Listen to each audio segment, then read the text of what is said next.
Prologue. I took another step down the wooden stairs to the hall. There were muffled sounds of someone talking coming from the hall. I reached the floor slowly, not wanting to make a sound that even werewolf ears could hear. I slowly walked into the hall. The tiled floor was cold against my warm skin. My mother and brother were talking there. My mother was on the sofa, while my brother sat on her left side in another chair. He was the pack's warrior. They had tension on their faces. But why? They were talking slowly so that I couldn't hear them. What were they talking about? Mom, I called out and they both turned back to look at me. The tension and sadness were still on their faces. Why? Come, Annie, come here, my mother said, gesturing with her hand and patting the empty space next to her on the sofa. I went and sat beside her. Mom, is everything okay? Her face turned pale and she gulped. She looked at my brother and he nodded his head, signaling that she had to tell me something. I looked back and forth between them, giving them a confused and questioning look. Mom? Annie, we have to tell you something, my mother said, nervously putting her hand on mine. I am listening. The beast is coming, she said. I didn't know what to say. I gulped and my breathing hitched. No, he can't, I whispered. Yes, he is coming, my brother confirmed. It's okay if he comes. He may just be coming to talk to our alpha, I said, trying to assure them and myself that nothing bad was going to happen. We all know that he doesn't do talking when he comes to another pack. He only brings war, my brother, Mikkel, said. War? But why? We didn't do anything to their pack members. We didn't even go near their pack territory, I said, trying to find a reason why they would declare war on our pack. That beast of an alpha thinks of himself as a conqueror, claiming all the packs around the world, my brother said with disdain. Alpha Beast is the most dreaded alpha in the world. Most people don't know his real name, and even those who do don't call him by it. Beast suits him perfectly. It's the right name for him. I heard he eliminates people as if he were born for it. Not many people have seen him. I also heard that he doesn't have a mate because he ended the life of the one he had and buried her himself. Who does that to their mate? I don't ever want to meet him. He is such a cruel person to have destroyed the most precious gift that werewolves have, the person he was meant to cherish for the rest of his life, his other half. That's why we want you to go to your grandmother's house in the neighboring pack. My mother's voice brought me back. What? No. I protested. Yes, you are. But no, I want to stay. I want to fight for my pack. I will fight. Even if I have to give my life for the pack, I will. That's what father would want me to do if he was alive. Not run away. I roared. Annie, listen to mom. No, I said as I stood up. My mother stood with me. Annie, listen, baby. I know you want to fight, but you are 17, still not of age to fight. You should be 18. I took our Alpha Jack's permission for you to go to that pack during the war. But Mom... No buts, Annie. If your dad were alive, he would want you, his baby girl, to be safe. Also, I lost your father in a war. I don't want to lose you too. Please go to your grandma's territory, my mother said, tears filling her eyes. I wanted to fight, but I couldn't bear to see my mother cry. Okay, Mom. But when should I go? Tomorrow morning, my brother said. When is the war? Tomorrow afternoon. Okay, I nodded and was about to sit when we heard a mind link from the Alpha. The Alpha Beast Pack has entered our territory. The war is happening now. All fighters and warriors, come to the south side. They are approaching from that direction. Our Alpha's mind link faded, and my mother and brother wore looks of dread. Annie, you should leave now. We don't have time. You should go from the north side of the territory as they are not there, my brother said, and we all walked out to the back of the house, which led to the forest. We shifted into our wolves. My mother changed into her silver wolf, and my brother into his dark brown wolf. I turned into my white wolf. Be careful, Annie, we love you, I heard my mother say through the mind link. Love you, Annie, my brother said. Love you both so much. Be careful, I said, and took off into the forest. After running into the forest for some distance, I turned back and saw my mother and brother, my only family, once again. They nodded their heads, and I did the same. They ran off to join the fight, and I turned around, continuing my escape. I kept running for what felt like half an hour, nearing the pack border. I stopped there and thought once again. I didn't want to go. I didn't want to run away for my life. I wanted to go there and fight along with my pack. I tried to help them. All of them were fighting for their families and our pack, and here I was, running away. This was not right. I would stay. I would fight. With that thought, I turned back. The cool breeze hit me, blowing through the soft white fur of my wolf. I ran south toward the battleground. I ran at full speed so I could reach them in time. I ran for 5 minutes. Then I heard leaves scraping. Someone was coming. It must be them. I ran faster. I pushed my wolf to run harder. I ran as fast as I could. Suddenly, I felt a heavy weight on my back, tackling me to the ground. As soon as the body touched my wolf, tackling me down, energy ran up and down my arm. A strange warmth ignited and ran all over my body. I looked up after slowly opening my eyes and saw a giant black wolf standing above me. Its eyes were pitch black and intense. Our eyes met and everything stopped. I didn't remember anything else, not the war, not the running away. I wasn't scared that my life might be over in this moment, because deep down I knew the wolf standing above me would never harm me. My wolf howled happily and loudly. Mate, mate, mate.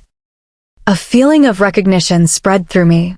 Finally, I had found the one I was made for and the one who was made for me. Chapter 1. Mate.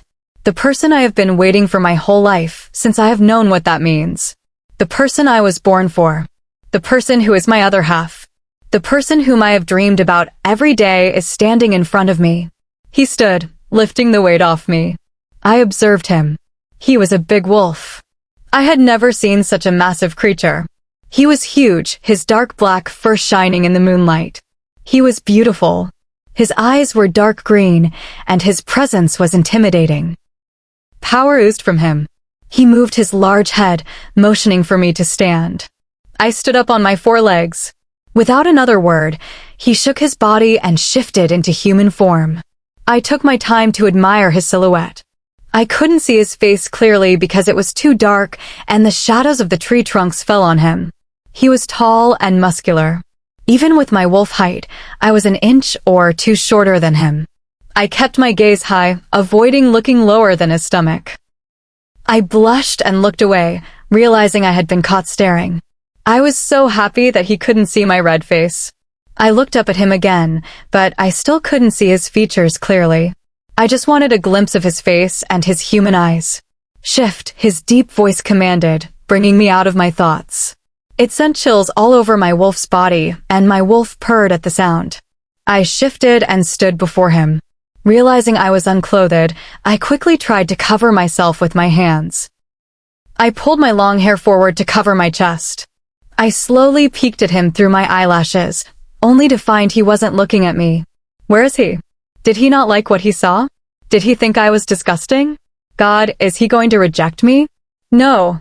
Please no. Before I could think further, I heard leaves crunching and saw him standing there, holding a pair of shorts and a white piece of cloth. He extended the hand holding the cloth while keeping his head turned to the other side. That's it. I get it. He doesn't like me. He is ashamed of me. I snatched the white cloth from him and went behind a tree to put it on.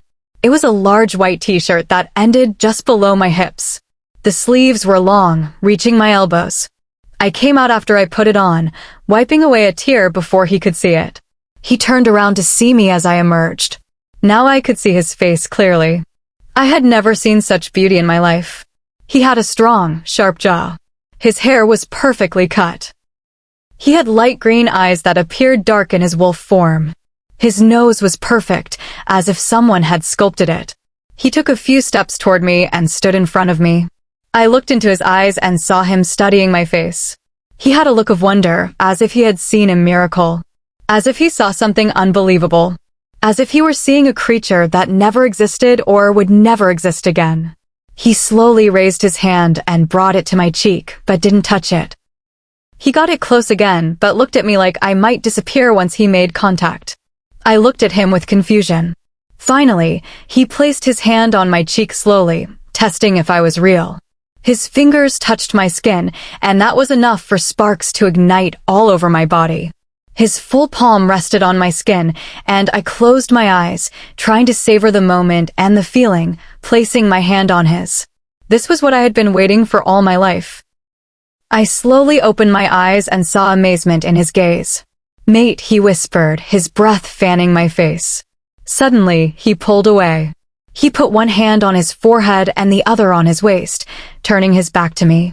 Then he turned back and looked at me like something unexpected had happened. I gave him a confused look. What happened? Why was he behaving like this? He pulled me close to him. Tingles ran everywhere he touched. A feeling of comfort and warmth wrapped around me as he pulled me into his arms. I put my hands on his chest. "Mate," he whispered again, looking into my eyes. He had a smile on his face. He looked so beautiful with that smile. Then, after a few seconds, it disappeared. I slid my hands around his neck as he leaned in. He buried his face in my neck and breathed in my scent, and I did the same, inhaling his scent of rain and mint. "Mate. Mate is here. Mate is with me." "I have a mate," he said, still inhaling my scent. He pulled away and looked at me. "What's your name?" he asked, caressing my cheek with his right hand while the other held me close by my waist. "Annie," I replied shyly, looking down. I realized our bodies were so close that my chest was pressed against his solid form. I blushed. "Annie," he repeated to himself, as if testing the name. It rolled perfectly off his tongue. It was as if I had a name only for him to call me by. "You are so beautiful, Annie, so beautiful," he said and kissed my forehead. "Really? I thought you didn't like me when you saw me after I shifted," I said, looking down. "What?" "No. I didn't look at you because I have respect for you. I didn't want to look without your permission. But you are so beautiful, Annie," he said, caressing my cheek. "Thank you. You're handsome too," I said, instantly wanting the ground to open up and swallow me. I can't keep my mouth shut, can I? Me and my big mouth. I looked at him and saw the corner of his lips twitch into a smile before it disappeared. Before I knew it, his lips were on mine. Instantly, my fingers ran through his hair, pulling him even closer. He kissed me gently at first, asking for permission. I accepted, and the kiss deepened. His hands settled on my waist. Things got heated, and he pressed me gently against a tree. He deepened the kiss, and my wolf howled in happiness. His hands moved to my back, pulling me closer. He pulled away from my mouth and kissed down my neck to my shoulder. Suddenly, he pulled away as if some force had shoved him back. We were both breathing hard, and I looked at him with confusion. "This has to stop, otherwise I may lose control," he said, taking a step toward me.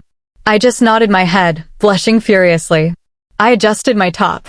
He came closer and pulled me to him again, tucking a piece of hair behind my ear. His face was serious, devoid of expression. Why was he so serious? "What are you doing here alone at this time of night, Annie?" If he said my name once again, I would kiss him right there.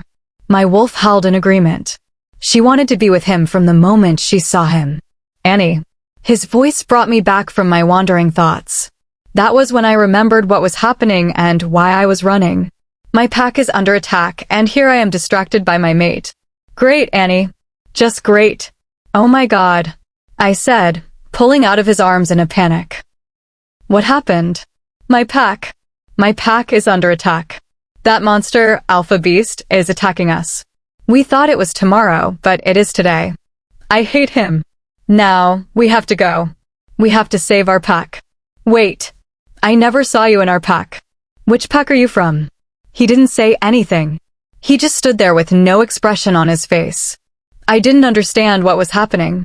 "Come on," I trailed off. Great. It had been at least 15 minutes since I met my mate. I even kissed him, and yet I still didn't know his name. What a mate I am. What is your name?" I asked shyly, giving him a sheepish smile. "Bancroft." "Which pack are you from?" "Dark Knight pack," he replied dryly. I gasped. That was Alpha Beast's pack. I didn't know what to do. I just stood there staring at him. "Are you also a warrior of your pack?" I asked. He just shook his head with a cold look on his face. Then, I am the alpha of the pack, he said coldly. I gasped. No, no, no, no, no. Fate couldn't be this cruel to me. I wanted a mate, not a monster. I looked up at him and pushed myself against the tree behind me. I gave him a horrified look. His eyes looked pained, but he covered it quickly. He came forward and extended a hand to touch me. No, I cried, pushing myself further into the tree. Annie, please don't kill me, I begged him. I didn't stand a chance of living if I fought him. No, I will never do that, he growled, coming near me. Stay away from me. I shouted and did the first thing that came into my mind. I ran. I didn't even take 3 steps before I was tackled to the ground by him. He cushioned the fall, so I landed on top of him. Chapter 2. I looked down to see him looking at me with a serious face. His eyes were slowly changing color to dark green, hinting that his wolf was taking control. I didn't want to face that beast. I tried to pull away, but his hold was tight on me. I put my hands on his chest to make him release me, but he wouldn't budge. Tingles ran from my hand and then through my whole body as I touched him. His hands were around my waist, holding me tightly to him. Even though I put all my pressure on him to make him let me go, he seemed unaffected. He just kept staring at me, unblinking, as I struggled to push him away. Let me go, you monster! I shouted as tears started to pool in my eyes. He growled when I called him a monster. And oh, he roared, making me freeze and look at him. My vision blurred with tears. They threatened to fall any minute, but I held them back. His face was so serious, and then out of nowhere, I remembered something. He killed his mate, right? Then why am I his mate? You beast, you killed your mate. How can I be your mate? I am not your mate. There must be some misunderstanding, I said, trying to pull away and somehow succeeded. I stood up, and then a roar ripped from his mouth as he rose, shaking the forest. I cringed back in fear, and my back hit a tree. I looked up to see him. His skin was growing fur, his canines lengthened, and his claws extended. His eyes were now pitch black. His face looked terrifying. He looked like he could lash out any minute and end me. I closed my eyes in fear and felt the tears finally fall. I heard him roaring like the beast he is. I heard sounds of destruction, but I didn't open my eyes, not wanting to face his wrath. After some time, everything stopped. I heard nothing but felt breath on my face, and by the scent, I knew it was him. Open your eyes, mate, I heard a voice say. It wasn't his usual voice. It sounded deeper and scarier. I slowly opened my eyes and saw him looking at me with his pitch-black eyes, meaning his wolf was in control. Wasn't he supposed to have dark green eyes when his wolf was in control? Listen, mate. Listen to me and listen good. I never had a mate until now. I will never make a mistake in finding my mate. You are my mate. You are mine. Remember that. Even if I ever had a mate, why would I destroy my sole purpose for living? Why would I harm the person who holds my heart without knowing who she is? Why would I destroy my other half? Our other half. When he said the last words, his voice sounded doubled. What was I hearing? I looked up and stared into his eyes, which were still pitch black. Did this man really have a heart that no one noticed? Did he say that I was holding his heart, that I was the only purpose for his living? I didn't know what to say. He was still growling. I didn't think he realized what he had just said. I raised my hand and placed it on his right cheek. His hands were on either side of my face. I wasn't scared of him anymore. I was his mate, and he was mine. The proof was the tingles running down my hands and the sparks exploding through my whole body. Bancroft, I whispered his name. His eyes slowly started changing color. His canines retracted, and his claws disappeared. His skin returned to normal as the fur vanished. He was back in control, but I was so overwhelmed by my emotions that I didn't notice it fully. I am sorry. He hugged me tight to his body so that every part of me was touching him. He buried his face in my neck, inhaling my scent. Mate. My mate. Mine. I heard him mumble. I put my hands on his back and in his hair. He kissed my neck, and I sighed as the tingles ran through me. Then, suddenly, I remembered what a monster he was. He may be my mate, and he may want me, but that doesn't change who he is. He destroyed many families and packs. I pushed him away. He looked confused. You may be my mate. You may want me. But I will never be yours. You're a monster, and that will never change. I shouted loudly, and he looked as if he was in deep pain. Before I knew it, I was being pushed against a tree. You may not want me, but I will never leave you, he said in a dangerously low voice and kissed my forehead and left cheek. He then looked up and our eyes met. He picked me up bridal style, looking into my eyes, and started walking into the forest. I wiggled, trying to get out of his grip, but he seemed unaffected. He kept walking straight, looking forward. I looked around and saw some fallen trees. They weren't there before. He must have lashed out at them when he almost turned into his wolf. I didn't know where he was taking me, but I held on to his neck for support and waited for him to reach the destination. It wasn't like I could fight him. Soon, we reached the battleground of our pack. Wolves were fighting. Some people were fighting the wolves. I saw some men in human form fighting the wolves. Those men were not from our pack. I wiggled and got out of his grip. There were bodies on the ground, but the war was still going on. No one stopped. I wanted to fight. I tried to save my pack. But what caused me more dread was that this was all happening because of my mate. He was the one who declared war. I saw a man from our pack trying to kill a wolf from our pack. I couldn't watch this anymore. The wolf was trying hard. I took a step to go near him to help, but I was stopped by a hand on my arm. I could tell it was him by the sparks. I turned to him and was about to speak, but his voice cut me off. Stop, his voice roared, and everything stopped. No one was fighting anymore. Everyone was looking at us. There wasn't a single sound. Even the sound of breathing could be heard. Annie. I heard my brother's voice. But before he could come near me, Bancroft circled a possessive arm around my waist and held me tightly to him. He growled loudly as my brother tried to reach me. Mikkel had wounds on his chest. Blood colored his body. It hurt me to see my brother like this. I pushed Bancroft away and went to hug my brother, not caring about his condition. Mikkel. I hugged him tight, and tears fell again as I saw my brother in this state. I was quickly pulled away from him by a strong arm and hugged to a rock-hard chest. Mine? No. Let me go. He is my brother, I said, trying to push him away. Annie. I heard my mother's voice. I pushed him hard and went to her, hugging her. Mom, my voice croaked. I didn't know why, but I was crying. I looked up to see everyone staring at us as they gathered. Bancroft pulled me to him again and wiped my tears. Don't cry, mate, he said, and I sensed a hint of vulnerability in his voice, which everyone surely missed because they couldn't hear us. Leave my sister. I heard Mikkel say and turned to look at him. He looked angry. Mikkel still didn't know that Bancroft was the alpha beast. How would he know when he had never seen him?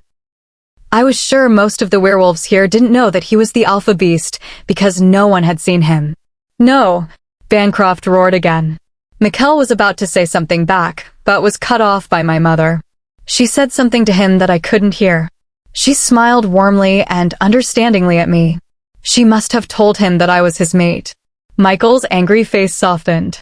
Soon, the alpha of our pack appeared. But before he could say anything, Bancroft beat him to it. I am stopping the war, he said, looking at my alpha, who let out a sigh of relief. I was happy that he stopped the war. But on one condition, Bancroft said, and everyone, even me, looked at him curiously, wondering what his condition might be. Chapter 3. The entire battlefield fell silent, everyone looking at him with curiosity. What is the condition? Our alpha, Christian, asked. I will stop the war if you send Annie to my pack. I gasped. No, I will not go with you. I shouted at him. Everyone looked at me as if I had lost my mind for shouting at him, but he didn't even glance in my direction. The choice is yours, Alpha. Either you send her with me and I end the war, or I take her after the war. Either way, I am taking her. No one will stop me, he said in a dangerously low voice. You will not take my sister anywhere. I won't let you, Mikkel said, stepping toward him. Bancroft looked at him with cold eyes and then addressed the crowd. And whoever attempts to keep my mate from me, be ready to fight. I don't care who you are, Bancroft announced. Mikkel looked at me, and I shook my head. I didn't want my brother hurt. I was sure Bancroft would do whatever was necessary. Mikkel took a step back, his hands balled into fists, his head hanging low in defeat. My mother placed a hand on his shoulder. Anyone else? Bancroft asked. No one stepped forward. Good. So, I take it you accept the offer, he asked my alpha. I looked at Christian. He was like a brother to me. He had taken the alpha position 6 years ago when he was only 20. He looked at me and sighed. I knew he wanted to save me, but there was no other option for us. Christian gave me an apologetic look. I will go with you, I whispered, looking at the ground. All heads raised to look at me. My family stared in shock. Are you out of your mind, Annie? My brother asked, gripping my arms. Do you have any other solution? He just shook his head. Then, I am sorry, Annie. Forgive me. I am not strong enough to protect you, he whispered. It's not your fault. It's okay, I said, hugging him. I was soon pulled away from the hug by a strong arm, a low growl vibrating in his chest. It is late. Why don't you rest in the pack house? You can leave tomorrow, Christian suggested. No. I will go to my mate's house to rest, Bancroft said, looking down at me. It wasn't like I had an option to reject him. There was no point in arguing.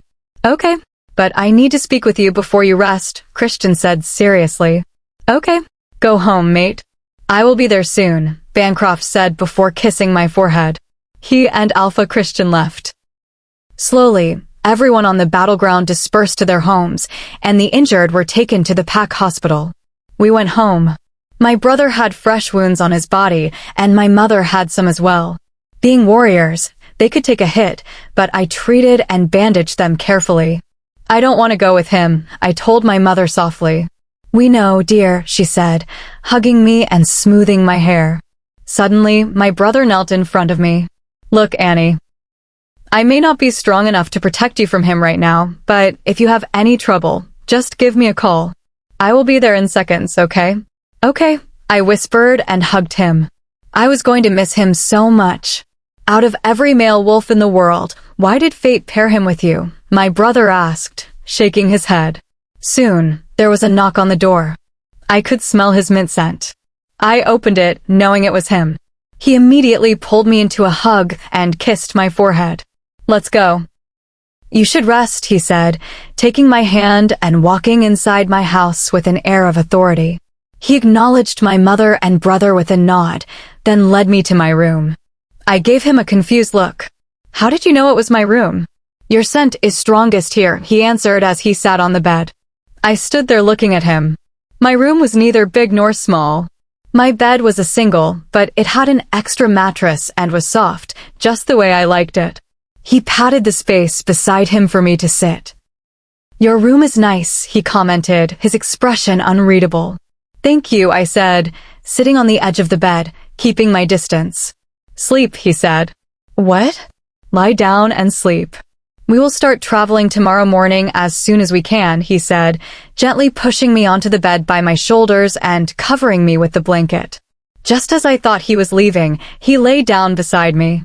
I was shocked and about to pull away, but he pulled me closer, tucking my head against his chest. I could smell his scent, which instantly calmed my wolf.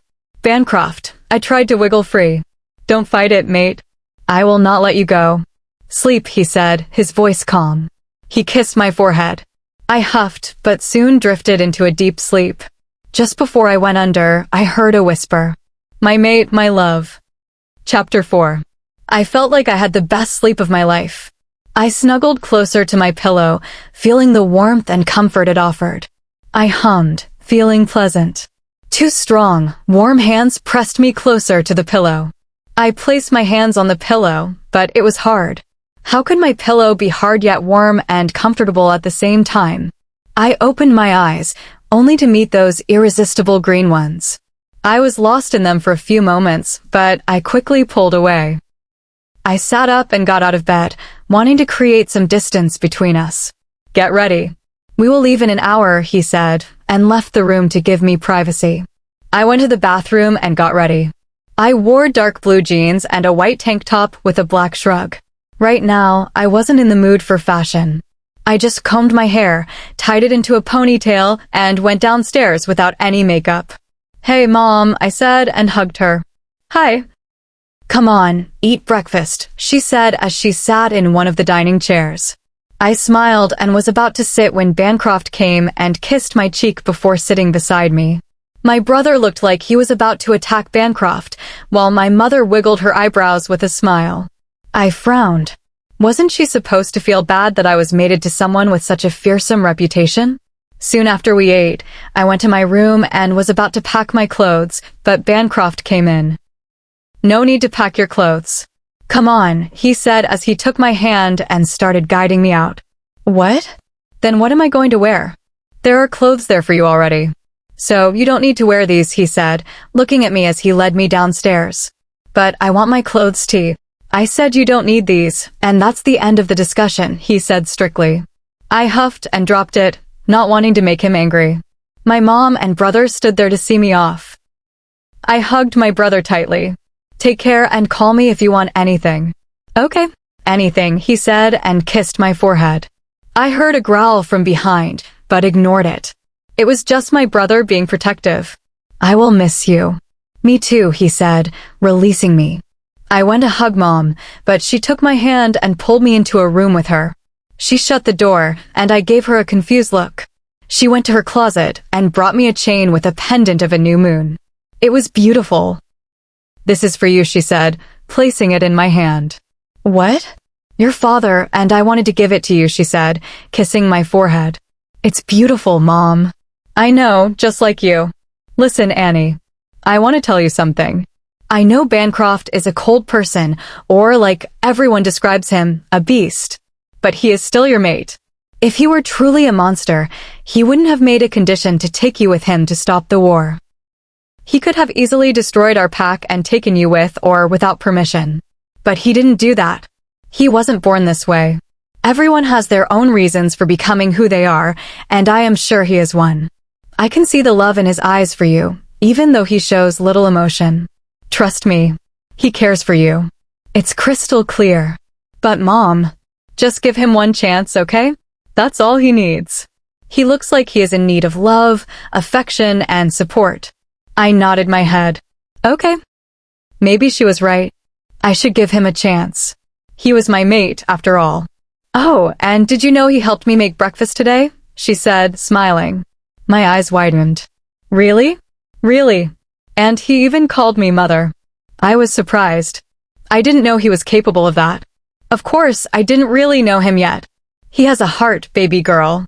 You just need to mend it. "Help him," she said and kissed my forehead. "I will miss you so much, Mom," I said, hugging her with tears in my eyes. "I will miss you too. I was scared you wouldn't be safe with him, but now I know you will be safer near him than anywhere else," she said, pulling away. I nodded while wiping my tears and put on the chain my mother gave me. We both came out of the room and saw Bancroft and Mikkel growling and snapping their teeth at each other, almost on the verge of shifting into their wolves. "Stop. What is happening?" I asked in shock. They both stopped and looked at me. "Please." I didn't even want to know the reason, because I knew it would be something silly. With my overprotective brother and my possessive mate fighting, the reason would surely be me. They both settled down. I huffed and shook my head at them. My mom stood beside my brother. "Come on. It's getting late," Bancroft said, taking my hand and pulling me with him. I took one last look at my family and went with him. Bancroft just nodded at my mother and glared at my brother. My brother did the same. I rolled my eyes at them. "Jacob, start the car," Bancroft said. I saw a man, almost the same height as Bancroft, nod his head, sit in the driver's seat, and start the car. "Who is Jacob?" I asked quietly. "My beta," he said, looking at me while taking my hand in his. I nodded. "Are the others coming?" Bancroft asked Jacob. "Yes, Alpha." "They are just behind us," Jacob said, and Bancroft gave a stiff nod. I looked back through the rear window and saw many black cars following us. I sat back in. Just sat. That's all I did. No talking. Only silence. I felt my eyelids getting heavy, and I fell asleep soon after. My head kept falling to the side as I fought the sleep, but it wouldn't stop. After some time, I felt myself being lifted and placed in someone's lap. I knew it was Bancroft, but I was too tired to care. I snuggled close, seeking comfort, and put my head in the crook of his neck, breathing in his scent as I drifted off. "Sleep tight, my sweet," I heard, followed by a kiss on my forehead, before I fell into a deep sleep. Chapter 5. I heard the chirping of birds. The bed I was sleeping on was softer and more comfortable than before. Since when did my bed start to feel this comfortable? I opened my eyes, adjusting to the brightness of the sun rays falling on me. I sat up and rubbed my eyes. Looking around, I realized I wasn't in my room. Then I remembered I was in Bancroft's pack. Is this Bancroft's pack house? Maybe Bancroft's house? Or Bancroft's room? I didn't know, but I liked the thought of being in his room. I shrugged off the thought and looked beside me. There he was, Bancroft. He wasn't doing anything. He just sat there, leaning on the headboard and looking at me with no expression on his face. Why is he always so serious? "You are cute like a kitten when you yawn and rub your eyes." "My kitten," he said as he raised his hand and ran the back of his fingers down my cheek. I closed my eyes, feeling the sparks his touch caused. Soon, I realized what I was doing, opened my eyes, and stood up. "Where's the bathroom?" "There," he said in his deep voice. I didn't look up. I went to the door Bancroft pointed to and walked in. I looked around the bathroom, and my mouth dropped open. What is this? Is this even a bathroom? Or heaven? There was a large full-length mirror in the room. I walked over and looked at myself. What was I wearing? Whose clothes were these? Were they Bancroft's? I hadn't changed my clothes. Did Bancroft change them?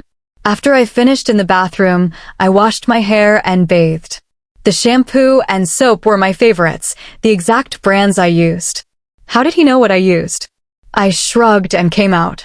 Bancroft wasn't there. Where did he go? A woman in her mid-40s was standing there.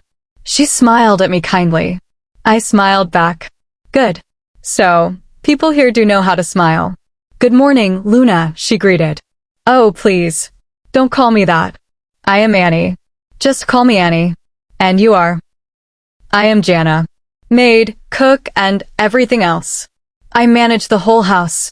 Bancroft sent me here to show you the clothes and get you anything you need, she said while walking toward a black door on the other side of the room.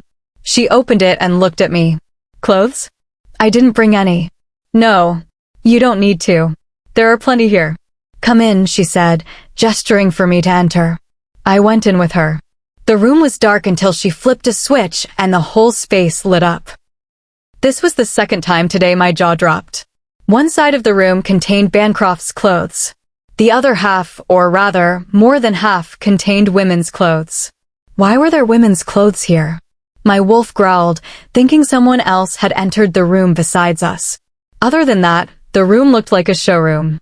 The lighting gave it an aesthetic look. There were even accessories matched to the dresses. Bancroft told me your sizes and what type of shampoos and products you use. I brought them all. If you need anything, just ask him, okay? She said, smiling as she turned to leave. Wait. So, these are all for me? I asked, surprised. He must have spent a fortune on all this new stuff. Yes. Who else would they be for? She said, walking toward the bed and folding the sheets. I hadn't noticed before, but the sheets were dark blue satin. Oh, Luna. I mean Annie, get ready and come down. Breakfast is ready. Bancroft is waiting for you downstairs, she said while leaving the room. I went inside and chose a pair of blue jean shorts that reached my mid-thigh and a white t-shirt. I brushed my hair and stepped out.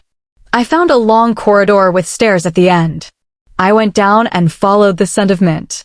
I found the person whose scent belonged to Bancroft. He looked up as soon as I entered and pulled out a chair for me. Bancroft said you like pancakes. So, I made some for you, Jana said, placing a plate in front of me. I looked at Bancroft, but he wasn't even looking at me. Then I noticed that no one called Bancroft by his name except me. I hadn't even heard Jana use his title, just his name, and he didn't say anything. Why? I shrugged and concentrated on my pancakes. Thank you, Jana. You're welcome, dear. She left the room, leaving Bancroft and me alone. There was silence for a minute. Bancroft, can I ask you something? He just gave a stiff nod, looking into my eyes. His light green eyes were intimidating. I looked away. How do you know what shampoo and soap I use? I stammered. He didn't say anything for a minute, just stared at me. His gaze affected me so much. Why wouldn't he stop staring? I was in your house for a whole night. That was enough for me, he explained and went back to eating. I just nodded. And those clothes? You spent a lot of money on them. I would have brought my own clothes. Why? Don't you like them? You can buy whatever you want. No. I like them. But why spend so much? It is not a waste when I spend it on you. I don't want to talk more about it, he said with a tone of finality. I nodded again. Do you like the pancakes? Yeah, I like them. Thank you. How do you know? Your mother told me. Okay. Bancroft, can I go owe you? Stop talking. I am stopping myself from kissing you. If another word comes out of your mouth, I will lose control, he said, looking into my eyes before returning to his meal. How could he say such intense words that heated my entire body and then go back to eating normally? Suddenly, I was lifted from my seat by my waist and placed on his lap, sitting sideways. I squeaked in surprise. He continued eating. I huffed. Didn't he feel anything having me this close to him? Because I was feeling it. I wanted to kiss him. But for him, it seemed like a simple show of affection. Nothing more. Meanwhile, my emotions were going crazy along with my wolf. Bancroft, what are you doing? I asked, pushing his plate away. He looked up at me. Eating. No. This. Making me sit in your lap and then eating like nothing happened. Tell me the truth. Don't you feel anything having me this close? I asked. I was sure my face was red. He didn't reply. He just stared at me with that serious face. God.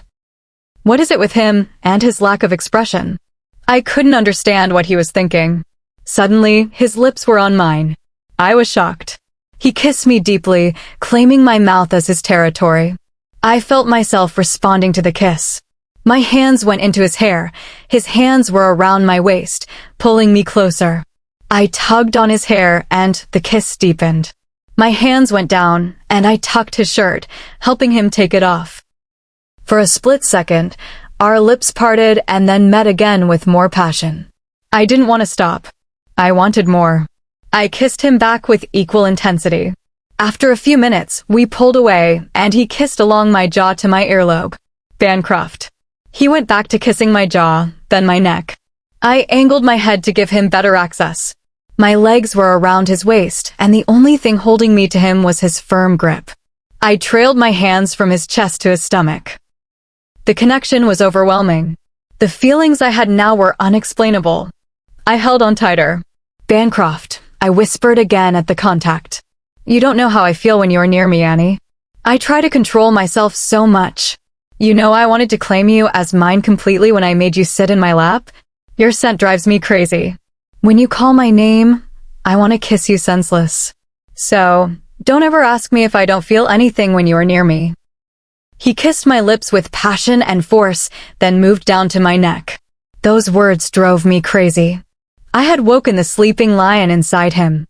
I felt his teeth graze against my skin where my neck and shoulder met. He sank his teeth into my skin to mark me. It stung for a moment, but soon turned into a rush of warmth and connection. I felt limp in his arms as the bond solidified. Rest, my sweet. You need it, he said. I felt a kiss on my forehead before falling into darkness. Chapter 6. It had been 2 weeks since Bancroft bit me. The next morning, I woke up with a prominent mark on my neck.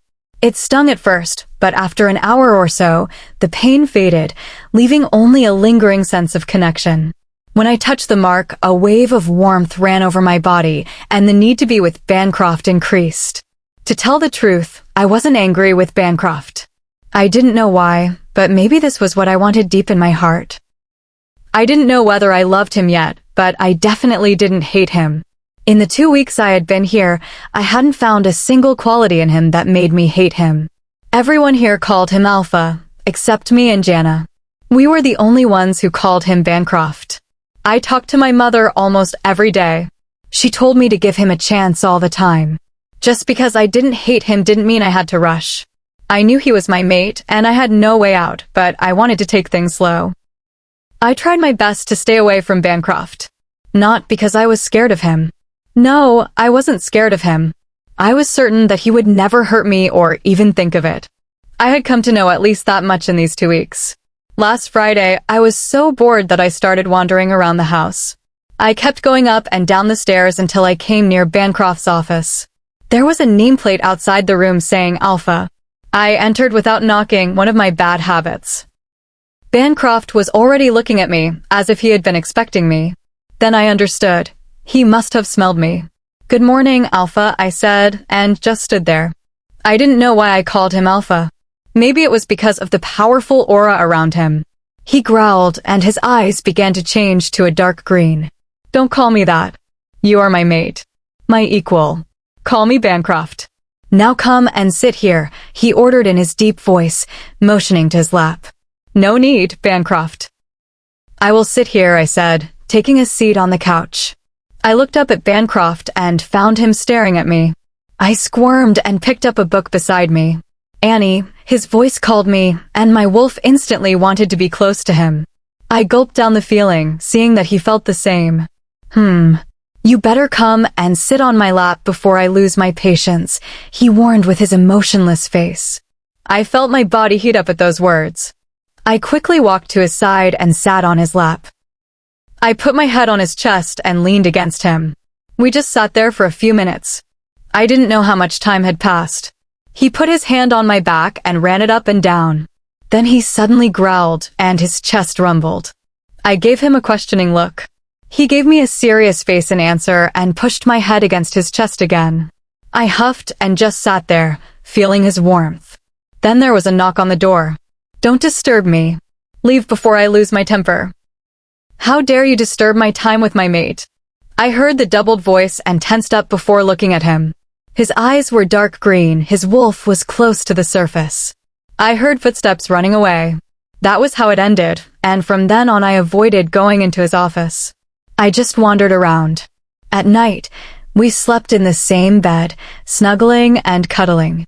He had to have my face in the crook of his neck or on his chest. Otherwise, a low growl would rumble from his chest voluntarily, potentially waking the whole house. I didn't want that to happen. Also, I liked being close to him. "You love it," my wolf said. Yeah, that was true. That must be the side effect of the bite. There were even many other side effects like the want. No, the need to be near him, the need to hug him, the need to kiss him. So, today was the day I finally decided to go for a walk around and even run because the weather was good. It felt like it was going to rain. I stretched my body and yawned. I wore a pair of black track pants and a gray tank top. I tied my hair in a high ponytail. I grabbed my phone and earphones before leaving the room. There was a lot of security around the house. Bancroft gave a strict warning to everyone here that I should not be allowed out. What kind of rule was that? Not allowed out? I wasn't a prisoner. I was going to do what I wanted. With that thought, I climbed out of my window and onto the tree. I climbed down carefully and went into the forest, looking back to see if anyone was following me. There was no one, so I ran off. I shifted into my white wolf and picked up speed. I gave her full control, and I could feel the air rushing past, making my first way. I didn't know how far I ran, but the feeling of peace and contentment made me want to freeze the moment. I stopped and sat under a tree. A butterfly landed on my wolf's nose. I smiled internally. Then suddenly, my wolf tensed, and I didn't know why. "What's happening?" I asked her, and before she could answer, I looked up and saw a huge black wolf looming over me with dark eyes. I moved from my spot and took a defensive stance. The wolf was bigger than me. I barked and snapped my teeth at it, but it didn't respond. I tried my best to appear threatening, but nothing happened. The wolf looked at me calmly, its eyes holding a little amusement and interest. Then I understood by the scent. It was Bancroft. It was Bancroft. Oh no! Shift! I heard the deep voice of my mate in my head. I just stood there. In my excitement to be free, I had shifted into my wolf, shredding my clothes in the process. Shift. I heard his voice again, demanding but not using his alpha command. I immediately shifted and stood before him. I tried to cover myself with my hands, but I felt my arms being pulled up as an oversized t-shirt fell on me. It was dark brown and long enough to cover me completely. The neck was so wide it slipped off one shoulder. I looked in front of me, and there he stood. I kept my gaze high. Bancroft. Wear some clothes, I said, looking everywhere but at him. I heard him move to put on clothes. When did he shift back? He returned and looked at me with an angry face. Why did you come out of the house?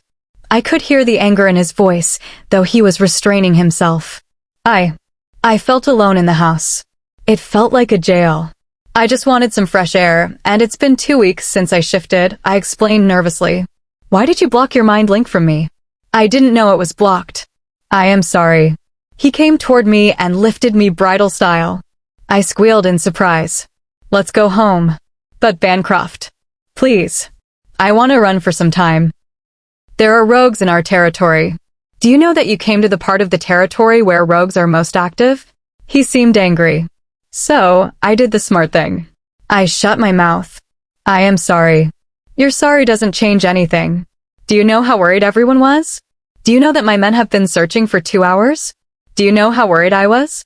Do you know how I felt, thinking something might have happened to you? You even blocked me from the mind link, and I didn't know what to do. What you did was reckless. Bancroft, Lise. You should have told me if you wanted to go outside. But no, you just went without telling anyone. Don't you think about the consequences before you do something? Don't you think about the people who live for you? Don't you think about me? He shouted, scolding me like a child. But I didn't care right now. Bancroft, I called out, putting my hand on his cheek and making him look at me. He just stared at me with a serious face and an angry expression. But I wasn't scared of him now. Not even a bit. I could see the love in his anger. I could see the care in his rage. I could see the vulnerability he felt when he thought something was wrong with me. I could see Bancroft, the real Bancroft. Not the alpha beast. Is this man really a beast? Or is that just what everyone says? I don't think he is a beast. I don't think he is a monster. He is a mate. The mate. My mate. He was still looking at me. Bancroft. I am really sorry for putting you in so much trouble. I didn't mean it. I thought you might not let me go outside. I am even sorry for the other thing. He gave me a confused look. His forehead creased in confusion. I am sorry for calling you a monster. You are not a monster. You are my mate. I am really sorry. I want to give this relationship a chance. Will you please give me one? He just stared at me again.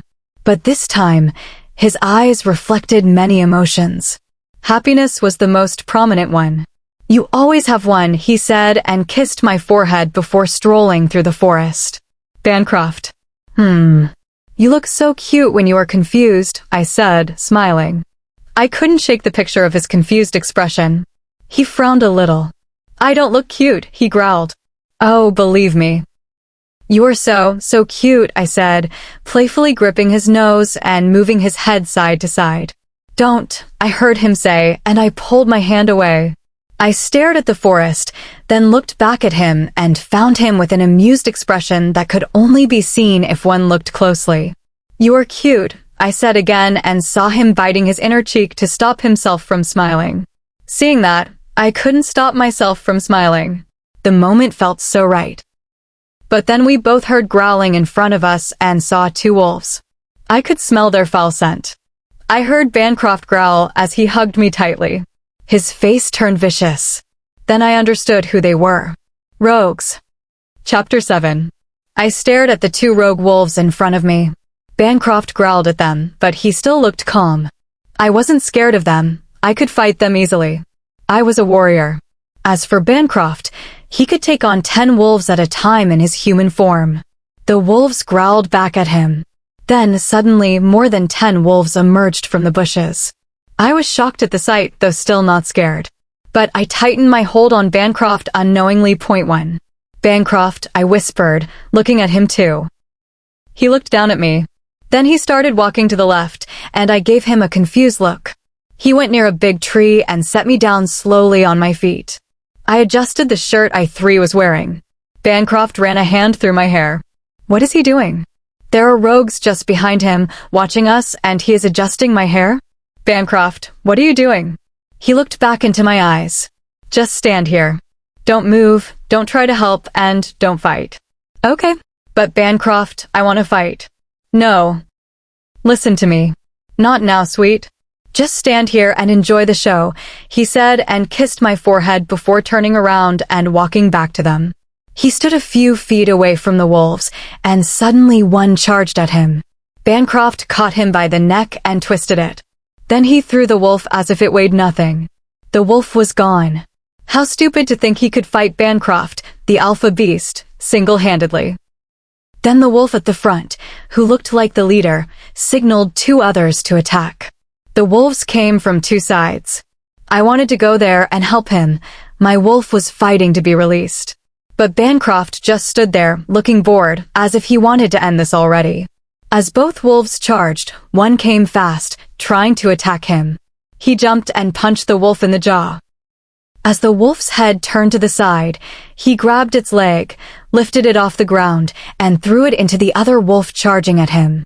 My mouth hung open. How did he do that?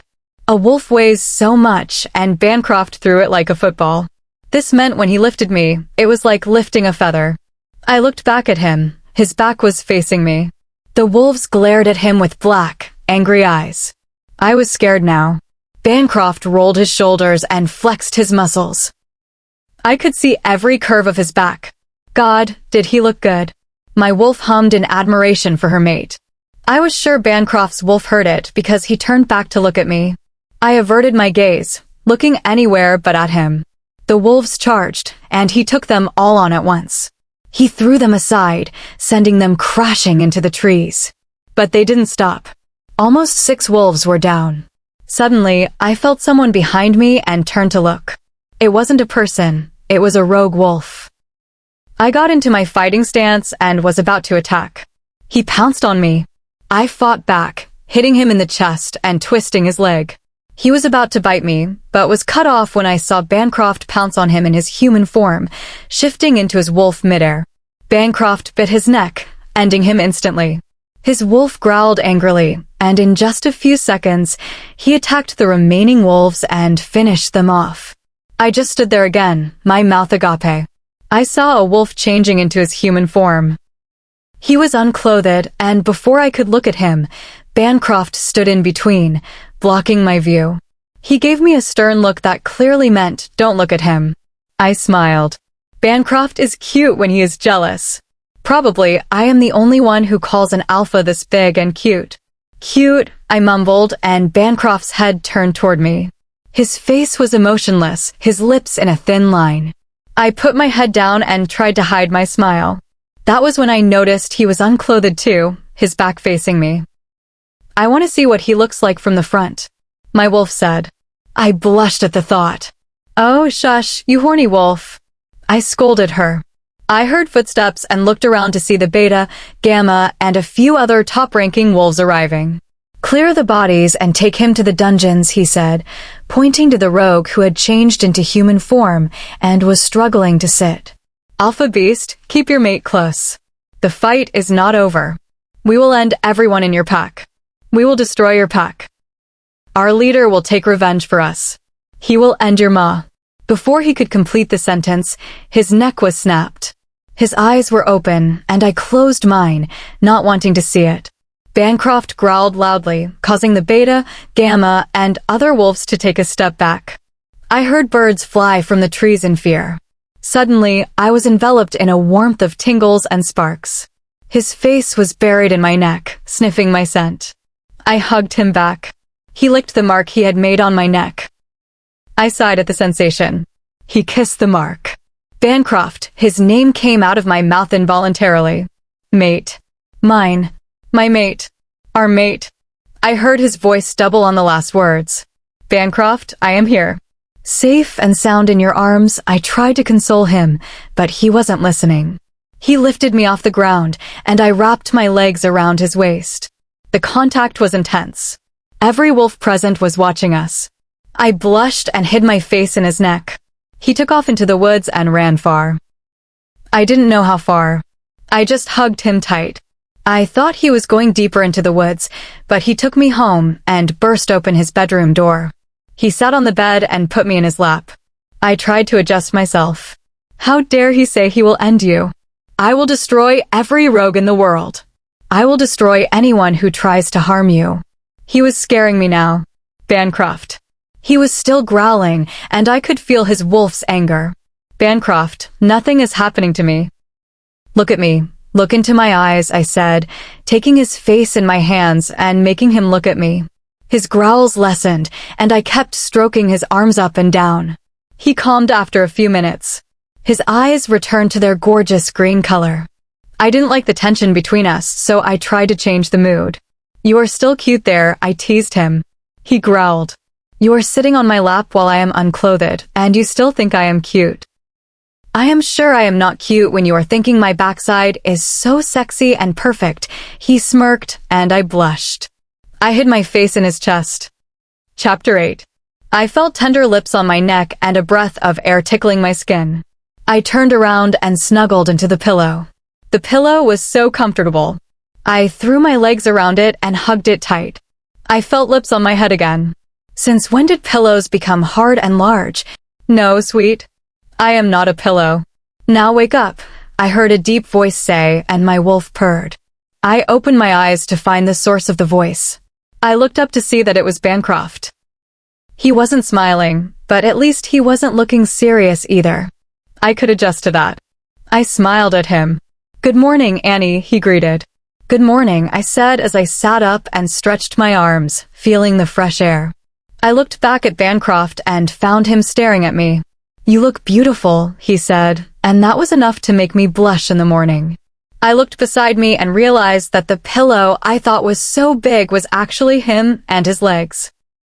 I must have practically tangled my legs with his. I knew I moved a lot in my sleep, but I never knew I moved this much. I will use the bathroom, I said as I stood and ran to the bathroom. I noticed that I was wearing his shirt, which reached my mid-thigh. Though we hadn't done anything romantic, I liked the way he cared about me. I wore his shirt because it felt more comfortable than mine. I brushed my teeth, did my business, and took a look at myself in the mirror. I gasped in horror. My hand flew to my mouth in shock. Is this what he calls beautiful? He should get his eyes checked. I looked like a disaster.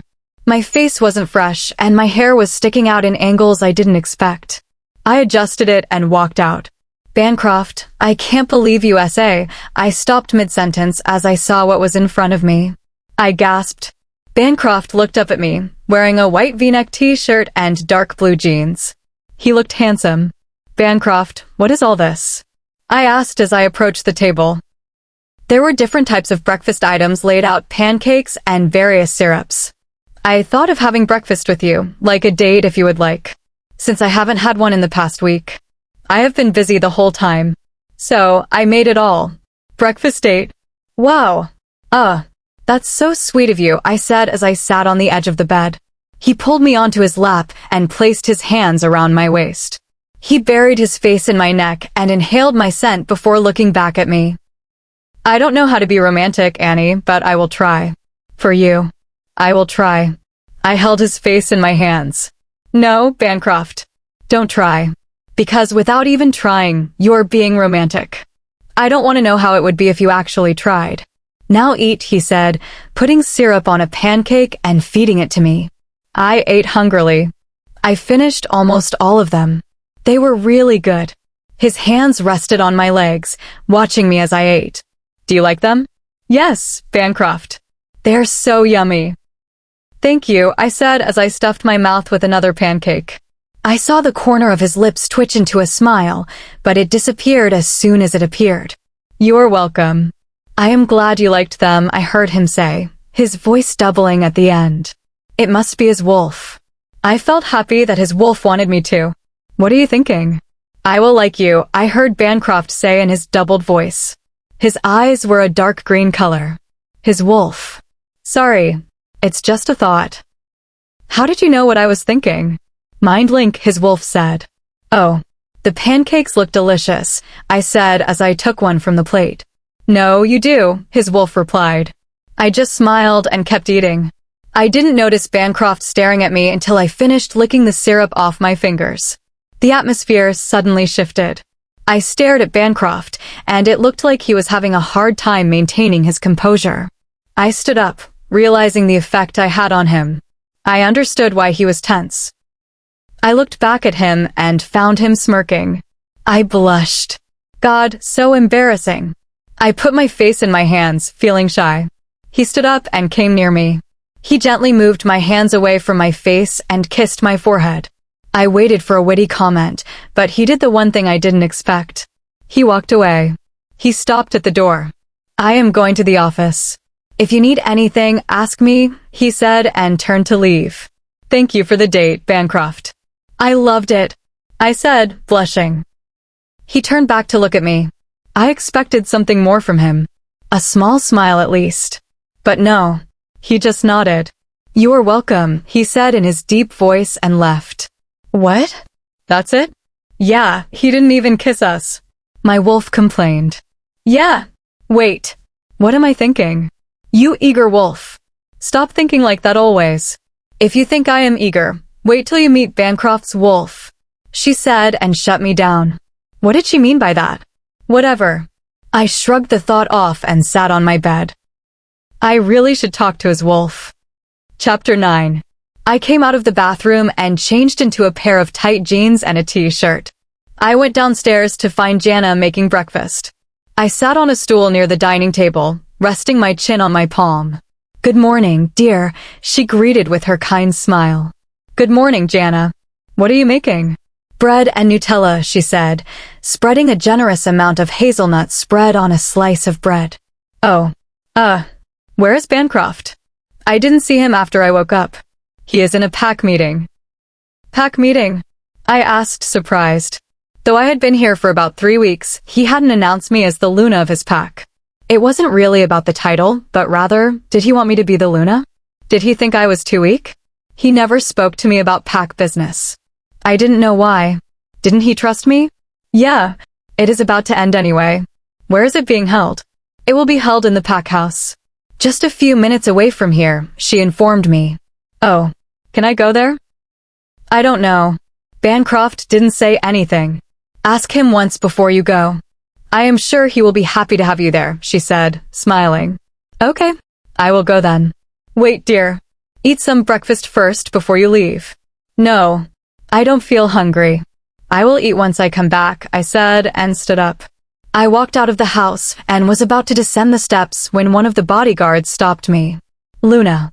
Where are you going? He asked, looking down.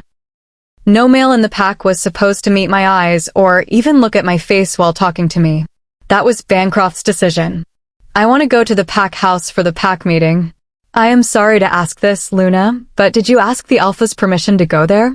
No. I am sorry, Luna. Then you are not allowed to go there, he said, still avoiding eye contact. Erg. What if I have his permission? I will drop you there myself, Luna.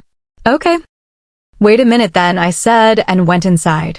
I tried to mind link him, but he had blocked everyone. I could feel it. I tried hard again, but it was the same. I really wanted to go. I turned back toward the guard. He gave me permission, I lied. Okay, Luna. Let's go. I will drop you there, he said and led the way. I followed him. Another bodyguard fell in step behind me. I rolled my eyes. Soon we reached the destination. The pack house was huge. It had 5 floors and looked like a massive complex. Exactly how many members were there in his pack? What a Luna I was, I didn't even know the number of werewolves in the pack. Luna, this way, the guard who led the way said. Yeah, I went along with them. The people there looked at me like they were a stranger. Of course, they didn't know who I was. Bancroft never let me out. Luna, please wait here, the guard said and went inside to talk with someone. The other guard stayed beside me. I looked around and felt a little dread. The whole place was very secure. There was no chance for an unknown person to enter. Guards lined the entire hall, all looking straight ahead. I kept looking around until the guard came back. Luna, the Alpha is in the pack room. You can go, he said, and I walked down the hall. The guards were about to follow. No, I want to go alone. There are guards in the whole hallway, right? I said, trying to stop them. They couldn't know that I lied to them. Okay, Luna, the first guard said with a serious expression. They gave me a nod and stood their ground. I nodded back and went inside. There was no one there except for one man cleaning a big wooden table. He looked up and saw me. What can I do for you, ma'am? I want to meet the Alpha. They said he was in the pack meeting. Isn't this the room where they all meet? I mean the important members. Yes, it is. But they just went inside the dungeons to talk with a rogue, he explained. Oh, where are the dungeons? I will show you, but who are you? How did you come inside? I am Annie, I said, extending my hand for him to shake. His eyes widened. Luna. I am sorry for questioning you, he said, bowing his head. I retracted my hand. No, it's okay. You were just doing your duty. Can you show me where the dungeons are? But Alpha said not to let anyone disturb him. I mean, it's not that you will disturb him. Did Alpha give you permission? Yeah, he said I can come anytime I want. I lied again. You liar. My wolf smirked. Just shut up. This way, Luna, he said, gesturing to a door in the room. Beyond the door was another hallway, fully secured. Are we there yet? I asked, becoming more impatient by the minute. Yes, Luna. This door leads to the dungeons. There is a stairway, he said, opening a door. I saw stairs leading down. Thank you, I said, and stepped inside. He closed the door, and I instantly felt nauseous. I took it step by step, moving slowly down the metal staircase. I felt something in my gut telling me it wasn't right to go down there. I kept going. It was dark inside. I walked for a minute or two before I heard voices, followed by a shout of pain. I moved toward the sound. I stood outside near a large glass window. It looked like an observation window, like the ones in movies. I saw clearly that there were 5 or 6 muscular men inside. One person was tied to a chair. He had bloodstains on his face and body, wearing only pants. He looked exhausted and was breathing heavily. In front of him stood the men. I couldn't see them clearly at first, so I shifted my position and saw the Beta, Gamma, and 2 other people I had never seen. Standing directly in front of the captive was Bancroft. He had the deadliest look on his face. He was serious, his eyebrows drawn together in anger, and his eyes were dark green. Tell me, Carlo. This is the last time I am asking you. Tell us what your plan is. Bancroft shouted angrily. I gulped, scared by his tone. The man in the chair laughed. You think I will tell you? I won't. Do whatever you want, he shouted back. Bancroft nodded at someone in the corner. The man stepped forward, and the prisoner in the chair tensed, shaking as if expecting a blow. I realized they were interrogating him aggressively. I couldn't bear this. I couldn't see anyone in pain. Bancroft punched him in the cheek. The man spat blood but smiled evilly at Bancroft. What do you think, Alpha Beast? I will never tell, no matter what you do. The men in the room balled their fists. Bancroft just stood there, glaring at him. Now tell me, Carlo. You have already made me angry enough. Bancroft shouted. Cool, Alpha Beast.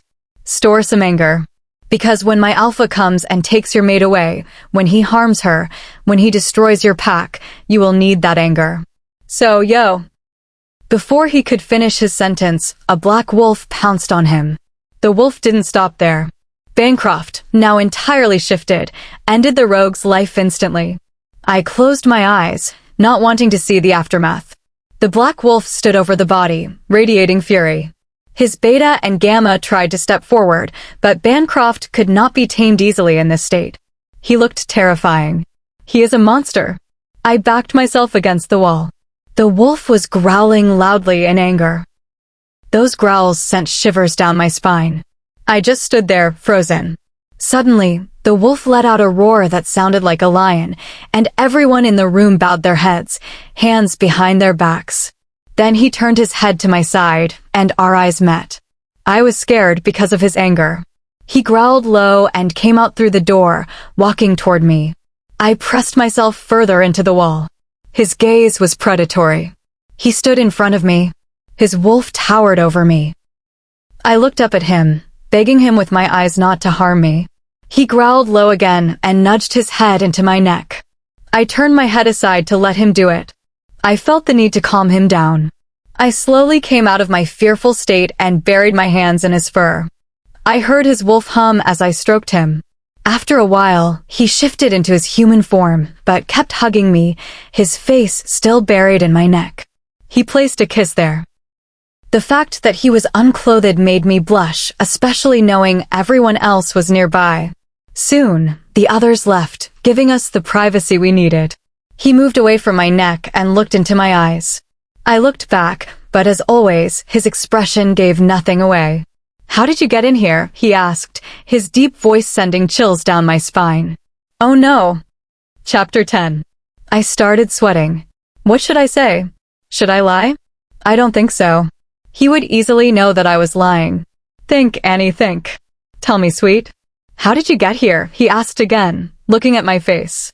I trailed off, not knowing what to say. His hands tightened around me. Sweet. Tell me the truth, he said calmly. I huffed and looked down at his chest, where my hands rested. I lied to the guards that I had your permission, I admitted, tracing patterns on his chest with my fingertips. I peeked at his face through my lashes and found him looking intensely at me. I bit my lip, scared that he might get angry. I quickly averted my gaze back to my fingers. I felt his fingers under my chin, lifting my head to meet his eyes. You should not have lied.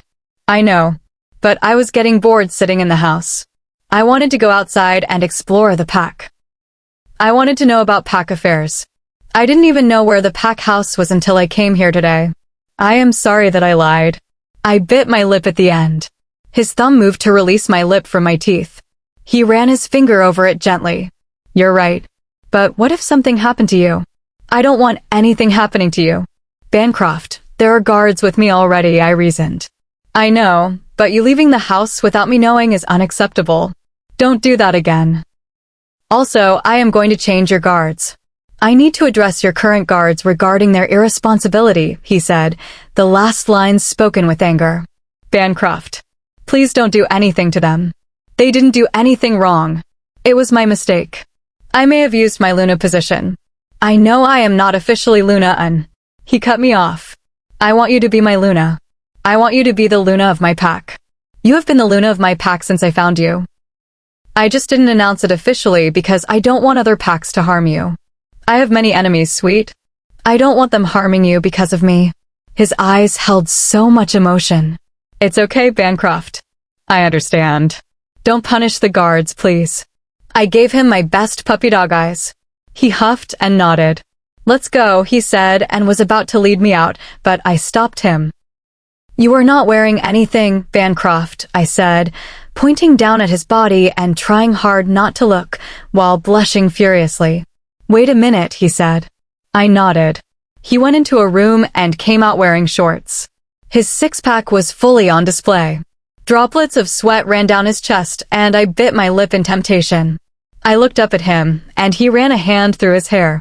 Damn, he hissed and pushed me against the wall as he came near. He was about to kiss me when we heard a voice. Alpha. What do we do with the body? His beta asked, head down. Bancroft cursed under his breath. Is it a new thing that you are asking me now? He snapped. Sorry, Alpha, the beta said and went back inside the glass cabin toward the rogue's body. I looked curiously at what the beta was doing, but Bancroft pulled me by my waist and led me outside. I always got a bad vibe from the beta. The way he looked at me, the way he handled things, it always told me something was wrong. Come, sweet. We were both outside, walking through the hallway. Bancroft, what are you going to do with the body? Burn it, he answered coldly. I just nodded. As we walked out the way I came in, the guards who brought me were waiting. As soon as they saw us, they bowed. Bancroft growled, and I ran my hand over his chest to calm him. Do your duty correctly. Got it, he warned, his eyes flashing red. He grabbed a guard by his shirt, lifting him an inch off the ground. I watched in horror. The guard nodded furiously, looking terrified. Bancroft. Stop it, I said firmly. He dropped the guard, who quickly adjusted his shirt. Bancroft grabbed me by the waist again and led me farther outside. I told you it wasn't his mistake, I said, but Bancroft looked like he didn't care. It was pointless to argue with him. Let me drop you home, he said, guiding me to his car. No, I want to see the pack house. I haven't even met anyone except Jana. He looked thoughtful. Not today, sweet. Next week, definitely, he promised. Okay, good. Now let's go, he said, opening the car door for me. I got in with a quiet thank you. On the way back, I broke the silence. Bancroft, can I ask you something? He looked me in the eyes before training his gaze back on the road. Anything. Who was that man you were interrogating, and why are you givey?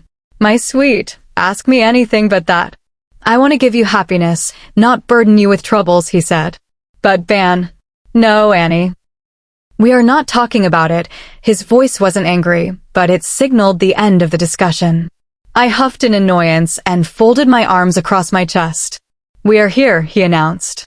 I got out of the car and shut the door more forcefully than necessary, marching furiously into the house.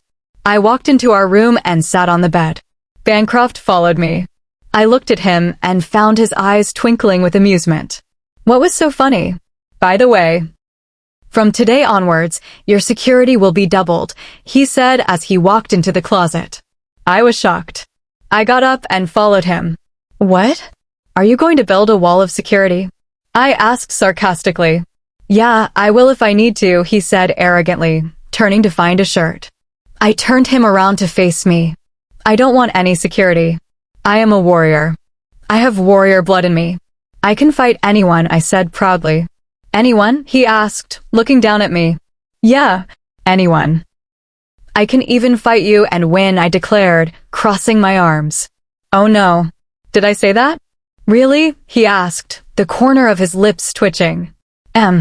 Really, I said, maintaining a serious face. Okay then. Fight me. I looked him up and down. There was no chance of my winning. Not even 1.1%. But I wouldn't back down.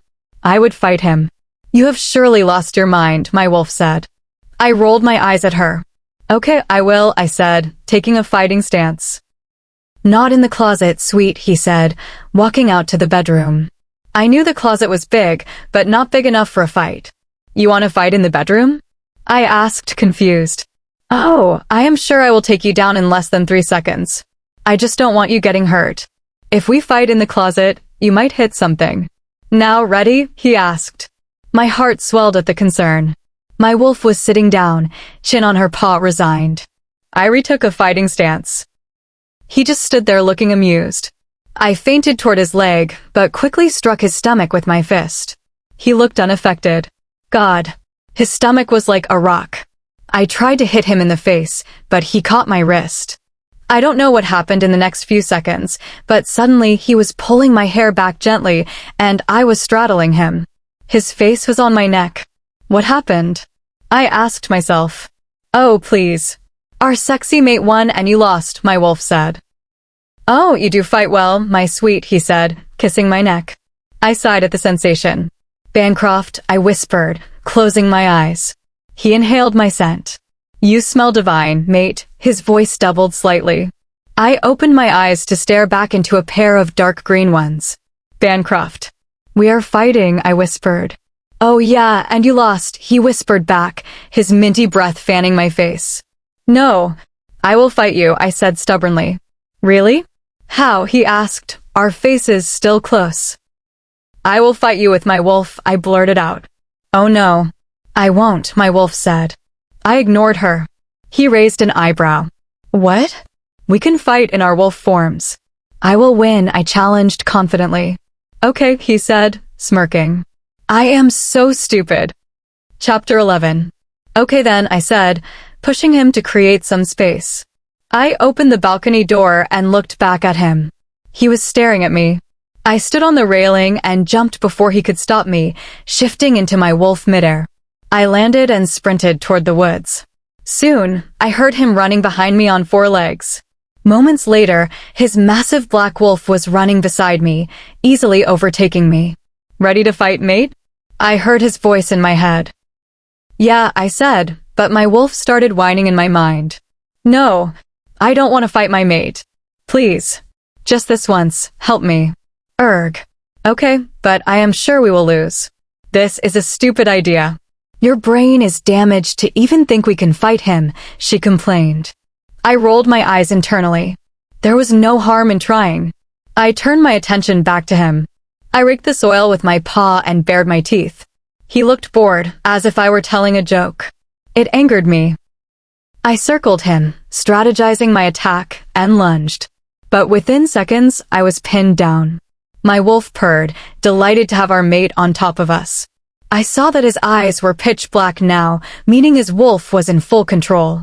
I wasn't scared, though. He wouldn't hurt me. Then I felt something wet on my fur. He was licking my face. I know it sounds gross to humans, but we are werewolves. It was my mate showing affection. My wolf purred in delight and took control of my body. I felt her push him off, and for a second, I thought she was going to fight him. Then she did the unexpected. She licked his wolf cheek. Good. What did I do? She asked innocently. What did you do? What didn't you do? You didn't support me in the fight, and now we lost. And you are still licking him. Oh, please. We both knew we were going to lose. It was stupid to think we could win against him, especially in his wolf form. He takes down 10 to 15 wolves at a time in his human form. Now stop complaining and enjoy the time with our mate, she said, and completely shut me out. I knew she was right, but my stubborn self hated losing. There was nothing I could do now, so I just watched my wolf interact with him. After a while, we both stood up and ran together. There was no destination, just the run. After some time, my wolf picked up speed, and he started chasing me. He caught us in a few seconds and howled in happiness. I just stared at him through my wolf's eyes. I wanted to see his face now. I wanted to see his eyes. I wanted to see how he looked when he was happy. For a minute, I wanted to take control back, but I let it be. This felt good. My wolf was happy because he was happy. He looked back at us. I saw him shift into his human form, and I felt myself shifting too. I was straddling him, his body pressing against mine. My wolf, being shameless, didn't bother with modesty. I looked up at him and found that his eyes were still pitch black. There was silence between us.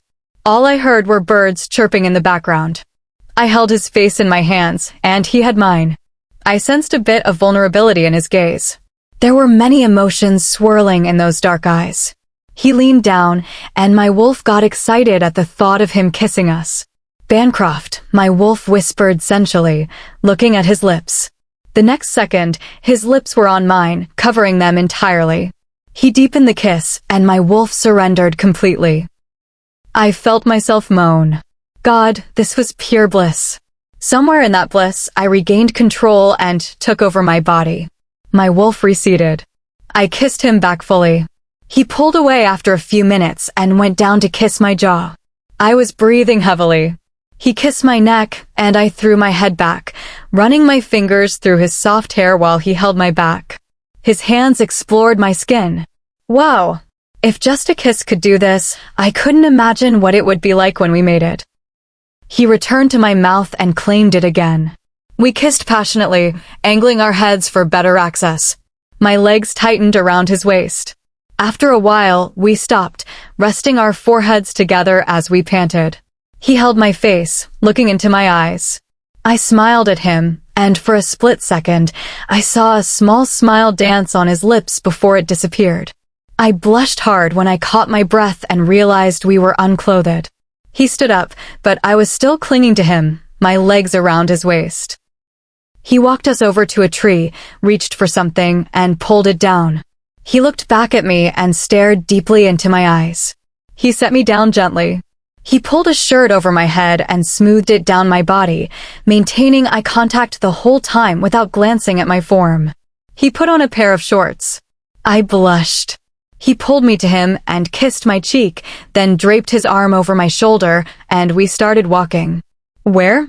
I didn't know, but I felt happy spending time with him. As long as he was with me, I knew I didn't need to worry about anything. What were these feelings? Why was I feeling like this? Was I falling for him? If I were, was it too fast? Whatever it might be, I didn't care. For now, this was right. My mate and I felt a smile creeping onto my face at those thoughts.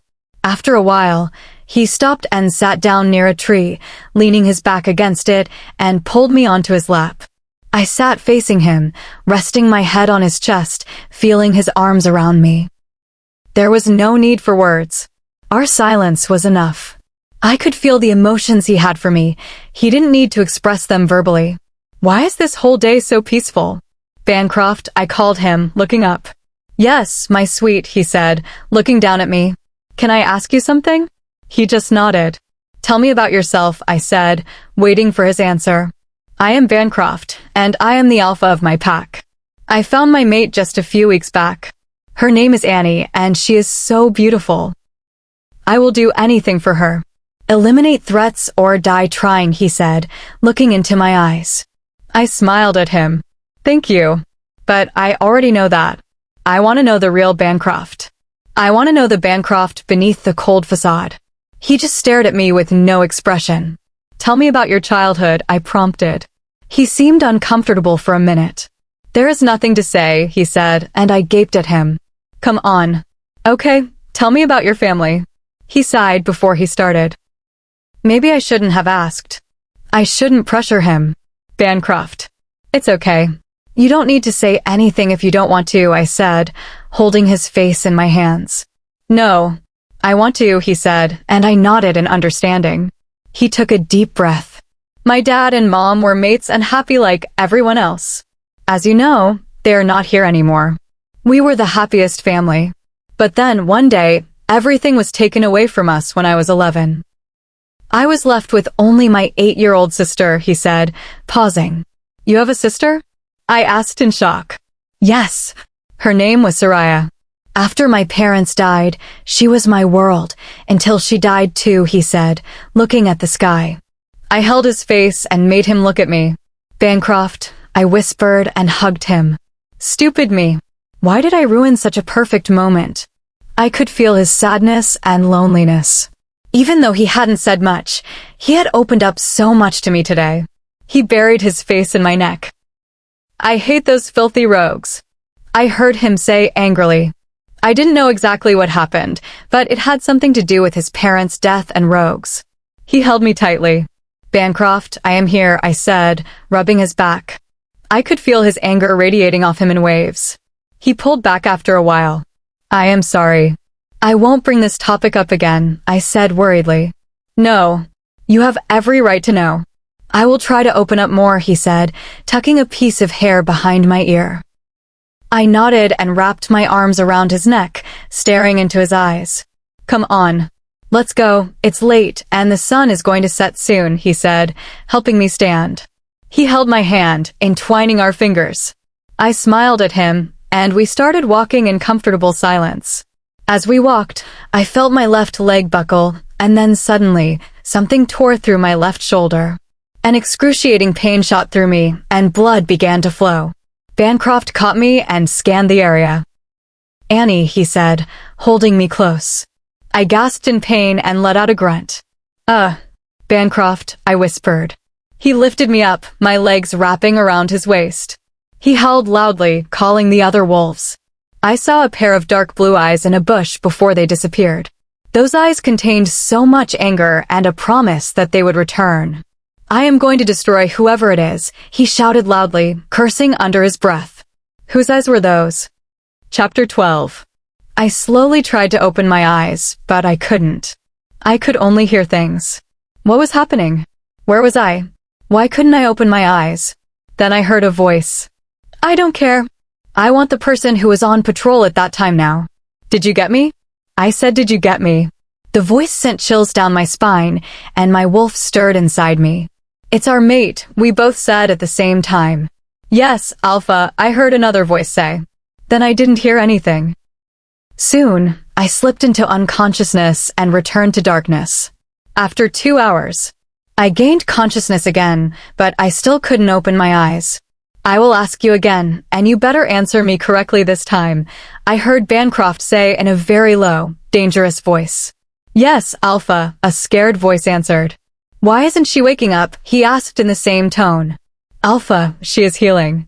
It will take her a little more time to heal. I don't care. If she doesn't wake up in the next 2 hours, you will face the consequences. He threatened the other person, whom I assumed was the pack doctor. Okay, Alpha, he stammered. Now leave. I heard his voice boom, followed by a door opening and closing. I fell back into darkness again. After 2 hours. I am sorry, Alpha. I don't know, a scared voice said. What do you mean you don't know? Bancroft's angry voice demanded. She may wake up in the next hour, Alpha. I swear she will. The poison is almost worn out. She is healing. Just get lost. Then I felt a presence beside me. The bed dipped, and I felt someone taking my hand and entwining our fingers. By the tingles that ran through my hand at the simple touch, I knew it was my mate, Bancroft. I wanted to say his name out loud, but I couldn't move my lips. I felt lips on my hand.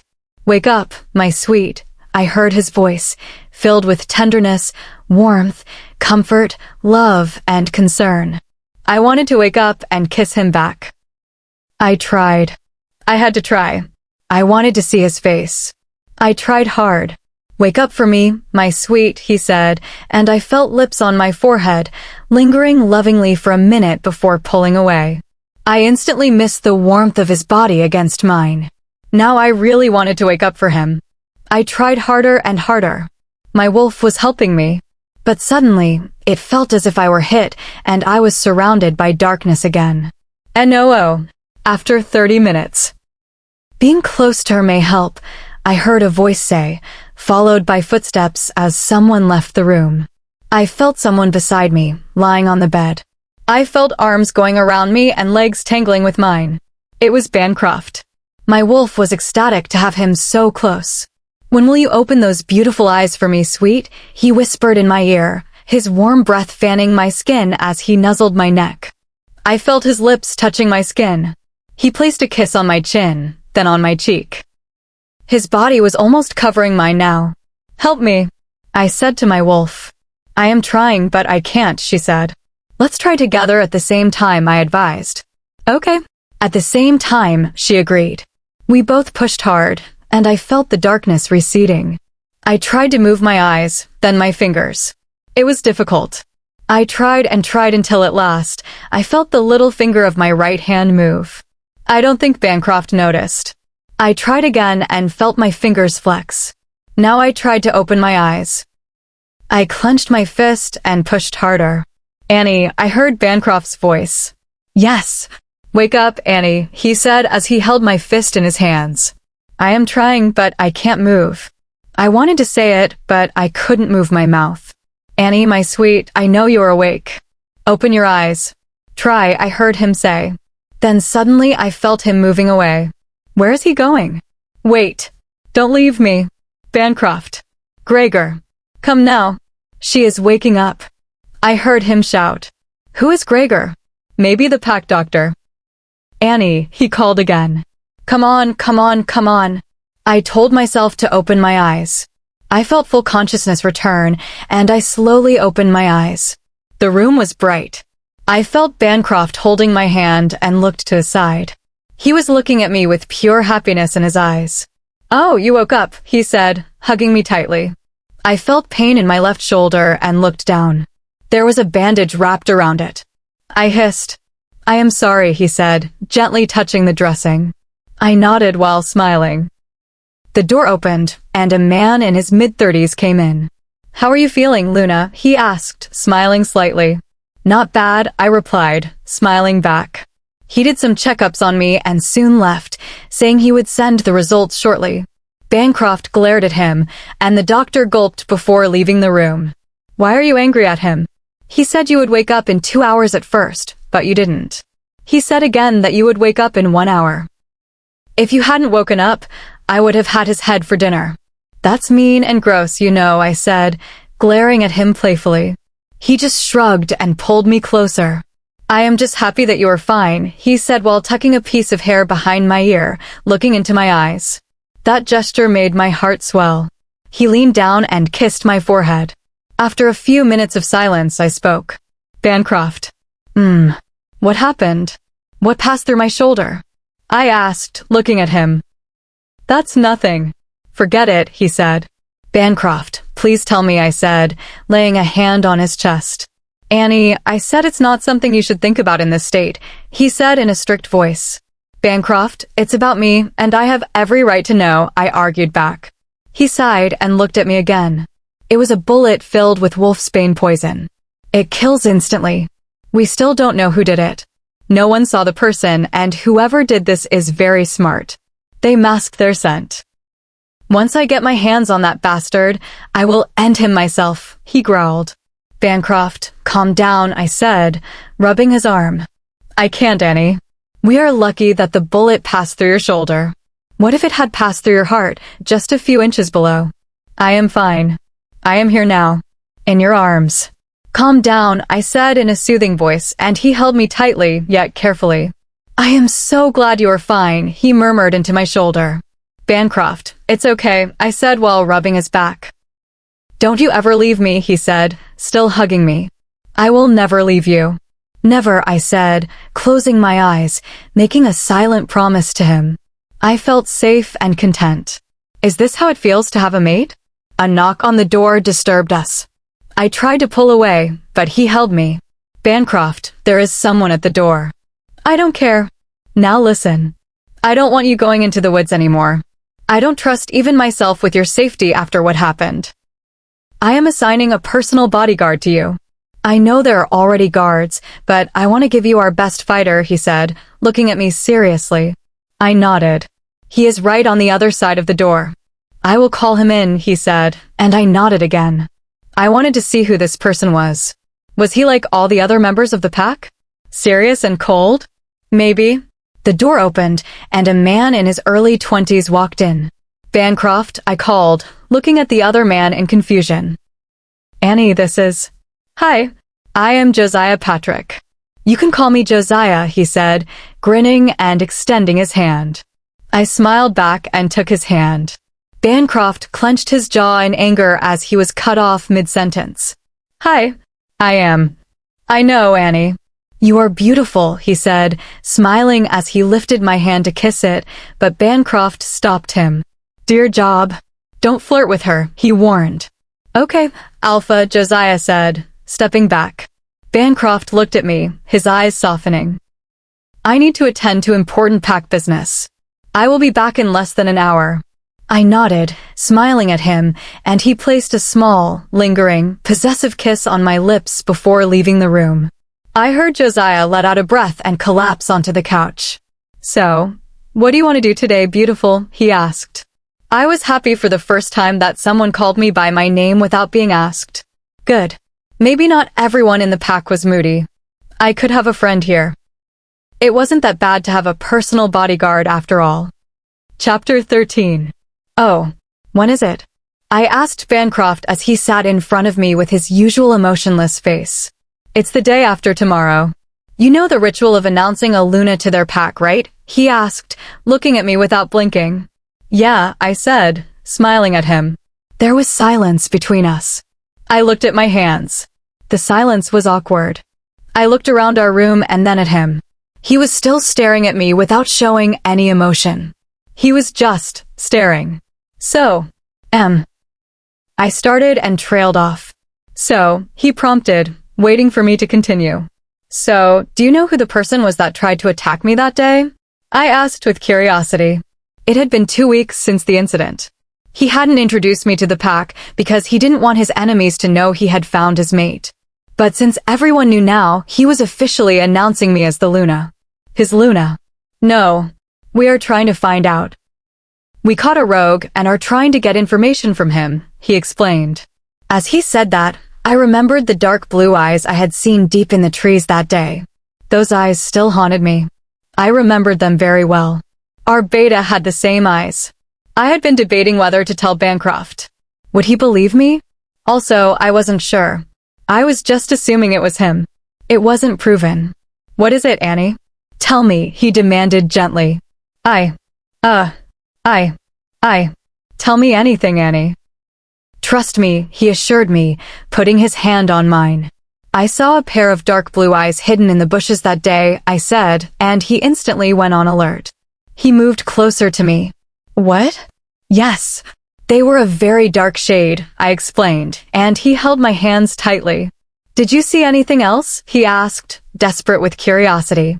No, I said, shaking my head. It's okay, Annie. I won't let anything happen to you. Ever, he said, pulling me into a hug. I lay my head on his chest. I know, I whispered. Look. I found the food. Josiah announced, entering the room with his hands full of junk food and a bag of chips in his mouth. I laughed at him. He looked ridiculous. Hey, Josiah. I greeted my new best friend. Since we met, we have become inseparable partners in crime. Bancroft was getting annoyed by him and his closeness to me. Josiah would always just shrug it off when Bancroft growled. Josiah had a knack for interrupting our alone time. Yo, sweetie. Here, take it. He threw a packet toward me. I pulled away from Bancroft to catch it. Bancroft growled at him for using an endearment and for disturbing our privacy. She doesn't need you now. Just get lost, you idiot. Bancroft growled. Alpha, I just came to give her some food, Josiah reasoned, plopping himself onto the couch in our room. Bancroft was getting angrier, and I knew he might lose control any minute. Josiah, thanks for the food, but go, I ordered. Jeez. You horny wolves. Okay, I am leaving. But a small suggestion, since the ceremony is coming soon, maybe you can go shopping and buy a dress. You can even have a change of mood. For the last 2 weeks, all you've done is rest. Go out. Come on. Let's all go and have some fun, Josiah suggested. We don't need to. Just get out. I don't want to send her out when danger is lurking, Bancroft said angrily, placing a possessive arm around me. You can come too, Alpha. I won't mind, Josiah said, taking a bite of his chips. I glared at him, warning him not to make Bancroft angrier. Don't make me regret my decision of making you her personal bodyguard, Bancroft said in a low, angry voice. Josiah gulped and lowered his head in submission. He left, leaving Bancroft and me alone once again. I wasn't really in the mood for shopping, but I looked at Bancroft. Maybe I could buy him something. I think we should go shopping, I said, looking at Bancroft. He stared back at me. What? Josiah is right. It might change my mood. Okay, Bancroft said, nodding in agreement. But I will only go if you come with me, I added. You think I would let you go by yourself after what happened, he countered. I just stared at his caring face. Get ready in half an hour, he said before kissing my forehead and getting up from the bed. I smiled and went to the closet. I picked out tight, dark blue jeans and a white, floral-printed shirt. I threw on a denim jacket and walked out. I found Bancroft wearing black jeans and a black shirt, looking as handsome as ever. My wolf purred at the sight. He had an amused expression on his face, but it was soon gone. Ready? He asked. I just nodded. I called your mother and told her that the ceremony is in 2 days. She will be coming tomorrow with your brother, he informed me. I was shocked and thrilled at the same time. Really? I exclaimed with excitement. I was sure my eyes were wide with happiness. I was so happy that my mother and brother would be here. I hadn't told my mother about the attack. She didn't need to know. Bancroft wanted to inform her, but I stopped him. Now everything was fine. I was fine. She could come without worry. Let's go, Bancroft said, offering me his hand. I took it, and we went downstairs. Josiah was stuffing his mouth with chips while watching a football match. I gave him a look. He turned to us, scanned us from top to bottom, and looked confused. Where are you guys going? He asked, turning back to the TV and stuffing more chips into his mouth. Pig, I heard Bancroft mutter under his breath. I shook my head at him. Don't you remember you said we could go shopping? Yeah, but I didn't mean so suddenly, he said, sitting up straight. But we are going now. Get ready. We will wait, I ordered. I am ready, he said, standing up and brushing crumbs off himself. He was wearing blue jeans, a V-neck shirt, and a leather jacket. Are you going to come like this? I asked in shock. "What's wrong with this sexiness?" he asked cockily. Bancroft shifted on his feet, getting annoyed. "Josiah, stop it." I started walking out and Bancroft walked beside me. Josiah followed behind. Bancroft opened the car door for me. I smiled at him before getting inside, and he closed the door. He got into the driver's seat while Josiah helped himself into the back, eating an apple. I shook my head at him. Bancroft started driving, and we soon reached the mall. Bancroft gave Josiah the keys to park the car. "Come on," he said, putting an arm around my waist and pulling me with him. It felt so good to be close to him. "Hey, wait up," Josiah shouted, jogging behind us. We went inside, and I walked into the first shop I saw. It was a men's shop. Bancroft and Josiah followed me. Bancroft gave me a confused look. "I have everything I need. Actually, I wanted to buy you a shirt and jeans." "A whole outfit," I said, smiling and blushing a little. Bancroft pulled me closer, leaned down, and kissed my cheek. "You don't need to," he whispered in my ear. "But I want to." "Please," I said, giving him my puppy dog eyes. He nodded. I grinned and walked around looking for the right shirt. Josiah sat in the corner, eventually flirting with a woman in the store. I rolled my eyes at him. Bancroft just observed my every movement. There were many brands with different types of colored shirts. I didn't know his favorite brand or color. I remembered how he filled his whole closet with new clothes for me. He did so much for me, but I hadn't done anything for him. I picked up a green shirt and tried to gauge Bancroft's reaction. His face was neutral, as always. I put it back. I rummaged through different shirts. What to do? I thought to myself. "Follow your instincts," my wolf said. She was right. I looked around and found a shirt, white with a dark blue number 1 on it. I instantly picked it out. I went to the other side and selected a pair of light blue jeans. I walked over to him, smiling, and handed them to him. "Here. Try these on," I said, and he nodded before going into the changing room. I eagerly waited outside, pacing and glancing at the door every few seconds. Why isn't he coming out? "Maybe he needs help," my wolf suggested. I rolled my eyes at her. Just then, the door opened, and there stood Bancroft, looking incredibly sexy. The clothes fit him perfectly. The sleeves were rolled up. How should I describe him? Dashing? Hot? Pure perfection. I squealed in excitement and went to him, kissing him hard on the lips. I threw my arms around his neck and pulled away instantly. "Bancroft, you look so handsome." "See, I knew you would look great in them." "I selected it because it has a 1 on it, meaning you are number 1 in the pack and in my heart. You look so hot in these clothes." I stopped my rambling when I realized what I had said. I looked down, blushing. My wolf ignored me, checking out our mate. I called him handsome and hot. I told him he is number 1 in my heart. What must he be thinking of me? "You stupid girl." I scolded myself. "Bancroft, I am sore." He cut me off with his fingers on my lips. His mouth twitched into a tiny smile. "Don't say sorry. We love that our mate thinks about us like that." "I am happy to know that I have first place in your heart," he said and leaned down to kiss my lips. I blushed furiously and kissed him back for a moment.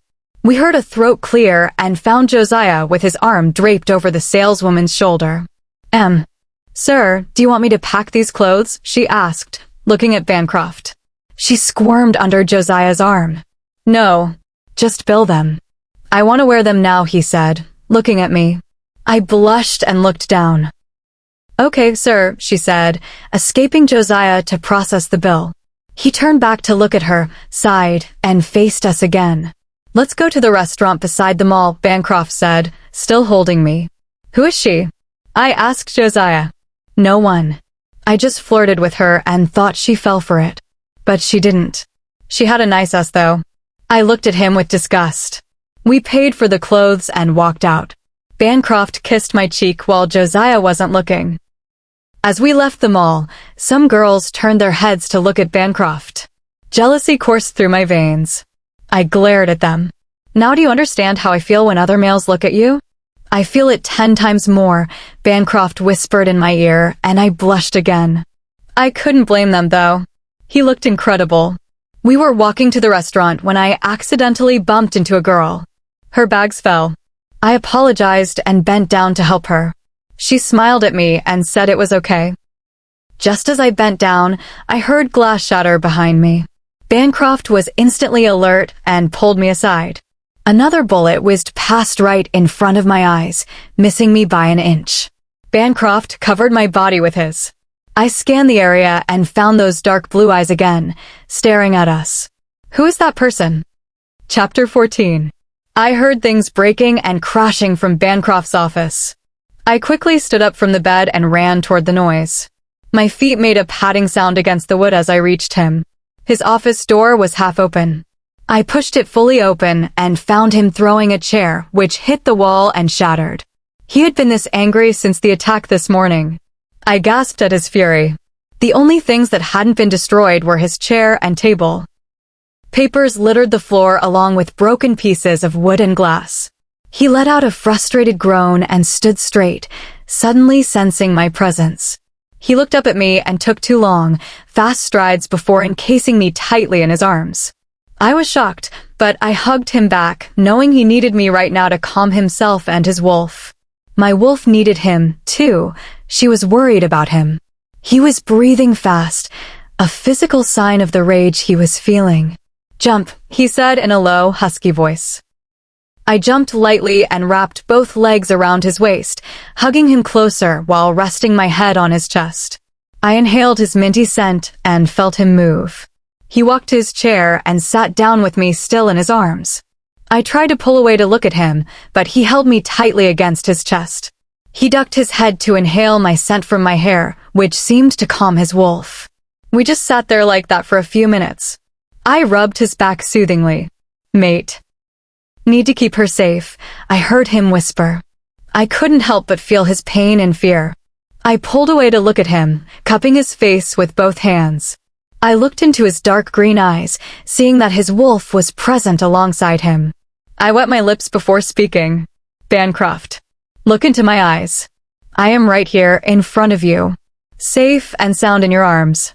Nothing will happen to me when you are here," I tried to assure him, hoping to chase his fear away. He just stared back at me with a serious face. "Annie," he said my name, and my body tingled at the sound. I nodded for him to continue. "I won't let anything happen to you," he said, sounding like a vow. I smiled at him knowingly, but I could still see that fear in his eyes. What was he scared of? "Why?" "I know," I whispered, wrapping my arms around his neck. "You will not leave me, right?" he asked, pain evident in his voice. My mouth dropped in shock. Why would he ask that? Why would I leave him? "Of course not," I said, sitting up straighter in his lap. "I would never do that. You're my mate, and I can't live without you." "Just wanted to hear it," he said, giving me that same intense look, but I sensed the vulnerability beneath it. "You are my mate. I know I wasn't a big fan of the idea a few days ago, but I don't want to leave you, not now. Not when I am trying to know you," I explained desperately, wanting him to hear the truth in my words. "Everyone close to me ends up leaving me. I don't want to lose you," he said, holding my face and looking into my eyes. For once, his emotions were clear in his light green eyes, showing that he was in control, not his wolf. "You will not lose me," I told him honestly. His eyes still held pain, but only for a brief moment. His jaw clenched. I sighed softly before tracing circles on the back of his neck where his hair ended. He closed his eyes, clearly enjoying it. I just sat there, staring at his beautiful face. How could anyone call him a beast?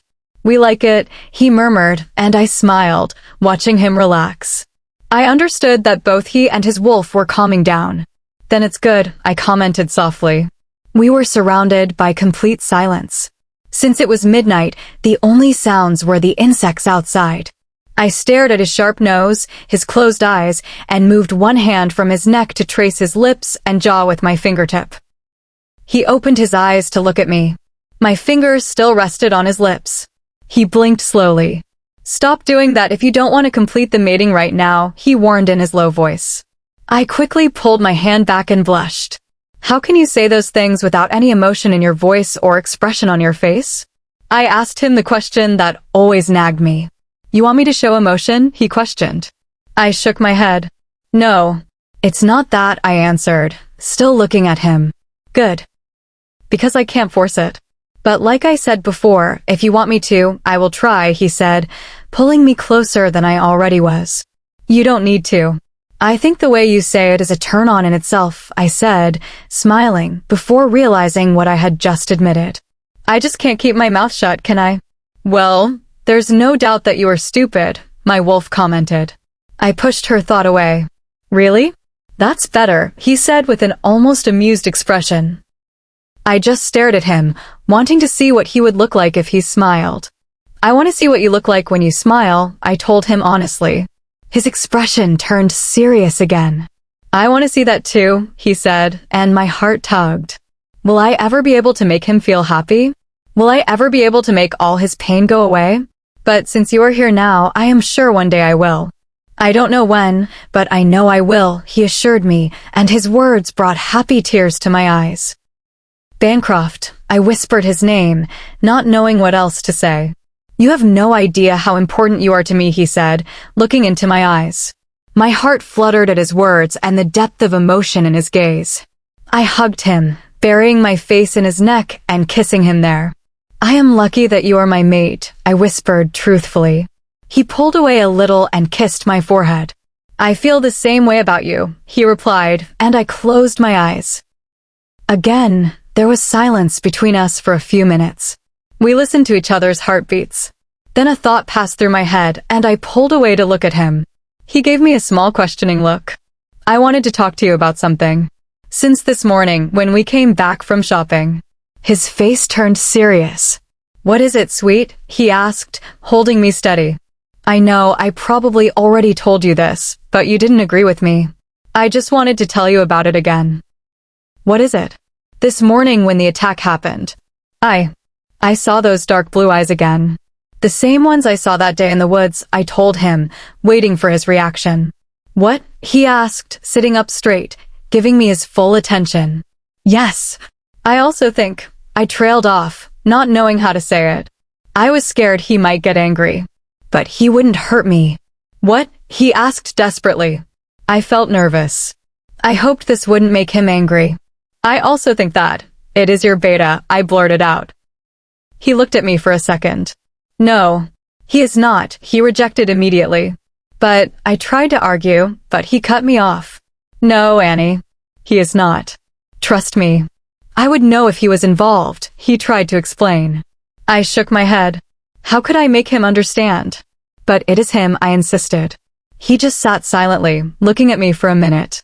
Annie, you need to know something, he said with total seriousness. What could it be? I urged him to continue. I put my beta in charge of watching over you all the time since we went to fight in the forest. When the first attack happened, he said, and I looked at him, confused. What? I asked with a frown. Yes. I sensed something was wrong back then. I was damn sure, and I was right. That's why I put him in charge to watch your every move when you were out of this house. He was there with us when we went shopping. He followed us the whole time. I told him to keep an eye on everything, on every single minute detail. In fact, he saw the dark blue eyes too, he explained. I just stared at him in shock. But they both had the same eyes? The dark blue eyes you are talking about are pure blue. If you look clearly, my beta, Jacob, has a hint of green in his, he pointed out, as if he heard my thoughts. Then I recalled the eyes in the woods, and he was right, they were just blue. You're right, I said, staring into the air as I processed it. Like always, he said, pulling me back to reality. I am sorry, I apologized immediately. I felt ashamed for blaming an innocent person. It's okay, he said and kissed my cheek. I sighed, thinking about it all. How stupid was I? I wanted to hit my forehead. Instead, I settled for shaking my head at myself. Jacob is coming, he said, and I nodded, trying to get up from his lap. It wouldn't look professional if we were sitting like this when he arrived. But he pulled me back, making me fall back into his lap sideways. I gasped and was about to object, but just then we heard a knock on the door. We both turned to look, already knowing who it was. There stood Jacob. Come in, Bancroft said, and he walked in. He looked at me and then at him. Alpha. Luna, he greeted us both, bowing slightly. I smiled at him in reply, feeling guilty. What is it? Bancroft asked with no emotion in his voice, but with a serious face. His hands were still around me, holding me to him. Alpha, I scouted the entire north side of the border like you said. Everything is under control. I found no one, he said the last part with a small pause. I averted my gaze. Bancroft looked deep in thought, and Jacob looked the same. Good. Anything else? Bancroft asked. Yes, Alpha. This morning, the attack wasn't targeting you like we all thought, he said. I frowned, feeling relieved it wasn't aimed at him, but my curiosity spiked. Then who did they plan the attack on? Bancroft voiced my thoughts. I looked back at Jacob for his answer. He looked at me for a second, and then back at Bancroft. It was on the Luna, he said. I gasped. That was all it took for Bancroft to lose control. Oh no. Chapter 15. Make sure everything is under control and keep a close eye on everything. Every minute detail matters. Since Josiah went out of town for a week, I want you to tighten the security for Annie. Be doubly careful when you are around her. Since the party is tonight, the security should be tighter. I ordered my beta in my strict voice. Okay, Alpha. Our pack members are excited to meet their Luna tonight, he expressed. Don't let any suspicious people come near her. No, don't let more people meet her than necessary. I don't trust anyone in this situation. Tonight, I was announcing Annie and Luna as my mates to the whole pack. Her parents would also be visiting. Our trackers are trying very hard to find the rogues near our territory, he started, but I cut him off. I don't want them to try. I want them to find them as soon as they can. My wolf surfaced in anger. Jacob looked down, unable to meet the fury in my eyes. They will, Alpha. I will have a talk with them again, he said, looking down. They better. My wolf voiced along with me, and I turned back before running off from the forest to my house, our house. I could hear the leaves crush under my feet as I ran, but all I could think about was Annie. It had been a week since I learned that the attack was on her, and I still couldn't digest it. My wolf took control once we heard those words and was about to destroy everything in my path, only to be stopped by my mate. She hugged me tightly to calm me. Her sweet scent of lilies grounded me. How dare those filthy rogues even think about harming her? Or even think about her at all? If they have anything against me, they should fight me, not her. Once I get my hands on them, none of them is going to live. I won't let them anywhere near her. They took away my family once, and this time, I won't let them take her away from me. I felt my canines extend and fur start to grow on my body, indicating that my wolf was about to come out. I quickly controlled him, pushing him to the back of my mind, though he was still growling low. Running faster, I reached our home. There were guards all around the house. I had ensured very strict security since the attack. There were no guards inside, though. I didn't want unmated wolves to even look at her. Most of the guards outside were mated wolves. Alpha, they greeted as I walked toward the house. Giving them a curt nod with a serious look as I passed, I went in and closed the door. I walked into the kitchen and found Jana cooking breakfast. She gave me a kind smile, and I nodded at her before opening the fridge for a water bottle. I drank some water, put the bottle back, then turned to her. Where's Annie? She looked at me to answer my question. She is in the gym, she replied, but just then, we heard a soft, melodic voice humming and singing. Hearing that voice, I knew exactly who it was. My wolf urged me to go to our mate immediately. Jana went back to cooking, and I went upstairs to the gym. Why is she singing in the gym? I thought to myself. My wolf was just happy he would see her after 3 hours of patrol in the early morning. Reaching the gym, I stood near the entrance and found her eyes closed, humming, sitting on a bean-bag chair. Moving her head to the rhythm, she sang softly. She had stepped off the treadmill to rest. My eyes traveled down her body. She was wearing a black sports bra, tight shorts, and black shoes. Her hair was tied in a ponytail that reached her waist. Little sweat drops fell from her face. I leaned against the doorframe, watching my beautiful mate. I watched her pink lips move. Seeing her brought back the memories of when I first met her. Folding my arms across my chest, I stared at her beauty. Her cleavage showed slightly, and her flat stomach and navel were exposed.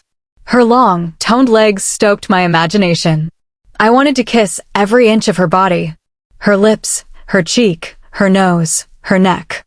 I could imagine her legs wrapped around my waist as I kissed her. I wanted to hear her moan and watch her eyes roll back in pleasure. The mere thought made me hard. "Can't keep my hands to myself," she sang, humming before singing again. "I want you all to myself." "Just our thoughts," my wolf said in the back of my mind. I smiled, looking at her. She looked so pure, innocent, lovely, and most of all, beautiful. I growled low, feeling the tension build. She sniffed the air lightly, opened her eyes, and looked toward the entrance where I stood. She sat up slowly, and I walked to her like a predator. I could hear her heartbeat increasing. "Bancroft," she whispered my name, and my wolf started purring lightly. "When did you come back? Where did you disappear to this morning anyway?" she asked as she sat up straight. I could hear the vulnerability in her voice. I stopped in front of her and bent down to her level. "I came back just a few minutes ago. I went to check the border patrol," I answered, putting my right hand on her cheek, cupping it. She leaned into my touch, and tingles ran down my hand, which I was sure she was feeling too. "You have an angelic voice," my thoughts slipped out as I stared deep into her warm brown eyes. "Thank you," she whispered, looking back into my eyes. There was an undeniable electricity in the air around us, igniting a deep passion inside me. "What is the song that you were singing?" My voice came out low and husky. She took a minute and licked her lips before answering. "Hands to Myself" by Selena Gomez, she replied in her sweet voice. My gaze traveled down to her lips, and my palm moved to her jaw to inch her face closer to mine, my fingers under her chin as my thumb ran over her bottom lip. She let out a warm breath slowly, and I looked back into her eyes. I could see lust swirling there. "Then don't keep your hands to yourself." "I am not stopping you," I whispered as she stared at my lips. "I was just singing," she whispered back. "Oh, really? But your eyes are telling me otherwise." Her bottom lip trembled, wanting to be claimed. "Bancroft," she called out, looking back into my eyes. I could see a question in her gaze. "What is it, my sweet?" My eyes met hers. She paused a minute, looking doubtful. I cupped her face with both hands and made her look at me. "You can ask me anything. No need to worry." I tried to assure her. I don't know how to ask this. "But the question has been nagging me since last night," she spoke, looking down. I could see she was unsure. "Ask anything. Don't hesitate," I encouraged. She put her hands together and fiddled with her fingers nervously. Finally, after a few seconds, she looked up at me before asking. How many girls did you have sex with?" she stuttered. I was shocked by her question, but I didn't show it. I never showed my feelings outwardly. Why would she ask us such a question? My wolf growled, fighting for control. I pushed him back. A serious look came onto my face, though the intense electricity around us remained. "I am sorry. I shouldn't have asked." She started apologizing, but I cut her off. "No need to apologize. You have every right to know," I told her before standing up. She stood up with me. "What should I tell her now?" "How should I tell her? Why did that thought cross your mind anyway?" I asked curiously. She shrugged. "Last night, while we were watching a movie, the hero and heroine were making love, and I just thought about us. You know. It's nothing. You don't need to answer. Just leave it," she said, waving it off. I could feel my wolf grin hearing her words. "What did you think about us?" I asked to tease her, taking a step toward her. She stood rooted to the spot, her eyes nervous. I wanted to take her right now. "Me too." "What are you waiting for?" my wolf asked. I ignored him. "Come on, mate." "Tell me," I demanded, snaking my hands around her waist slowly and pulling her to me. Our chests touched. "Bancroft," she whispered, looking at my lips intensely. "Yes," I answered, waiting for her answer. Before we both knew it, our lips met. Tingles exploded as her lips molded with mine. Her lips were so soft and plump. She let me enter her mouth, and my tongue dove in to claim her. Her hands circled my neck and tangled in my hair while kissing me. My hands were around her waist, my thumb caressing the bare skin of her stomach. After kissing for a few minutes, we pulled apart to catch our breath. My lips went down to kiss her neck as she inhaled some air. Bancroft, I heard her moan, and my wolf purred loudly in delight that we were pleasuring our mate. I sucked on the mark I gave her and moved to the other side of her neck to kiss her there. I went back to kiss her jaw and was about to kiss her lips again when she spoke. "You still didn't answer me," she pointed out. I pulled away to look at her. "You didn't answer me either." "You answer mine, and I will answer yours, my sweet," I told her as she panted. Her face flushed deep red, and she hid her face in my chest.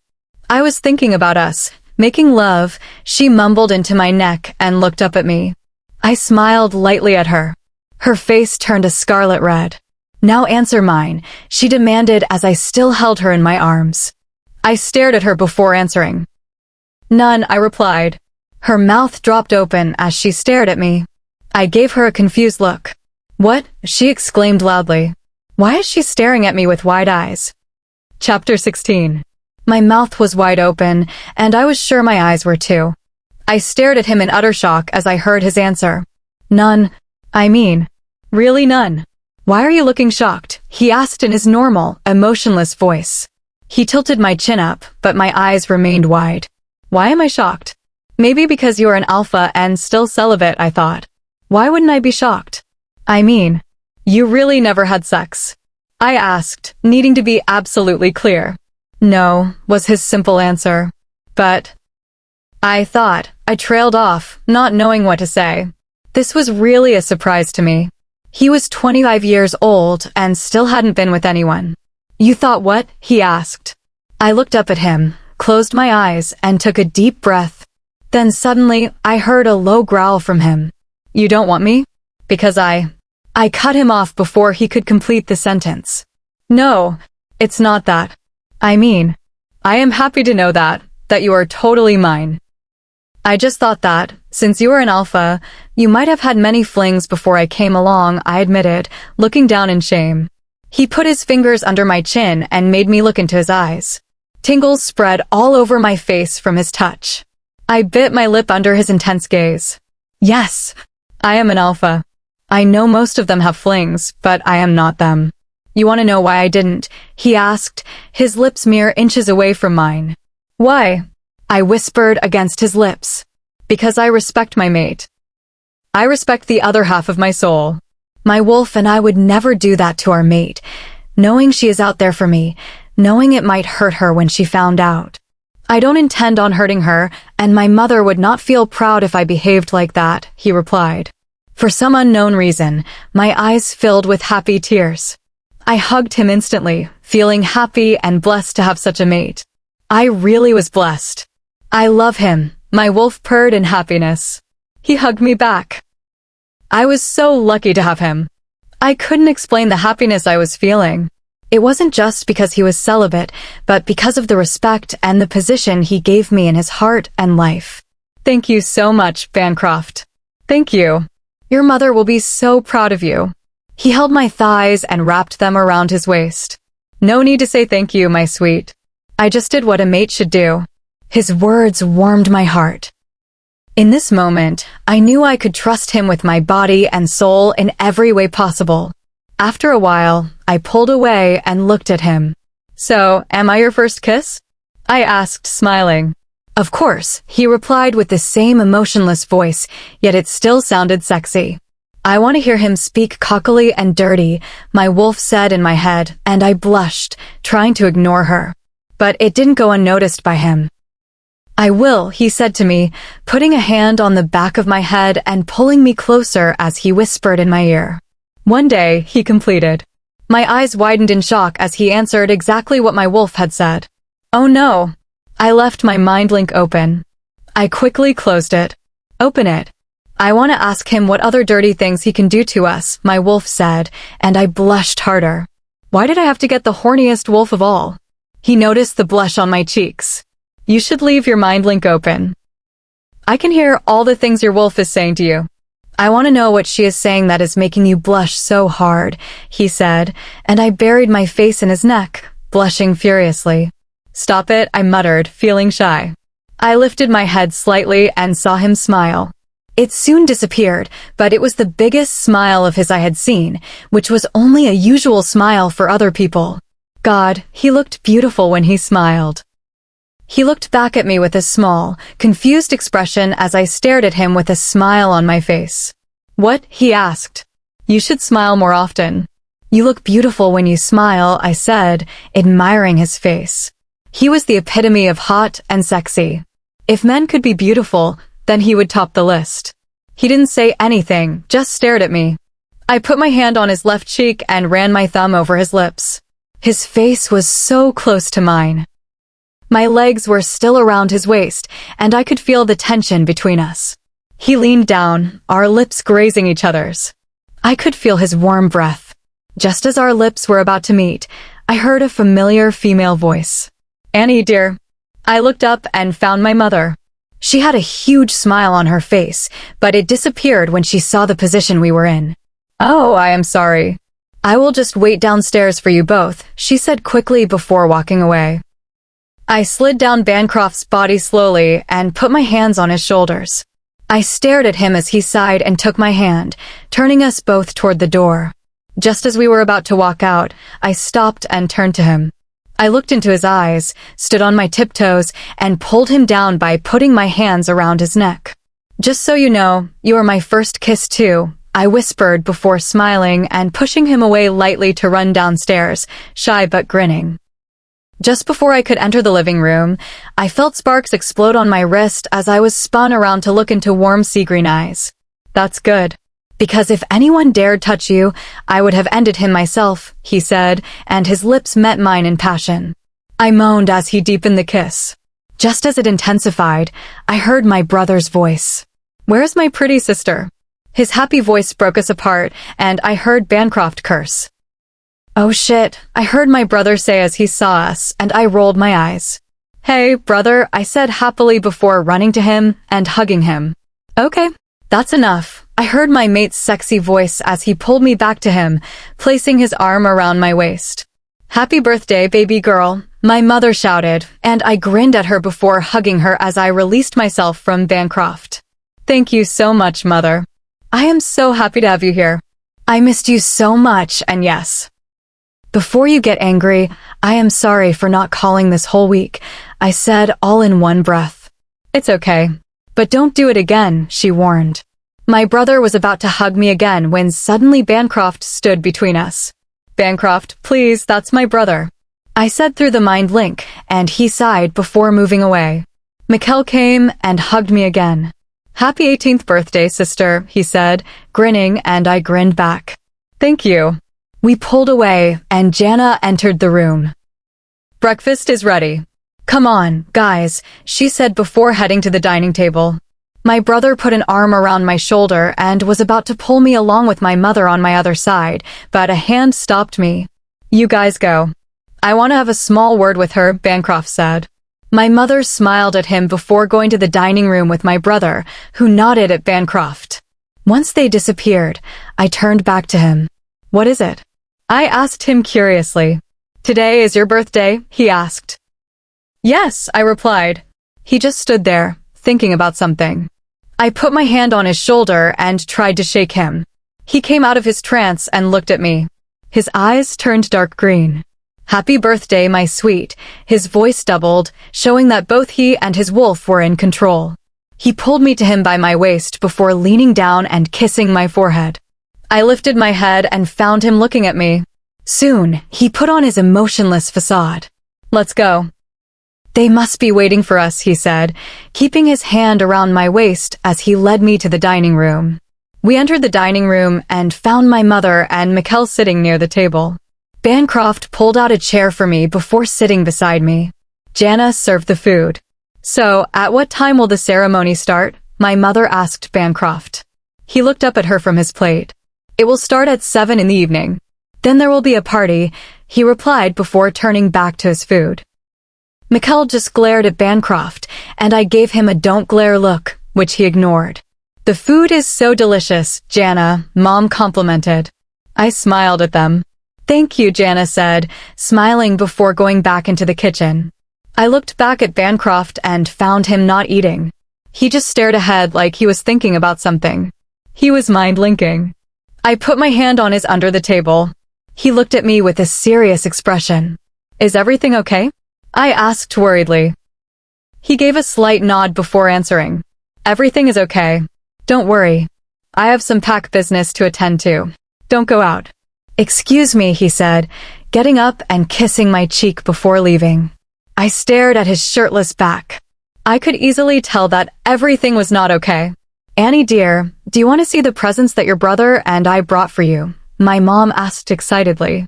Of course, I replied with a fake smile, my mind still wrapped up in Bancroft's behavior. You should definitely see what I brought for you. It's so cool, Mikkel said, and I smiled at him. I will love whatever you bring for me, bro, I said as I pulled my thoughts back to the present. Soon we were chatting and laughing. Breakfast was over, and my brother went to his room, which Jana showed him. Mom and I started climbing the stairs to go to her room. So, how is it going with Bancroft? She asked, wiggling her eyebrows teasingly. I blushed. Good, I said casually, although my face said otherwise. It's going great. Awesome. He is a mate that every girl will want. I thought to myself. You were right, Mom. He just needs someone. I will never give up on him. Also, you know, I don't need to change him because he is not the monster everyone says he is. He is far from a monster. I love him the way he is, I said, smiling. Then I realized something. I love him. I am in love with Bancroft. I am in love with my mate. I am in love with him, I whispered to myself. Oh baby, I am so happy for you, Mom said, hugging me as we reached her room. I hugged her back before pulling away. Her eyes were filled with happiness. Did you decide what to wear tonight, dear? She asked. I am still confused about it, I told her. Then I will help you. Tonight is going to be perfect, she said excitedly as we both walked to mine and Bancroft's room. But her last statement didn't sit right with me. Just in time, my inner voice said. Tonight is going to be anything but perfect. Chapter 17. How about this? I asked my mother as I took out another dress, this one dark green, and held it up against me to check how it looked. She examined it keenly before answering. I was tired of trying on clothes one after another. Good, but not great, she replied, pulling a white dress from the closet. Bancroft bought all the dresses before I arrived. Most still had price tags on them since I hadn't worn them yet. It had only been a few weeks since I came here, and there were so many clothes that I couldn't possibly wear them all at once. So now I'm going through each one, trying to decide what to wear for tonight's party. Wow! It's so beautiful, Mom! I exclaimed as I took it from her.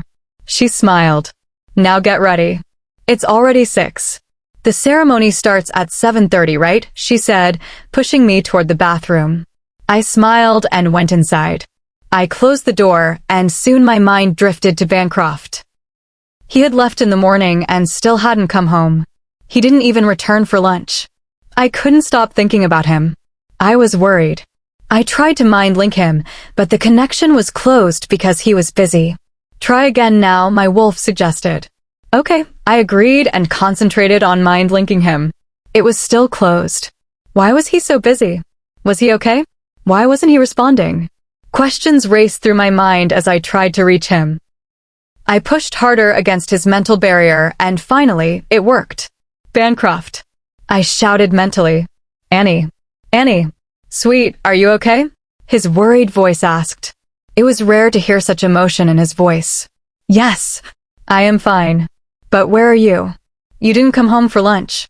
Is everything okay? Are you okay? I asked all the questions swirling in my head. Don't worry about me.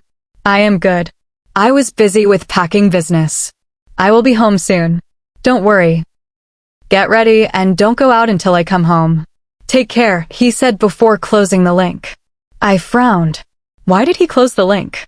He was definitely hiding something. I shook my head to clear my thoughts and got into the shower. I washed my hair and cleaned myself. Wrapping a towel around me, I went into the bathroom closet and dried off. I put on the white dress. It reached my thighs and had straps that ran over my shoulders, leaving my arms bare. My long brown hair fell to my waist on one side, with the rest cascading down my back. I wore a pair of white diamond studs and a matching white bracelet before stepping out. My mom stood up once she saw me, looking at me in awe. "Oh, my dear. You look so beautiful. Bancroft will surely love it." I blushed at her comment. "Mom." She came over and cupped my face in her hands before kissing my forehead with love. "You already turned 18. Your father would be so happy to see how grown up his baby girl has become," she said with tears in her eyes. "Mom," my voice came out as a whisper. I couldn't stand seeing her sad. "See, it's already 7. I will go and change too. Your brother must be sleeping in his room." "I will go wake him," she said, patting my cheek and smiling before leaving, muttering about how my brother had no sense of time. I smiled at her and looked down, thinking about Dad. Just then, my phone rang. I went to my nightstand to check it. The caller ID showed Josiah. I smiled instantly. "Josiah." I greeted cheerfully. "Hey, Luna," he teased, stressing the word Luna. Josiah and I had become great friends. We had so much fun together. He was the one person here I shared almost everything with. He had gone to visit relatives and wouldn't be back for a week. "Sup, buddy?" "Nothing much. It's quite boring here with all the grandmothers," he groaned, and I laughed. "So, you were having so much fun there. Will you ever come back here?" I asked sarcastically, knowing it would annoy him. "Oh, please. If running were the only way to get there, I would do it. I would even run 1,000,000 miles if I had to. Anyway, how are the arrangements going?" he asked, changing the topic. "I don't know. You know Bancroft. He wouldn't let me out. Not even on my birthday." It was my turn to groan. "Don't worry. Some alphas are grumpy like that," he commented. "You're mean." "Don't call my mate grumpy. He is only hot," I stated, and heard a snort from the other end. "Now what? You both are more lovey-dovey than normal. Please don't tell me I have to watch you both eating each other's faces once I come back." "I would rather stay here with my grandmothers than see that," he said, and I could practically see him making a disgusted face. I bit my lip, thinking about it. "Don't worry. Even if we do, you wouldn't be in the room, since you know, your alpha is a very private person," I said, blushing. I heard a gasp on the other end. "So you are making out and eating each other's faces." "I knew it," he shouted. I pulled my phone away for a moment and winced before putting it back to my ear. "Chill, dude. You're such a gossip cat," I teased. "Yeah, whatever." "So, when will the ceremony start?" he asked. "At 7:30. How is the security, though?" "I am sure it's very tight," he added. "Of course. Also, Bancroft is taking extra care for some reason, and he was busy the whole day today. Something is going on, but he is not telling me." "I think it must be about the rogues," I said, and there was a bit of silence on the other end. I called his name, and then he responded. "Oh, yeah, sorry. I was just thinking about things and how it's going there," he replied. "It's okay. Don't stress yourself. Enjoy your week there." "I have extra security now, so no harm will come to me," I assured him, knowing he would be worrying about my safety. "Oh, that's good. Now, you will be extra safe and guarded well," he said, but I sensed awkwardness in his words. "Yes, and why are you saying it like that?" He heaved a sigh. "Nothing. Just assuring myself you're safe. It's my job to keep you safe, and as your friend, I am worried." "No need to worry. That's what I have been telling you. Now I have to go." "Bye," I said, smiling. "Bye," he said, and I ended the call before placing my phone on the nightstand. I heard footsteps and turned my head to the room's entrance. There stood Bancroft. He had an angry look in his eyes. His eyes were pure black, meaning his wolf was totally out. His claws were extended. I gasped lightly before going to him with only one question running through my mind. "What happened?" "Bancroft," I whispered once I reached him. I raised my hand and put it on his cheek, caressing him. I wasn't scared of this side of him, but I was scared of what he was capable of doing when angry. I ran my fingertips over his hand and slid them down to his palm before clasping mine with his. I entwined our fingers and felt his sharp claws graze lightly over my skin. I looked into his eyes as he stared back. Suddenly, he pulled away and walked into the bathroom quickly, taking long strides. I just stood there, shell-shocked. Why was he so angry? Something happened. Something huge. I bit my lip and paced the room slowly without realizing it. Soon, he came out of the bathroom with a towel and looked at me. As I took a step toward him, he went into the closet. I just stood there again. He soon emerged in a white button-up shirt with the top 3 buttons open and black jeans. I couldn't help but admire his beauty. He looked so hot and sexy, but I stopped myself from checking him out. He came near me, and before I could say anything, he started talking. "You look beautiful, sweet," he said as he took my hand in his. I noticed that his eyes were no longer black, but back to the sea green. They really were. "Thank you." "But why?" He stopped me before I could question him. "I will explain everything later." Nothing happened. "You don't need to worry," he assured me. Okay, I agreed, not wanting to press the topic.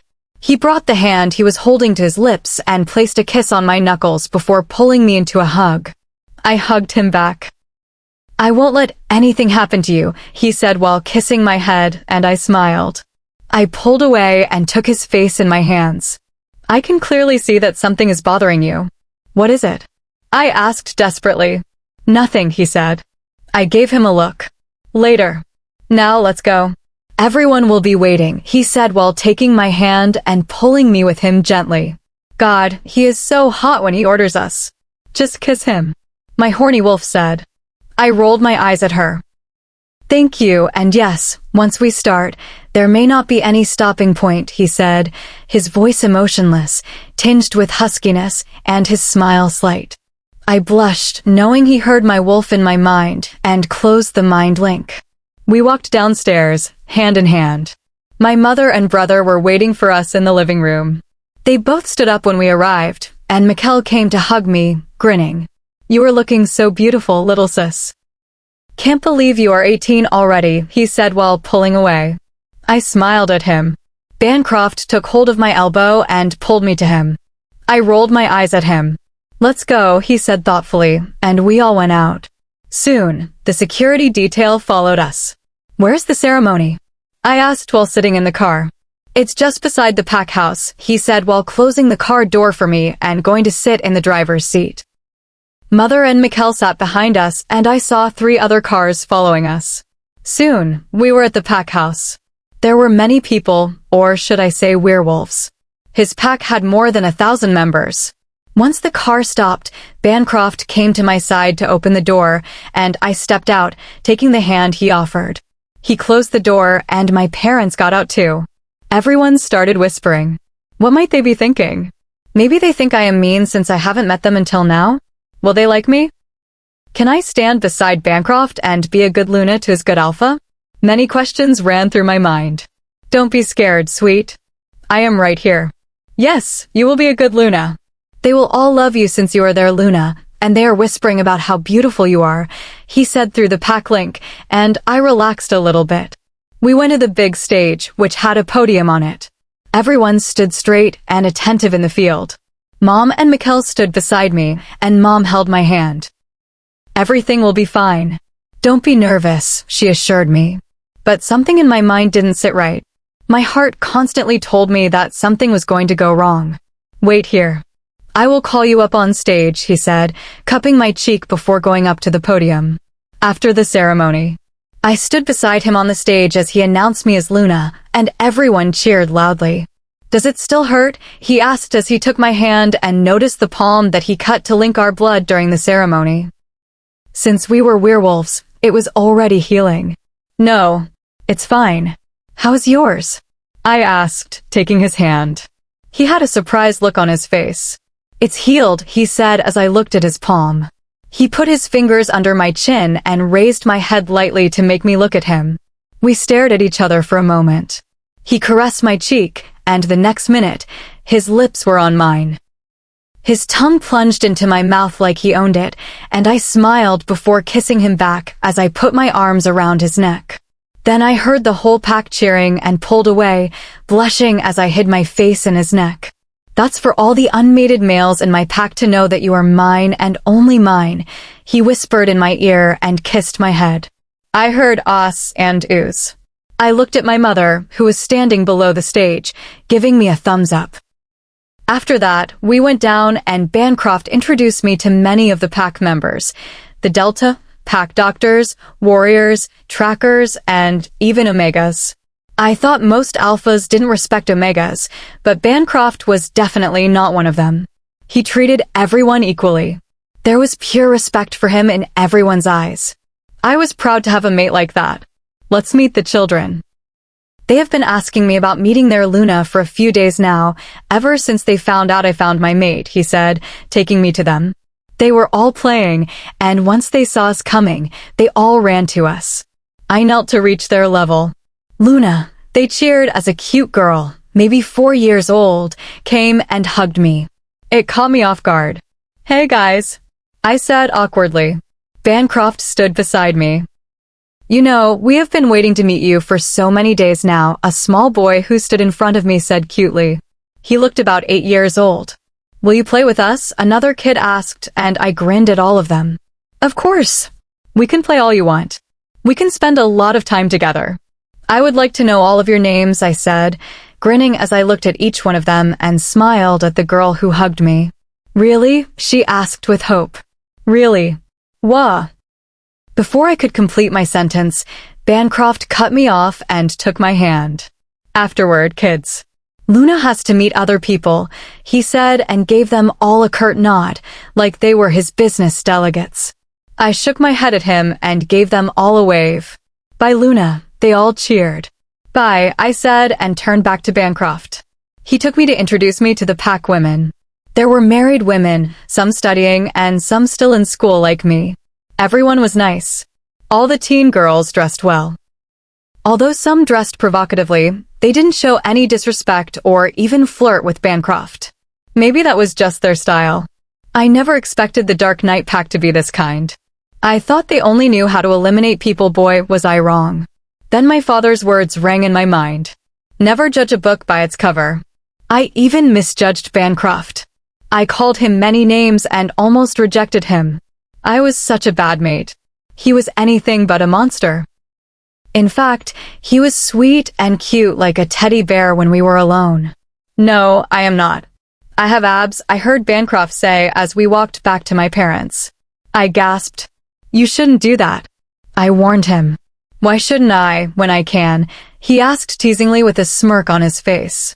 I turned away from him and tried to hear his thoughts. Why did she turn away like that? Maybe she is angry that I heard her thoughts. She is so beautiful tonight. She looks like an angel, I heard and blushed instantly. Thank you, and I am not angry at you, I said, and for a millisecond, his eyes widened, but soon they were back to normal. Soon, he closed his link, and I smirked at him. He looked at my expression and almost smiled. Almost. I smiled widely, though. I noticed that security was very tight near the woods surrounding the field. I will come right back. Don't go anywhere without me, he said before going to talk with his beta. I gave him a nod and he walked away. Everyone was dancing as the party started on the dance floor and some were totally drunk. Some even asked me to dance, but I said no and stood with my mother watching them as my brother danced too. He was terrible at dancing. Bancroft was still talking to his beta. I turned my head to the side and saw the cute girl who hugged me running toward the woods for her ball. I went to her and found that she was heading toward the unsecured part of the woods. I went to stop her. Hey, sweetie. You stop here. I will go and get it, okay? I said and went into the woods to retrieve the ball as she smiled at me. The ball rolled a little deeper into the woods and I walked further in to get it. I picked it up from the ground and stood up, only to gasp in shock. My heartbeat quickened and I could hear it pounding. There in front of me stood a brown wolf. It was huge, and there were many others with it. But what caught my attention were the eyes. The eyes that I always saw after the 2 attacks. The dark blue eyes. Chapter 18. Jameson POV. I stared back in shock, my mouth slightly ajar, before standing up straight. The wolf growled low, sneering at me and revealing his teeth. I took a step back in fear. He was staring straight at me. I sensed a presence behind him and found another 2 brown wolves looking at me just like he was. Don't get scared, Annie. Be strong and brave, I told myself. I was a warrior, and I would not be afraid. We just stood there staring for a minute. Suddenly, there was the sound of leaves rustling. I looked around to see more wolves emerging, many of them. That was when I understood. I was trapped. It was you who attacked me, right? I asked him, even though I knew the answer. He nodded his wolf head in response. What do you want? I asked, trying to get an answer. He stared back at me with anger and sneered loudly, taking a step toward me. I took one back. Bancroft will end you if he finds you here, I said, but he seemed indifferent. I took another step back as he took one forward. Suddenly, the dark brown wolf with those dark blue eyes started to shift into his human form. He stood there unclothed. I kept my gaze high, not interested in looking lower. He had an angry look on his face. His dark blue eyes turned even darker. He was muscular, with a handsome face and a sharp jawline. Why are you here? To eliminate me? I asked him with no emotion in my voice. He walked toward me, but I stood my ground. Wow! Finally, that beast did find his mate, huh? He said as he stood in front of me. He is not a beast. He has a name. I growled, not liking the way he disrespected my mate. I would never let anyone call my mate a beast. My wolf agreed with me. Feisty, I see, he said with a smile that didn't reach his eyes. He was standing so close to me. So, tell me, Annie. He knew my name? How is your mate treating you? I mean, having a beast, a person that never shows emotions. As a mate might sometimes be a very hard thing, don't you think? He asked while circling me. My anger boiled as he used that slur again. One last time. I am telling you. Do not call him beast again, I said, seething. You know nothing about him. To my surprise, he laughed at me, though his laughter contained no humor. I don't know him? Oh, believe me, I know him better than you do, he said, his voice dropping low.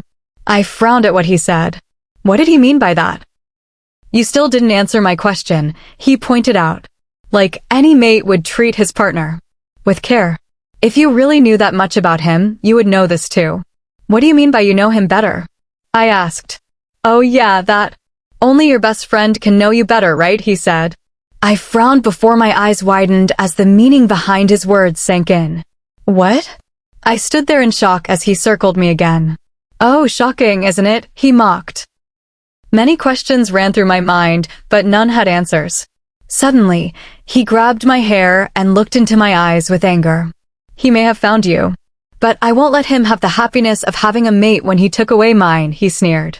I gasped as he pulled my hair harshly. I couldn't believe my ears. What was he talking about? Bancroft would never do that. I don't believe you. I shouted, pushing him away and freeing myself. I don't care if you believe it or not. I am just not going to let him have what he took away from me. Mate. My happiness, he said, the last words filled with sadness. For a second, I really felt sad for this guy for losing his mate, but I still didn't believe him. Now you. You are going to pay the price for being his mate, he shouted and shifted into his dark brown wolf. I stood in my fighting stance, but before I could move, a huge pure black wolf jumped from behind me, soaring over my head to tackle the dark brown wolf. I instantly knew it was Bancroft. All the other wolves around me moved to help their leader. Bancroft caught the brown wolf by the neck and threw him aside. The pack of wolves started attacking me, but Bancroft fought them off with incredible speed. I felt a presence beside me and found our beta and my brother. Come on, Annie. Let's get you to a safe place, Mikkel said. I looked at him like he had lost his mind. No, I want to help Bancroft. I can't just leave him here with all these wolves. Luna, Alpha can take care of that. This number is nothing to him. He ordered us to take you inside, Beta Jacob said. I will not go with you. I don't care if it was an order from him. I want to be here with my mate, I said strictly. I turned to see Bancroft looking at me with his black eyes. Annie, go with them. Don't defy me now, he ordered strictly through the mind link. Before I could argue, he turned around and engaged the wolves. I took a moment to watch him fight before Mikkel nudged me. Let's go, he said. I nodded and turned around. The pack's Gamma and other warriors were there, standing and watching their alpha fight furiously. Why aren't they fighting instead of Bancroft? I asked Jacob. They can, but when alpha starts, it should be finished by him. He wouldn't like it if others got involved. Also, this is personal, Luna, he said, his voice void of emotion. I know. He was his best friend, I said. Mikkel looked at me with wide eyes. So, he told you, Jacob said as he stood behind me, scanning the area for any sudden attacks. I just looked away, not wanting to ask any further questions, knowing I wouldn't get answers from him. I had to ask Bancroft. I looked back one last time and found Bancroft in his human form, fighting his former best friend, who was also human. Before I could see anything else, we were out of the woods. He is not a rogue, right? I asked. When he was near me, he didn't smell like a rogue. No, Luna. He is not. He is the alpha of the Nightclaws pack, he said, and I nodded. What is his name? I asked Jacob. Jameson, he replied. My mind kept asking only one question over and over. What happened between them? Chapter 19. My teeth clipped against my nails as I bit them in anticipation, waiting for my mate. It had been a few hours now. I couldn't sleep. I had changed into a gray tank top and white shorts. 2 guards stood outside the door, refusing to let me set foot outside. I huffed and sat back on the bed. The beta had dropped me off and left a long time ago, leaving the guards for security. There was no way for me to go outside. The beta had warned me that there were strict orders from Bancroft not to let me leave. My mother and brother had sat with me for a few hours before I sent them to their rooms. I didn't want them worrying about me. My mind went back to the events of the night. The pack meeting, the party, the celebration, and the attack. My heart still beat fast as I recalled how close I had come to danger. The wheels in my mind were still turning regarding Bancroft and Jameson being friends. How did they become enemies if they were friends? Bancroft had almost ended Jameson while attacking him. I wanted to go to Bancroft and ask him about all my doubts. My curiosity was increasing, eating at me every second. Why hadn't Bancroft come back yet? Was everything okay? What happened after I left? What did Bancroft do to Jameson? I needed to stop thinking so much. Maybe I should go outside and ask the guards how much longer he might be. I stood up and walked to the door. Just as I stepped out of the room, I heard a loud bang. The guards turned to look at me.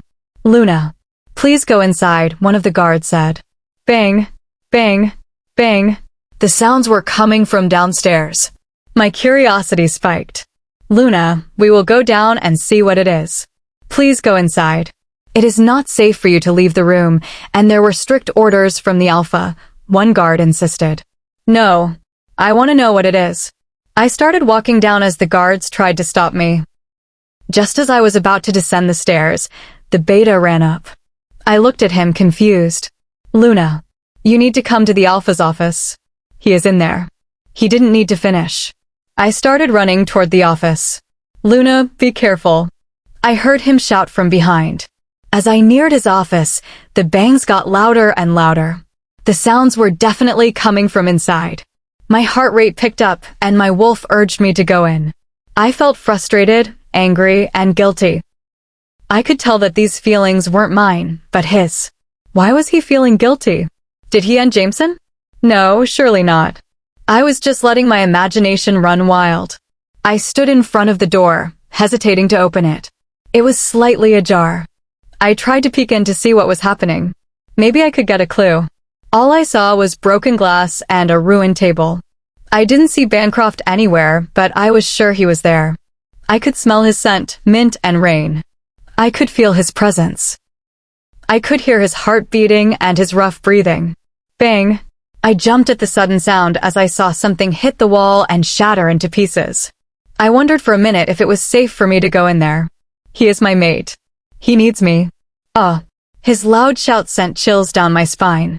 I didn't hesitate to open the door. I knew he would never hurt me. I was just scared of the condition I would find him in. I opened the door and my gaze swept around the floor. There were broken glass pieces and wood everywhere. His table was destroyed, and all the items that were once on his desk now lay on the floor in ruins. I lifted my gaze and found him standing on the left side of the room. My eyes widened as I realized he was unclothed. I kept my gaze high. His chest heaved up and down as he took deep breaths.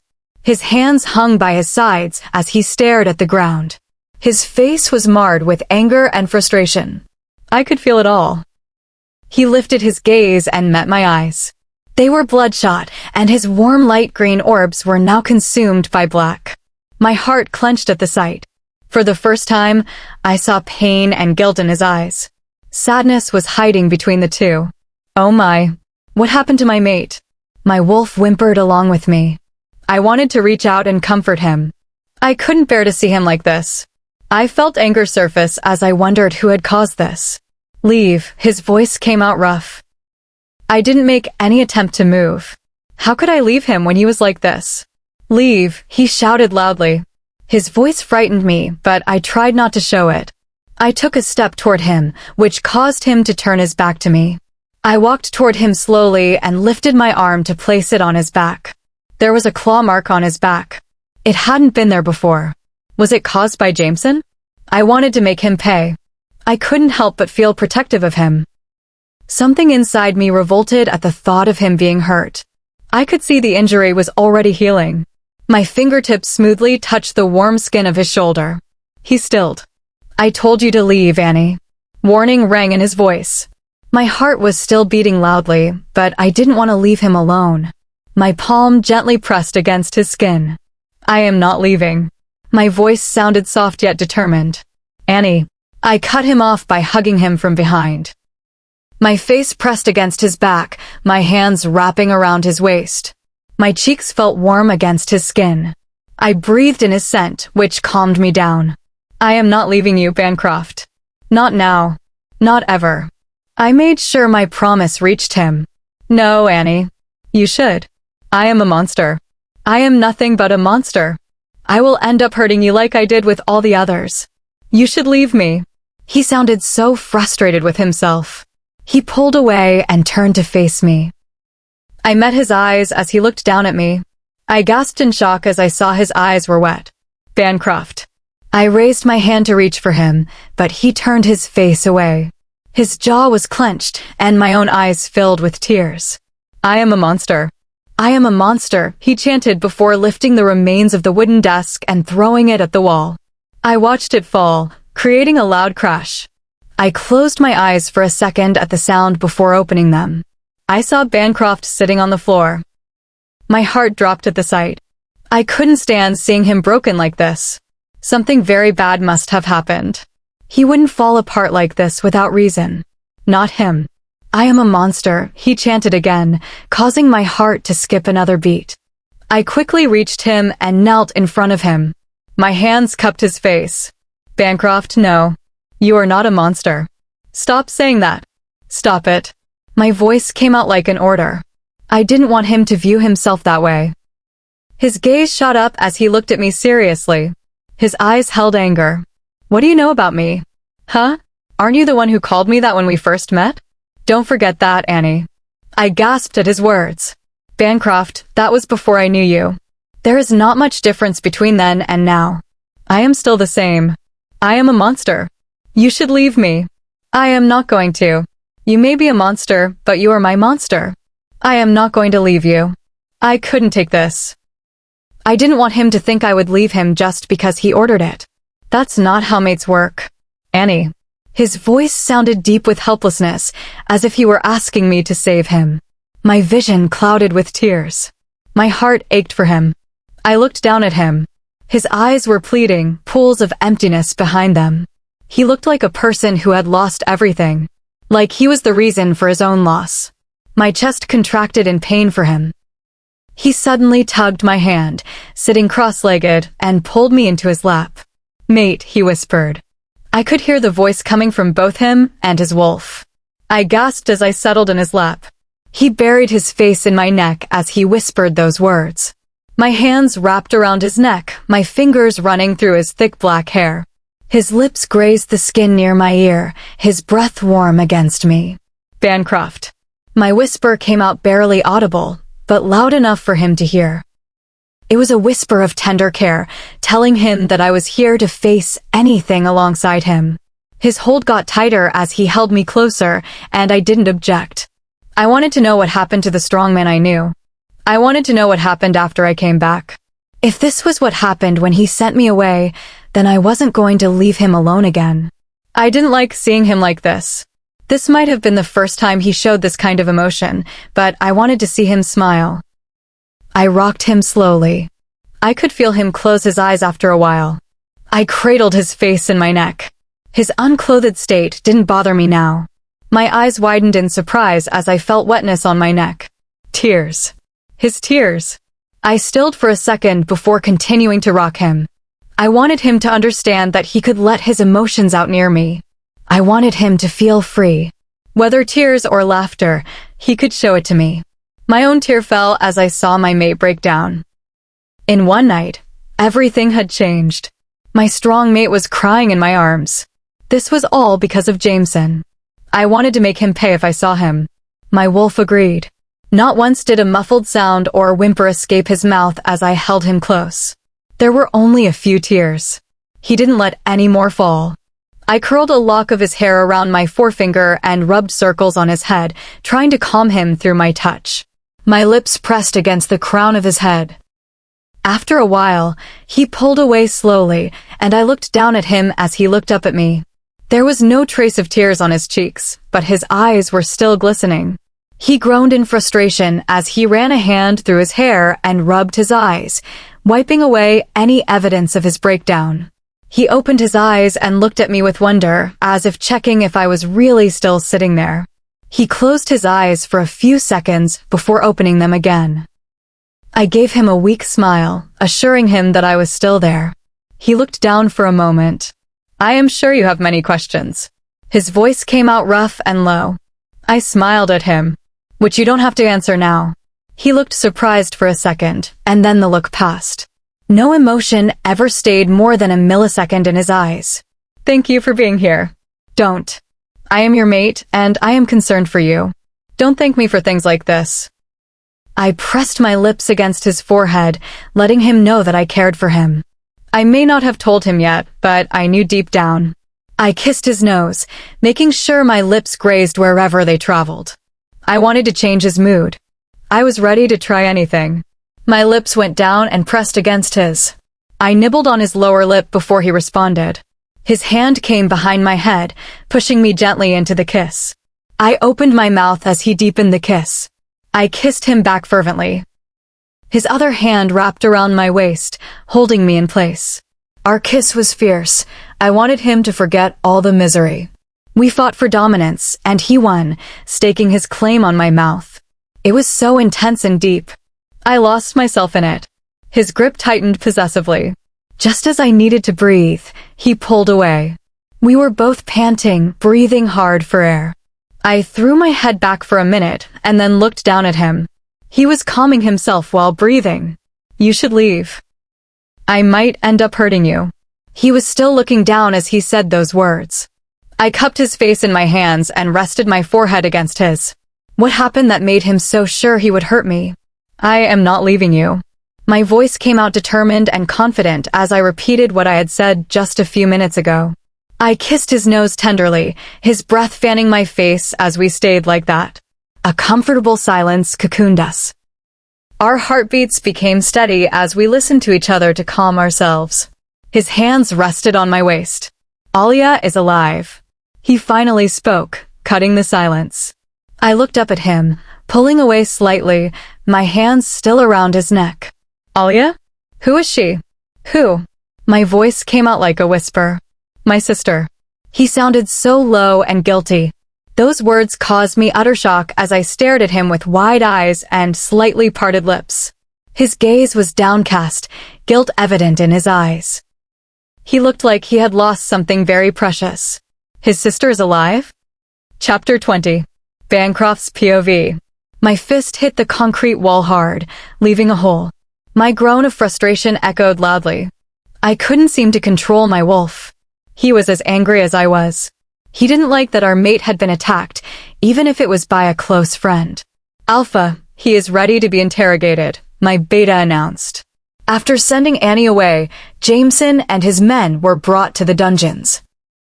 I could have ended him right there, but I knew he wasn't the kind of person who would attack someone else's mate without reason. If this was happening, I was sure something big was behind it. My footsteps hit hard against the floor as I quickly walked to the room he was in. I opened the door with a bang, and there he was. Jameson. My old friend. My sister's mate. My sister, Alia. Good to see you, old friend. His voice was loud, clear, and sarcastic.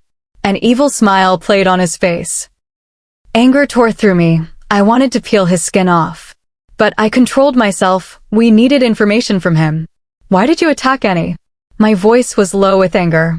No, how are you? He asked. My gaze was hard as steel on him. Damn. I thought since we were friends once, you would treat me with at least a little respect. Cut the chase, Jameson. I want answers. No. He was making me angry. Slowly, the evil smile on his face disappeared, replaced with anger. So much anger from the brother who failed his own sister, he sneered. That got me. I still remember the old days when we were just friends. Me, Alia, and Jameson. Jameson never knew who his mate was, but he and Alia were always close. Only after Alia turned 16 did he realize she was his mate. Being the only family I had left, I loved her very much. I thought everything was going well until it wasn't. What? No words?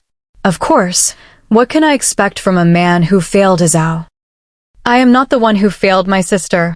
You know it too, Jameson. My shouts could be heard outside the dungeon, but I didn't care. But you were responsible for her fate.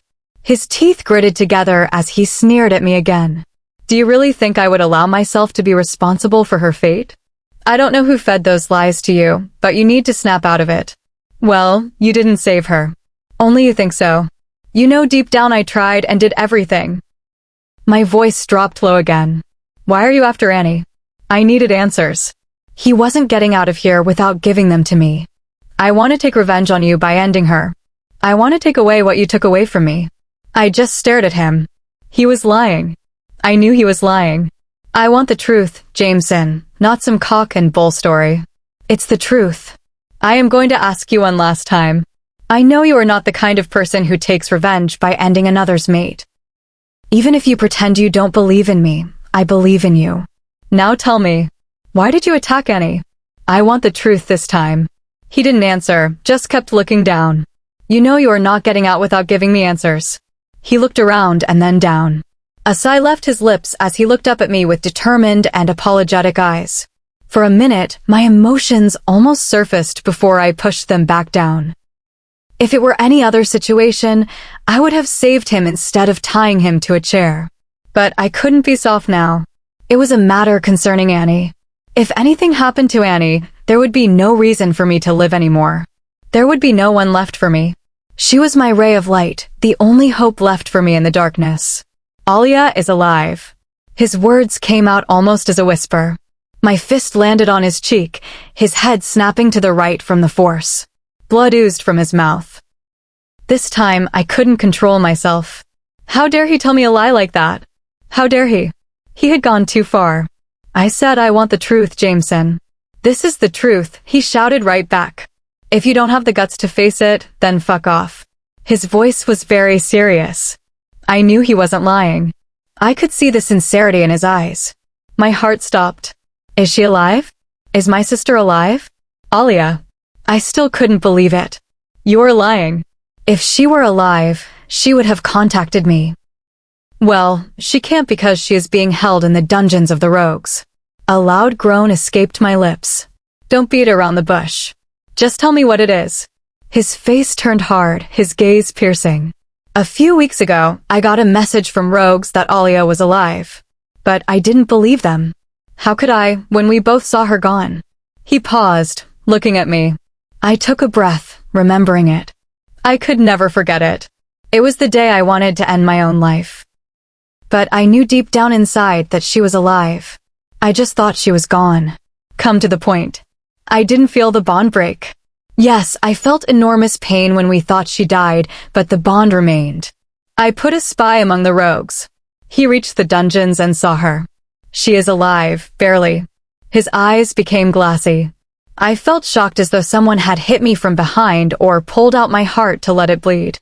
They will only give us Alia back if, he trailed off, making me more impatient. If what? If I give them Annie. He looked at me at the end. Fuck. I didn't know what to say. I couldn't give up Annie. Never. That wasn't even a question. That's why I attacked her. His confession angered me. As soon as you knew she was alive, you should have contacted me. Not attacked my mate. Fuck. Fuck, F-U-C-K. I paused. So you were the one who attacked her 2 times before today? No. Only once in the woods. I didn't come myself that day. It was some of my pack members and rogues. So, you were not the one who tried to end her in public? My doubts needed to be clarified. I don't know what you are talking about. His voice was serious. I believed him. I just want to say that. He paused as he looked up at me. I am going to bring my mate back. Even if it means taking away yours. His deadly look matched mine. My wolf took over at that point, and my clothes ripped as I tried to attack him, only to be stopped by my beta and gamma. My arms went around my mate as I pulled her close to me. I wanted her near me. No, I needed her near me. Sniffing her scent calmed me and my wolf down. He had been on the edge all day. He wanted to hold her, and for some time, I partially gave him control before pulling him back. My face was in her neck, and her fingers were in my hair, running through it and drawing soft circles on my scalp. Bancroft, her whisper reached me, calming me down. Annie. I needed to say her name. I wanted to make sure she was still safe in my arms. The truth that my sister was alive was still shocking and eating me alive because I wasn't able to do anything about it yet. But I was going to do anything to bring her back. She was the only blood relation left to me, and I was never going to give up on her. My little sister.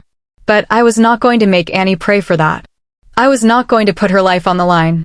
My lips pressed against her forehead, lingering there for a moment. I love you, my Annie. I am going to get my sister back. Chapter 21. His head was in my lap as I ran my fingers through his soft, thick black hair. He wasn't asleep. I could feel it. I could feel the anger and dread emanating from him. This wasn't something I ever thought I would see in him. Wasn't his sister being alive a good thing? Something was definitely wrong. Something big must have happened. What was it? What happened that shook Bancroft like this? Seeing the big bad alpha lying down in my lap was scaring me. If Alia were alive, where would she be? Why wasn't Bancroft trying to bring her back? If she were alive, why didn't he know all this time? What about his friend Jameson? How did all of this concern Jameson? How did he come into the picture? What did he mean by Bancroft ending his mate? Maybe the world would believe it, but I didn't think so. Bancroft would never do such a thing. Not to Jameson when they were close friends. I didn't think Bancroft was capable of that kind of betrayal. I sighed and looked down at him.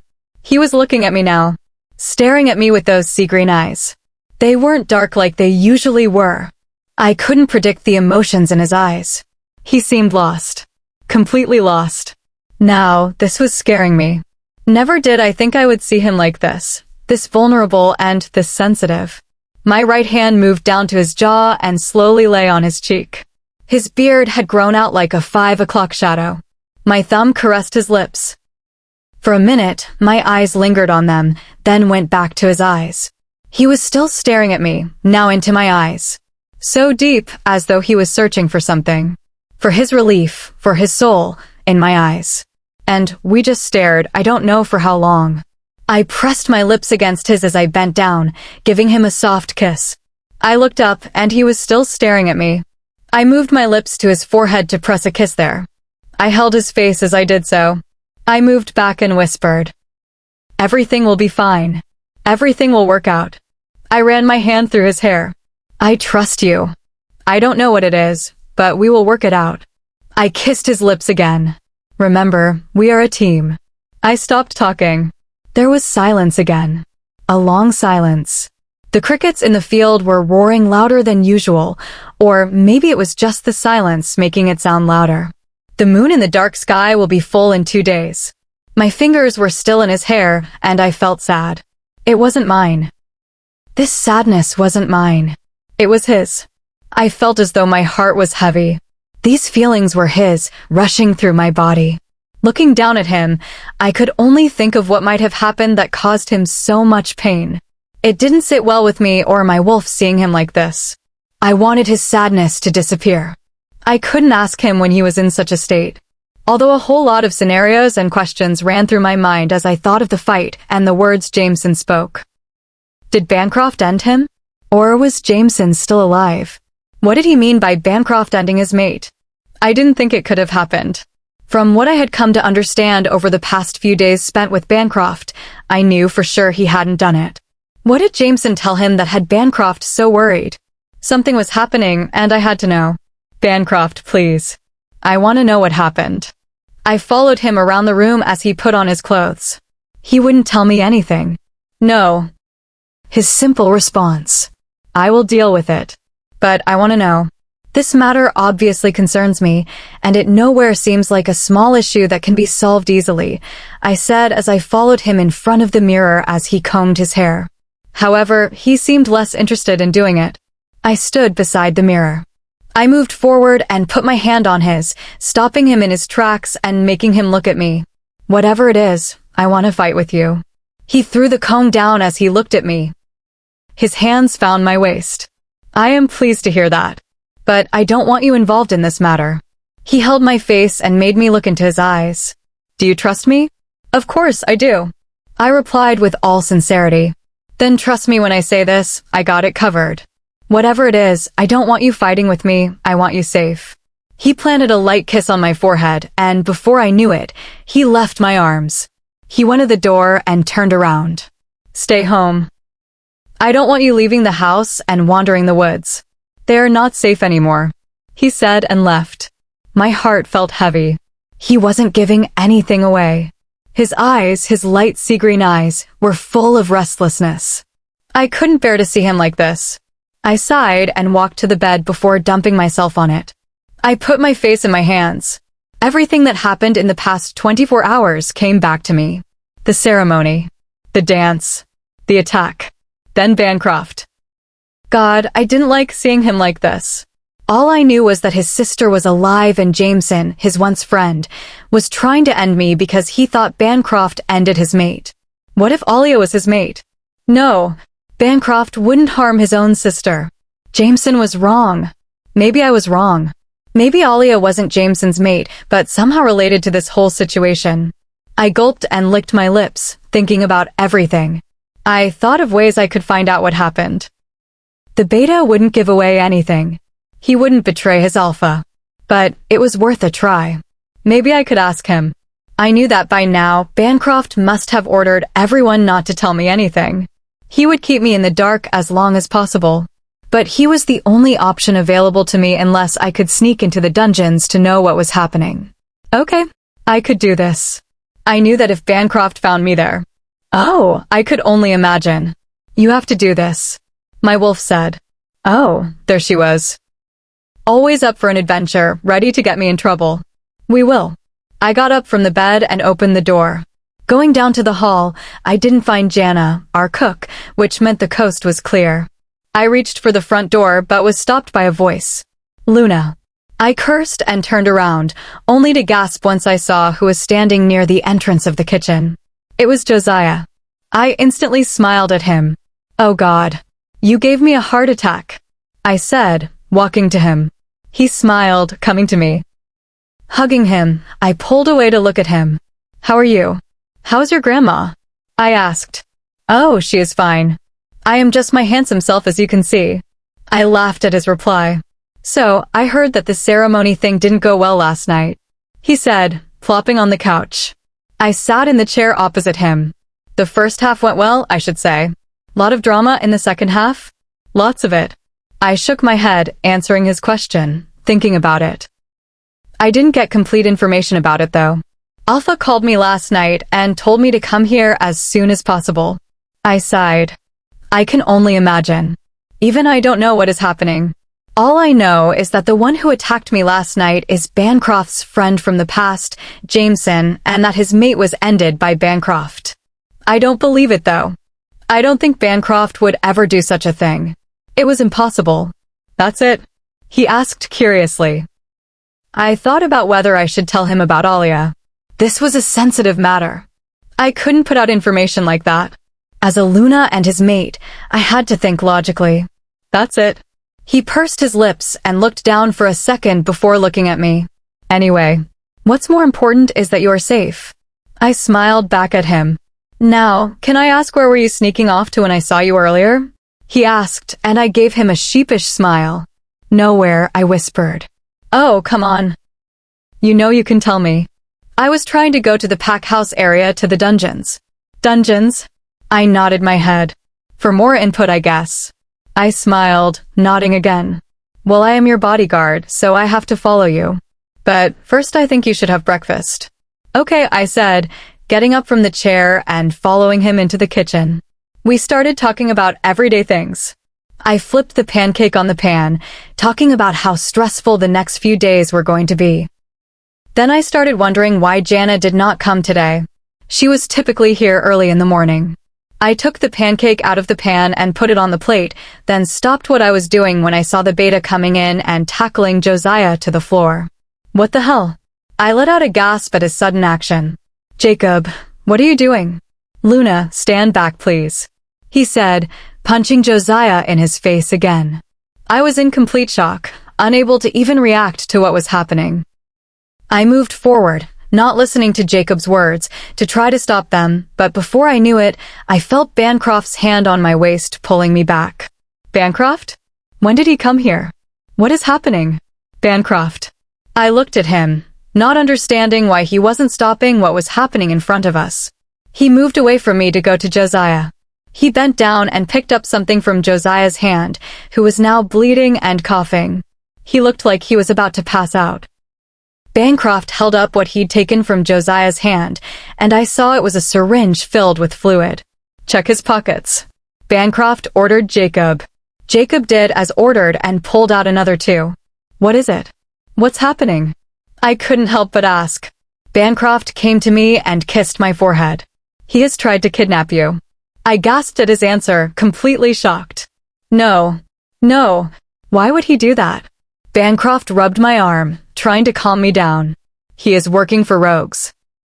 I covered my mouth with my hand. I couldn't believe it. I thought of him as a friend. Take him to the dungeons, Bancroft ordered. Why would you do that? I shouted at Josiah. I felt so betrayed. I am sorry. Josiah couldn't even look at me as he answered. I trusted you. I felt a tear fall down my cheek. He suddenly punched Jacob and tried to move away. Such a stupid move. Bancroft immediately grabbed him by the shirt. It was as though he had predicted Josiah would try to escape. He jammed the syringe into his neck. Josiah was supposed to inject me with it, but he was the one who got it. He fainted in 2 seconds. Bancroft released him, and he fell to the ground. Bancroft turned to me, and before I knew it, he punched the wooden shelf in the kitchen in anger. I flinched. Get him out of my house. Now, he ordered the people behind me. I saw Jacob and Argama taking Josiah out of the house. Once they left, it was only me and Bancroft. He took 2 steps and pulled me into his arms. Oh, they're so heavenly. I thought to myself. They are. My wolf agreed. My sweet. He whispered, kissing the crown of my head.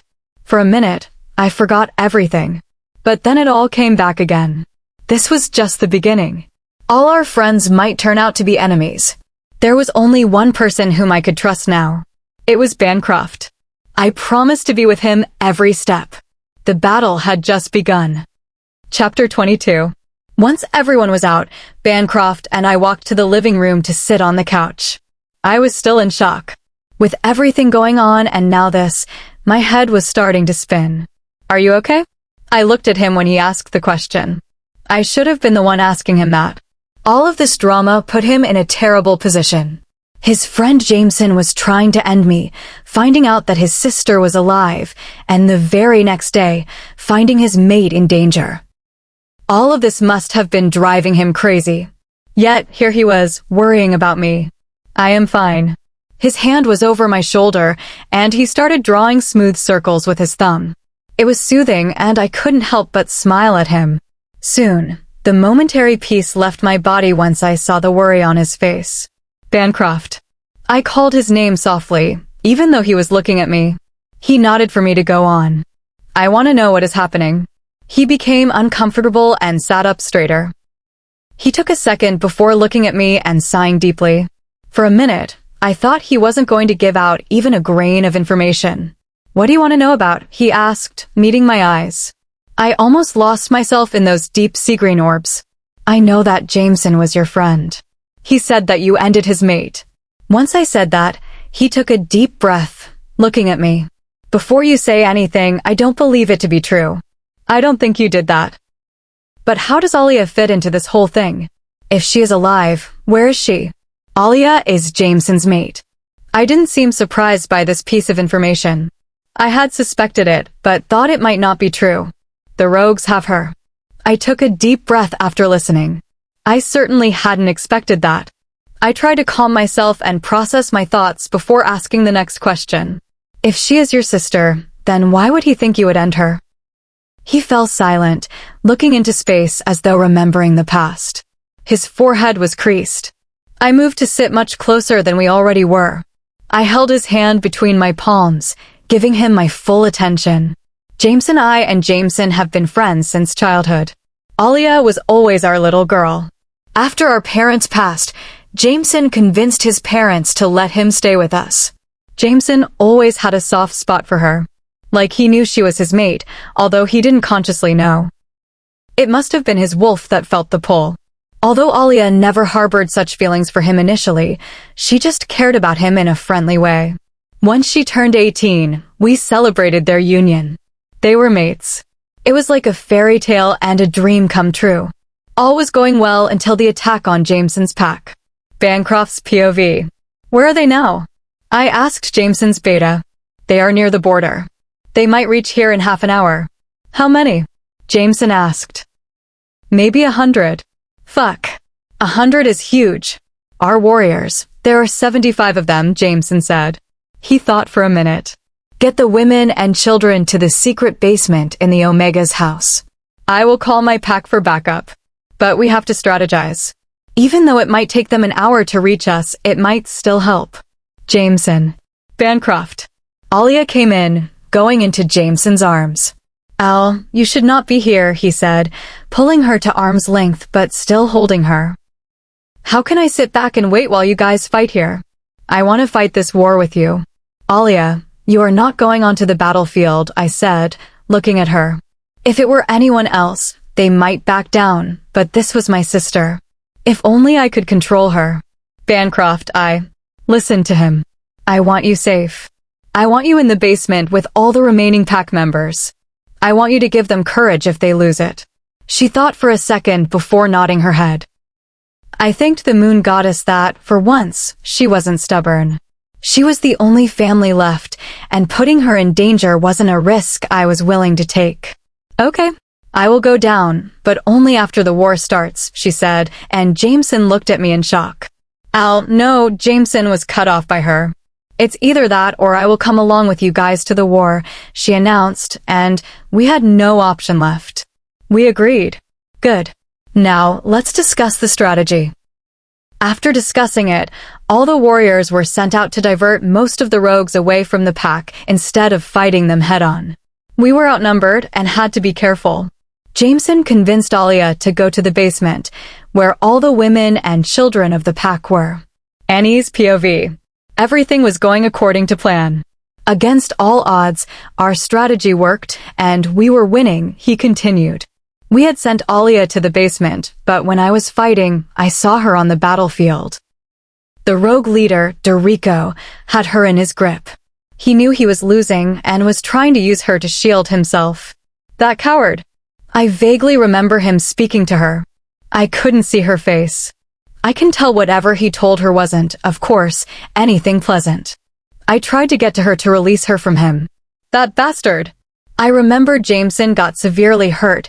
His wolf was covered in blood, his and others. He tried to get up and run toward her, but he fell down. I charged toward Dorico to end him, but he couldn't speak anymore. His voice grew thick. I rubbed his arm, trying to relax him. This must be really hard for him. I did bite, but I bit Alia. She saved Dorico. She saved him. I didn't end her. I didn't. I couldn't bear to hear him anymore. But he had to get this off his chest. Sure, baby. Of course, you didn't. I tried to soothe him. I could feel his pain through the bond, his sadness and his guilt. She was alive. She actually was. Before I knew it, Jameson bit Dorico and tried to fight him. I took her to the pack hospital ward. Of course. Pack hospitals are always open, even in times of war. He sighed and sat up straight. I went back to the battlefield. I had to go. When we were in the middle of the war, Jameson fell and howled. It was the howl of losing a mate. We didn't find the body either when we went back to the pack ward. I thought I had ended my sister all this while. All this time. Jameson never forgave me. He thought I was with the rogues. Why would I side with them? But he was in no state to understand, and I wouldn't blame him. Now that I know how it feels to not have your mate beside you, he said, looking at me. So, he wanted to end me for revenge? No. Then, he stayed silent. Bancroft. I urged him to tell me. He looked up at me. His eyes weren't giving anything away. The first 2 attacks were not by him. What? I was quite shocked by this information. They were direct rogue attacks. Josiah gave them our whereabouts the second time. My mouth hung open. This was ridiculous. I couldn't stand the betrayal. The third one was Jameson, as you know. But why is he doing all this? He stayed silent again. Bancroft. I am not telling you that. But he cut me off by holding my face in his hands. Annie. I looked at him, feeling his seriousness. It had been a while since he called me by my name. I can't tell you that. I don't want to. I want you safe and sound. In this situation, I can't take a chance. Not with you. I will not lose you. You will not. I couldn't put you on ice. I listened to him without speaking. I am still weeding out the traitors from our pack. There are a few others like Josiah. Others? How many? I couldn't trust anyone. I want you to stay at home for now. I nodded my head. He must be feeling the pressure, and I didn't want to add to it, at least not for now. I have sent your mother and brother back to their pack. That was the best for them now. I had to find out what happened.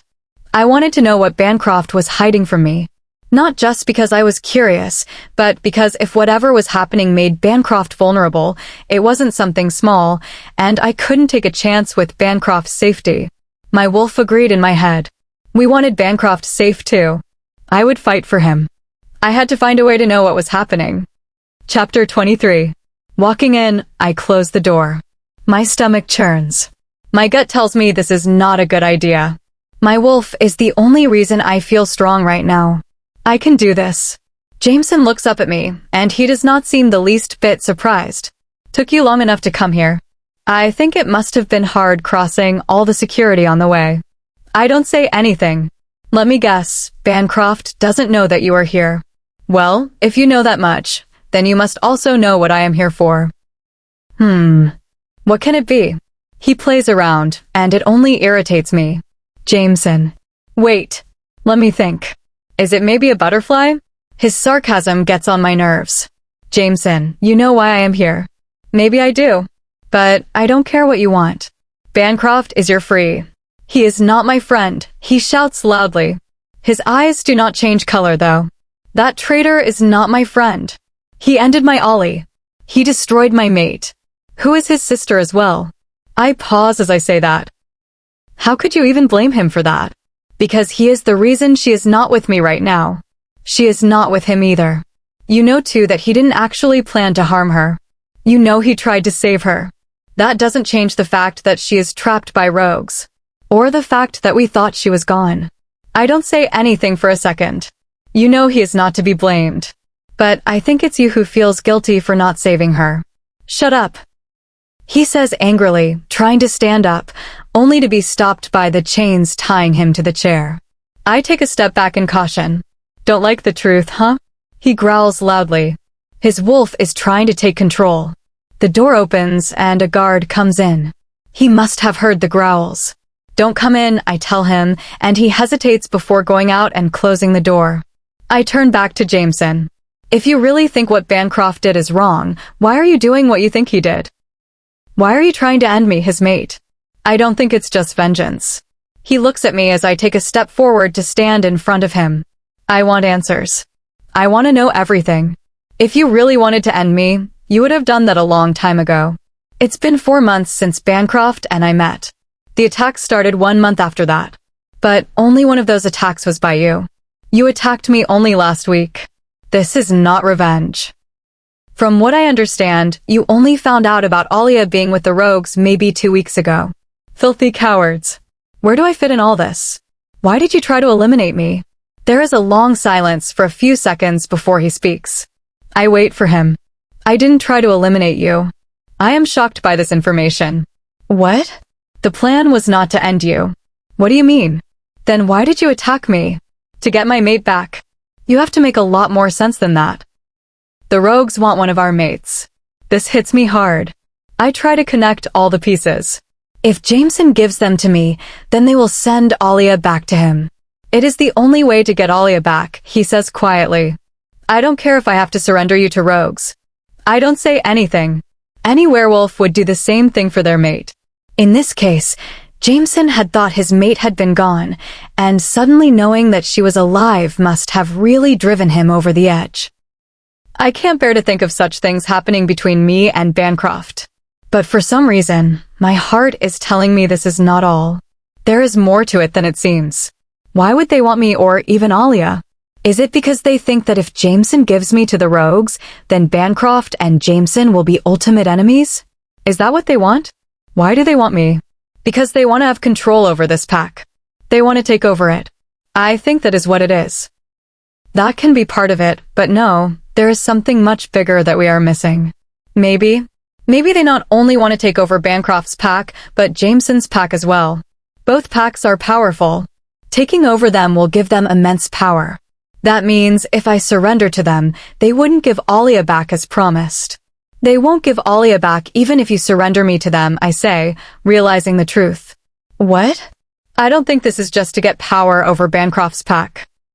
Rogues are not that silly to ask you to surrender me to them and just give Alia back to you. He suddenly realizes there is more to it. Do you really believe they will give Alia back even if you do as told? I ask. Think about it. The attacks happened prior to your involvement, and they were by rogues. If they knew that I am Bancroft's mate, then why didn't they come to you 2 months back when they got to know about me? Why no? He listens silently as I speak. Look at the big picture, Jameson. They want the 2 packs, he says, suddenly realizing the truth. Which means they will be ending both of you. The harsh reality sets in, and the air around us gets thick. This is huge. That's why Bancroft is keeping such high security. Everything makes sense. Now I understand why Bancroft looked so distraught when he found out about his sister. He is torn. He is torn between us both, and he chose me. That is hurting him even more. Oh my. Oh, Bancroft. I feel tears pooling in my eyes and blink them away. I have to stay strong. But my mind is shutting down. I can only think about how messed up all of this is. I don't want Bancroft to lose his sister. That would tear both these alphas apart. But I don't know what to do. How did it come to this? Just as we are both trying to let the situation sink in, I feel a terrible pain between my breasts. It feels like someone just scratched my skin open. I let out a scream before holding the place where it hurts. The security bursts through the door. I hear footsteps as I fall down, groaning in pain. I hear Jameson speaking. Bancroft. Bancroft is hurt.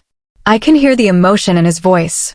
In this situation, I can't help but look at him and think that everyone here projects a toughness they don't have, trying to look like a monster they are not. Jameson cannot and will not hurt Bancroft. It's clear from his voice, maybe because Bancroft is the only living person that he was once connected to. Bancroft. My heartbeat spikes and I scream through the pain. My wolf is trying to take control. I suppress her and try to stand up. Luna. I hear the security guard shout, and I shake my head, trying hard to concentrate on anything other than the pain. Bancroft needs me, and I can't pass out in this situation. My wolf is screaming for the blood of the wolf that has hurt him. I slowly start to steady my legs and look at everyone in the room. Once I know I can walk straight, I run out of the room without looking at anyone, heading straight to the pack hospital. Many questions are running through my mind. What happened to him? How did it happen? Who dared to attack him? How is he now?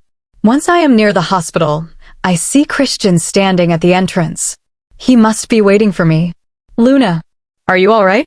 Where is Bancroft? I ask, walking into the hospital without waiting for him, trying to follow his scent. It's much stronger than normal. I can smell his blood. Before Christian can respond, I rush in, and before I know it, I am standing in front of the emergency ward door.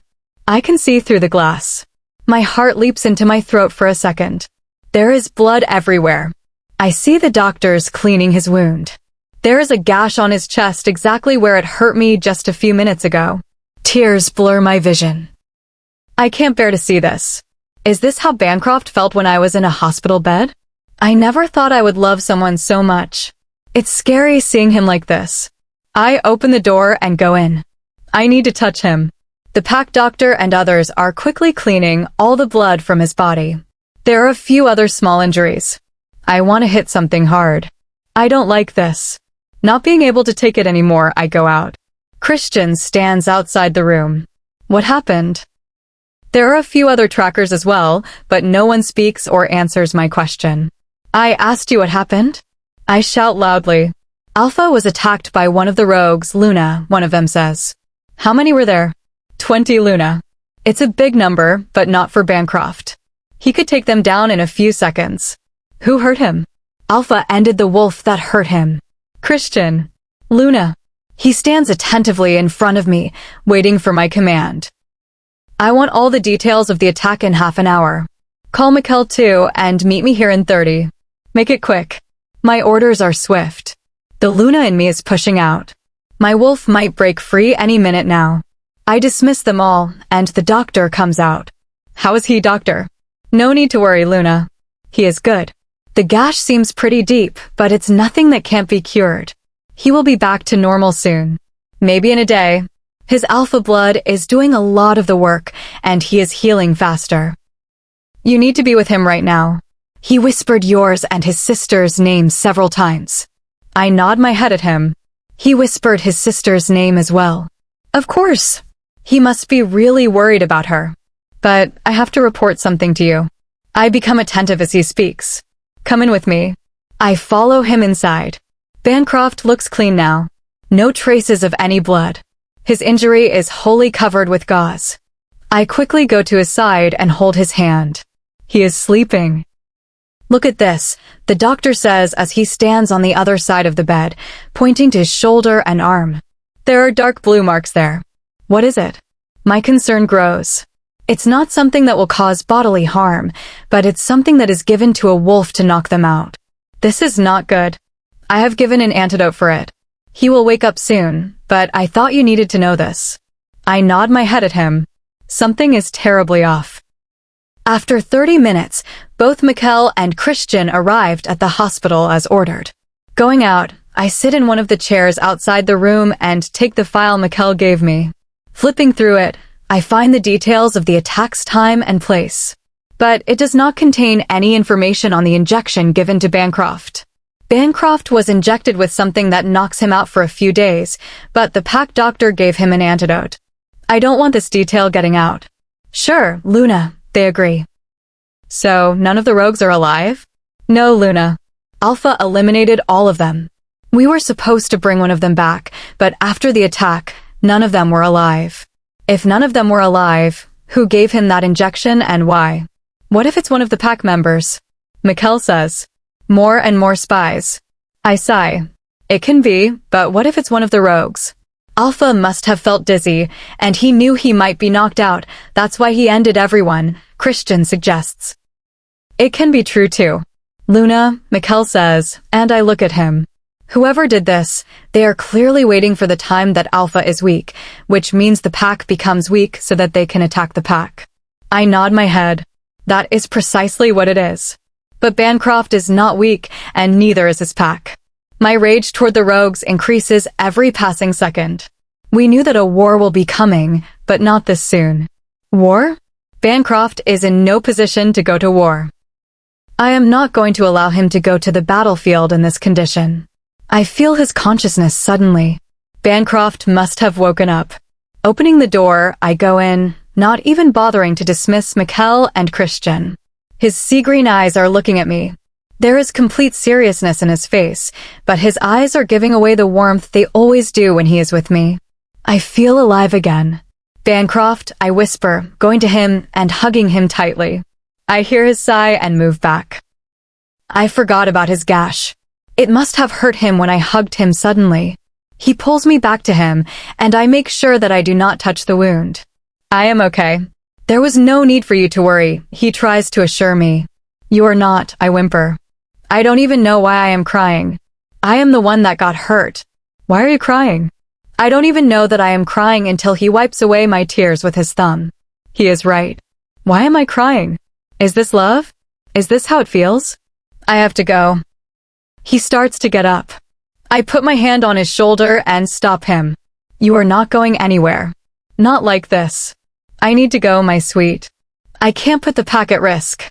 He stands up and suddenly, the gauze wrapped around his chest starts getting red. The wound has opened. Oh no. Call the doctor. I shout. Mikkel and Christian must be outside the room waiting for us. I hear footsteps approaching. It's just a wound, Bancroft says as if it's nothing.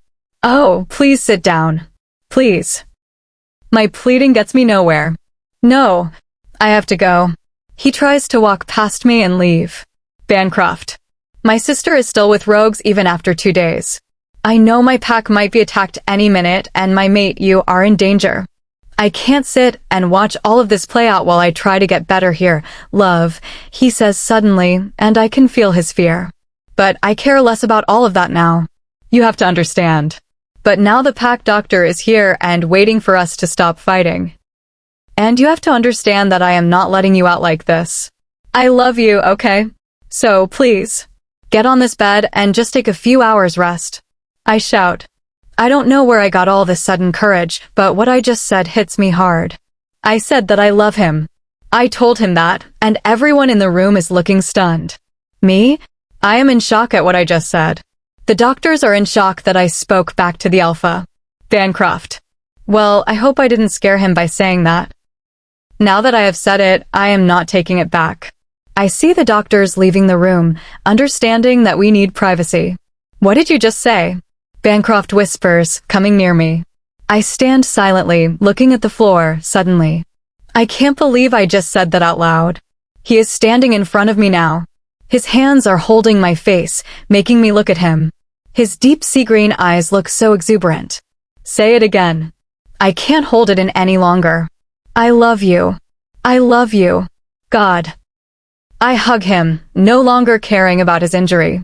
He hugs me tightly. My heart might burst out of my chest any minute now.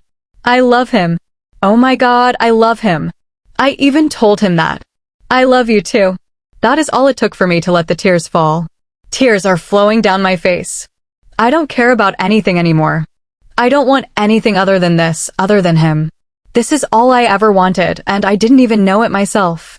We need to get your wound treated, I say, still hugging him. I don't care. Let it bleed. Smiling at his words, I hug him tightly. I love you, my sweet. I love you. Point 0. Chapter 24. Bancroft is holding my hand tightly in his grip.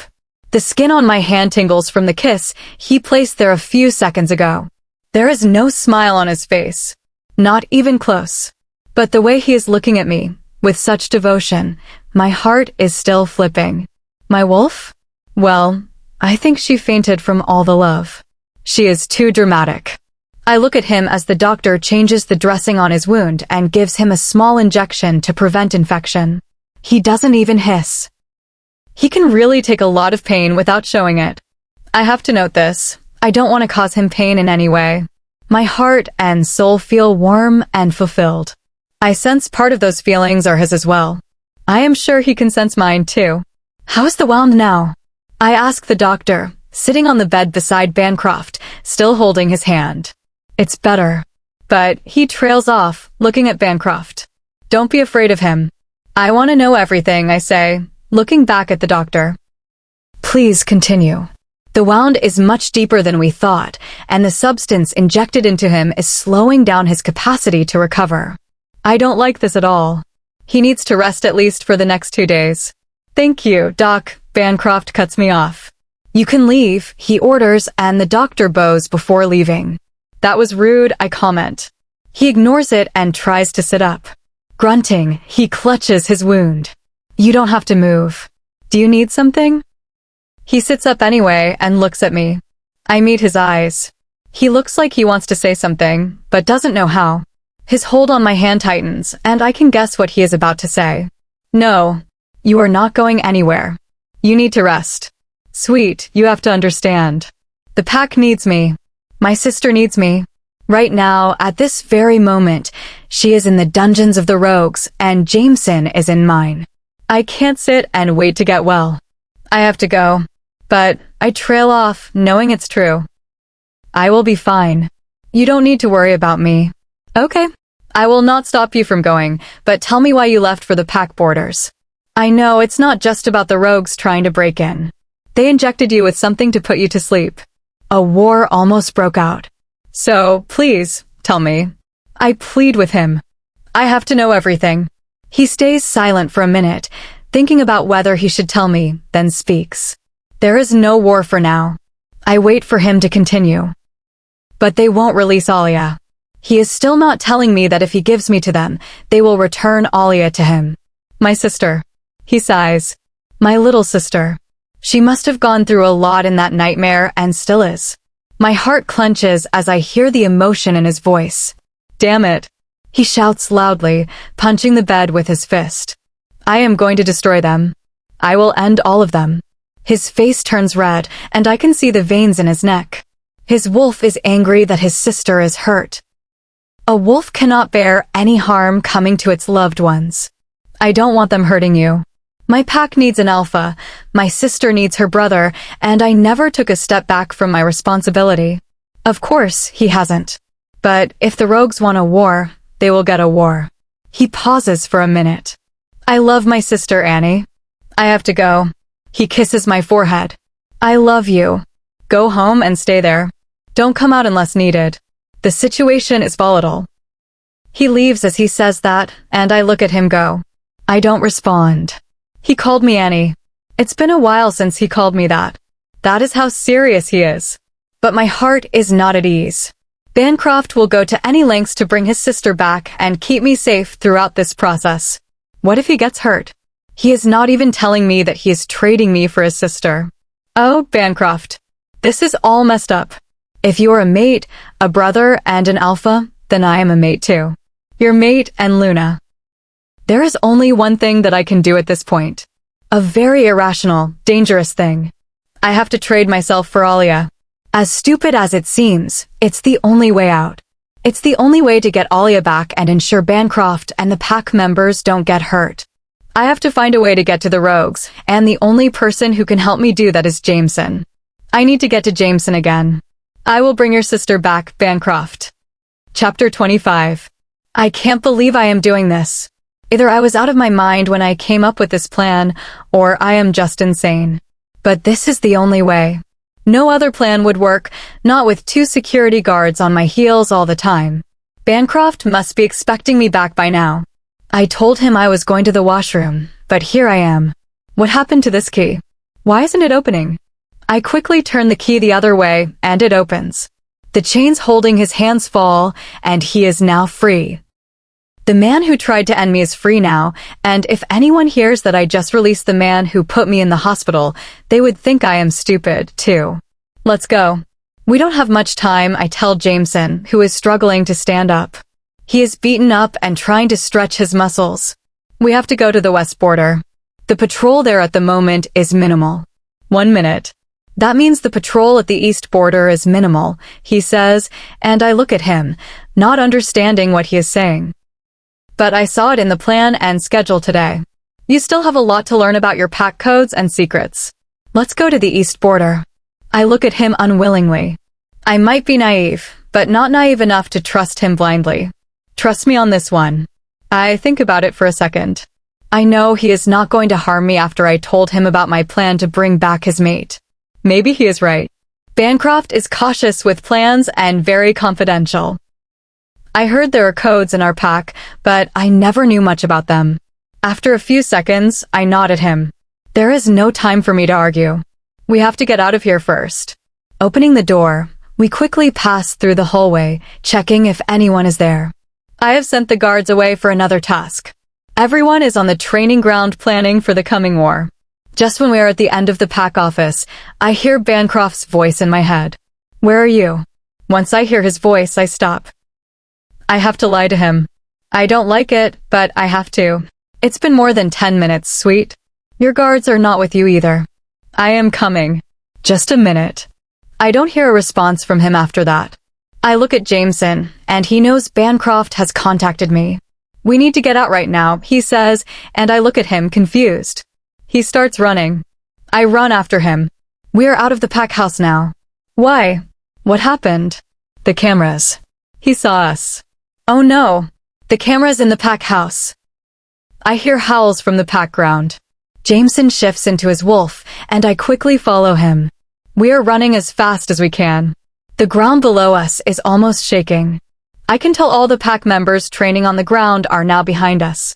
They couldn't locate us in this dark night, but they can obviously smell us. The weather is incredible, and I hear thunder. The sky is very cloudy today. Oh, moon goddess. Please help me. I wish strongly in my heart. My mother once told me that anything wished for with a pure and strong heart will come true. I hope she helps me. We need to get out of here. We are running as fast as we can. Luckily, they haven't located us yet. I feel water droplets falling on me. It's raining. I got you. My wolf says, running faster. I smile to myself. I can always count on her. Soon it's pouring hard, and I am sure it must be tough for anyone to track us now. The rain must have washed away our scents. Thank you, moon goddess. I look up at the sky, and it is a full moon today. The sky is dark. I know she is looking down on us. We do not stop running. Annie, it's Bancroft. Where are you? He is angry. So angry. I can hear he is scared too. Oh, my Bancroft. I am safe for now, I respond. Come back. Trust in me.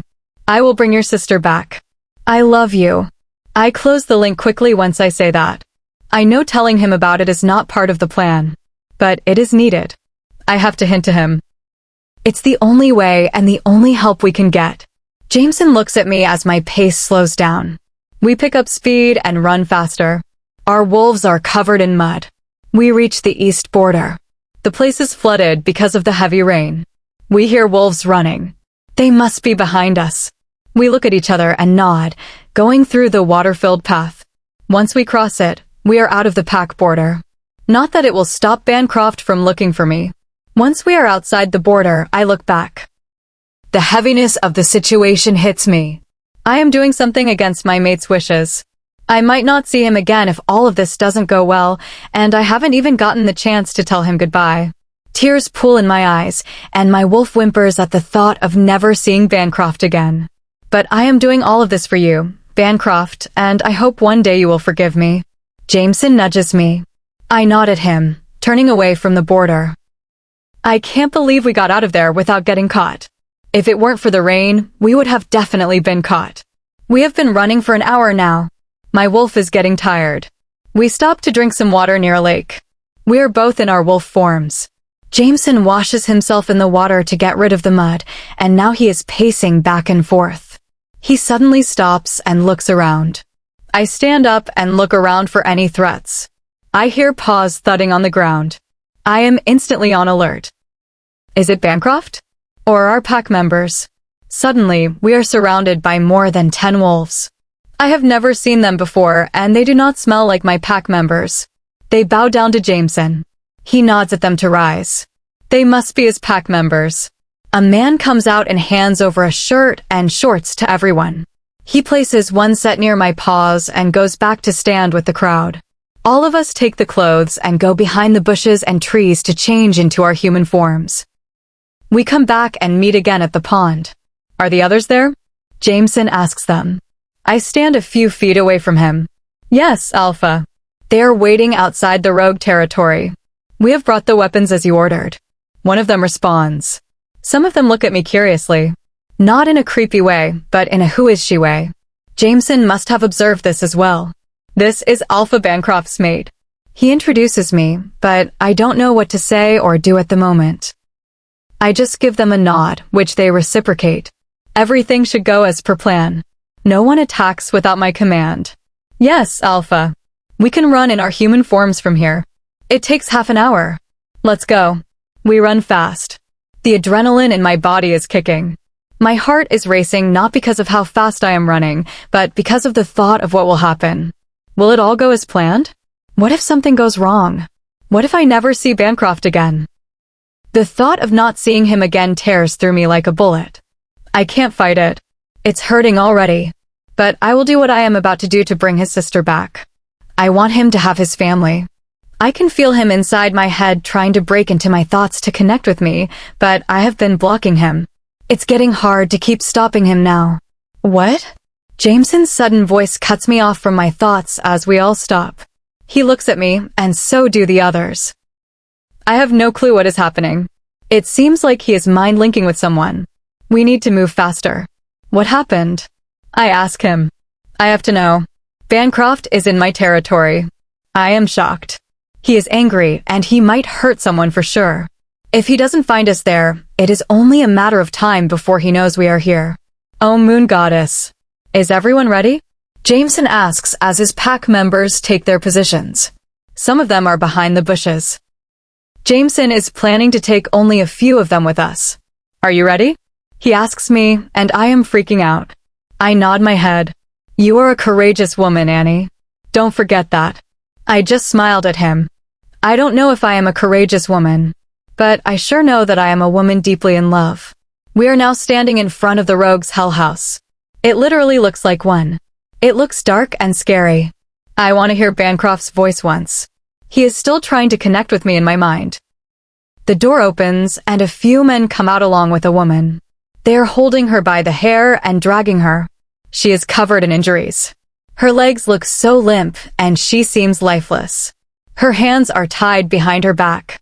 She is only wearing a long, mud-covered shirt. I hear a growl beside me. Oh my God. It's Alia. I can't even look at her face clearly. She is not even able to open her eyes. What have they done to her? If Bancroft sees her like this, none of these rogues will survive. Hell. I even want to end them. Those filthy animals. I need to hear Bancroft's voice now. I need to. One last time. Before all of this starts, I let him into my mind. Bancroft. I call his name. Annie, where are you? He sounds angry, frustrated, and almost scared. I put my trust in you, Bancroft. I love you. I close the link as soon as I am done. I have given him the little hint in case anything goes wrong. I am sure if this goes wrong and I get surrendered, they will block my connection to him in every possible way, just like they did to Alia. But I will do anything to see him happy. For you, Bancroft. Chapter 26. My heart was racing in my chest. From here, it was war. Alia was on the floor, sitting on her knees. She was completely submissive, and it was as clear as day that she had been tortured. Her face was dirty and bruised. Her ribs were visible. She was only skin and bones now. Her eyes were fixed on the leaves on the ground, not once looking up to see her mate. In fact, not once did their eyes meet. Jameson was eager to catch her glance. I could feel how sad he was. Looking at one's mate in such a state was not something a wolf could easily control. Jameson was good at keeping his wolf in check. The wolves behind me were growling in anger. Finding their Luna in such a state made their blood boil. But everyone here knew now was not the time to act in anger. We were here to make a trade. Me for Alia. Ollie. I heard Jameson whisper. Everyone here heard it because of their wolf hearing. Her name just rolled off his tongue. It must have been quite a moment for him, looking at the person he never thought he would see again, the person he fell in love with. It must be hard. It must be really hard for him. I couldn't help but feel my eyes well up. If I were in his position, my heart would explode too. All of our gazes shifted to Alia, hoping now she would look at him. But no. It was like she didn't even hear him. The rogues, those filthy rogues, chuckled. I heard a loud growl from behind me. It was Jameson's beta. Looking at the other wolves of his pack, I saw they were baring their teeth at the rogues. At that moment, I felt goosebumps. This is how wolves are. We stick together no matter what. You seriously think she will listen to you? The rogue who stood tall beside Alia spoke. She only listens to us, the one in the middle said. He must have been the leader of these animals. She is not your slave. Jameson spoke beside me in a very low, dangerous tone. His eyes were glued to her. She is my mate. This time, he shouted. Maybe this time she heard him because she whimpered in fear. Why was she scared of him? Her mate? Tisk, TSK, don't scare her, Alpha Jameson. She is my favorite toy. The rogue leader spoke. I will end you. Jameson shouted, moving forward with his claws protruding, ready to attack the wolf that spoke of his mate. I will tear you apart, Drake. Before Jameson could take another step, his beta stopped him. Alpha, not now, the beta spoke. We need our Luna safe. Jameson tried to calm his wolf, his claws retracting. So, I see you brought the package we told you, Drake said, looking at me. His eyes scanned me from head to toe until they finally met mine. My gaze didn't waver. My insides were boiling with anger, thinking of what they might have done to Alia. Sure, I didn't know her well, but this was not the way I wanted to meet my mate's sister. I am not a package, you asshole. I couldn't help what came out of my mouth. Feisty. I like this kind. Very hard to tame. The man beside Drake smiled. I gritted my teeth in anger. So, what did you tell her? Did you tell her the real deal, or, Drake asked Jameson. The real deal. I am not the one to lie like you, Jameson spat. Well, you don't lie, but you are ready to kidnap your friend's mate, Drake said. Who says he kidnapped me? I asked, coming forward. Oh, so if that's not the case, then I should think that you gracefully agreed to trade yourself for your sweet little sister-in-law whom you never met, he said, and before I could talk, he continued. I must only be a fool to believe that. He gave Jameson and me a look. Let's talk real shit now. You want real shit? Well then, you have only one option. You have to believe that I came here on my own, I spoke confidently. That's the truth. Well, at least half of it was. Let me get this straight for you, sweetheart. No person in their right mind accepts to do this if they know the special treatment we have for our captives. I was confused now, and it must have been clear on my face. Drake's smile grew bigger and creepier. She doesn't know, does she? Drake asked Jameson. I looked at Jameson, and he just kept his face stone still. Well then, Drake clapped his hands. Welcome aboard. He opened his hands wide as though he was welcoming me into his family. But this only felt scary. I looked at Jameson again, and he nodded, which I returned. Let's trade, I said, taking a step forward. I hoped our plan worked out. Drake nodded at one of his men to release Alia. They removed her chains, but she didn't move. She sat there like a statue. Get up, mutt. She slowly tried to get up, but her legs gave out. She fell. Jameson moved forward to help her. No, lover boy. That's not allowed, Drake said. Damn it. Jameson hissed loudly. She can walk, Drake said and looked at Alia. She slowly started walking. I just wanted to go and help her. She wasn't able to walk straight. There was dried blood all over her legs mixed with dark brown mud. I couldn't watch her anymore. I walked forward to the rogues, and she walked toward her mate, who was eagerly waiting to hold her in his arms. Her legs gave out when she was a few feet away from me. I ran to her and helped her stand. She was having great difficulty doing so. Is this a family thing now? Drake mocked, and his men laughed behind him. Move faster. Shut your mouth. Jameson shouted at Drake. Then, suddenly, growls grew louder. All this growling was scaring Alia, and she was visibly shaking. I held her close and put my hand on her back to calm her down. But there were no clothes on her back. My palm came in direct contact with her injured skin. This was horrifying. I quickly removed my hand as it was only hurting her. What have they done to her? What have these monsters actually done to her? Stop it. You are scaring her. At my words, Jameson looked down at her, and his eyes softened immediately. Make it quick, Drake said.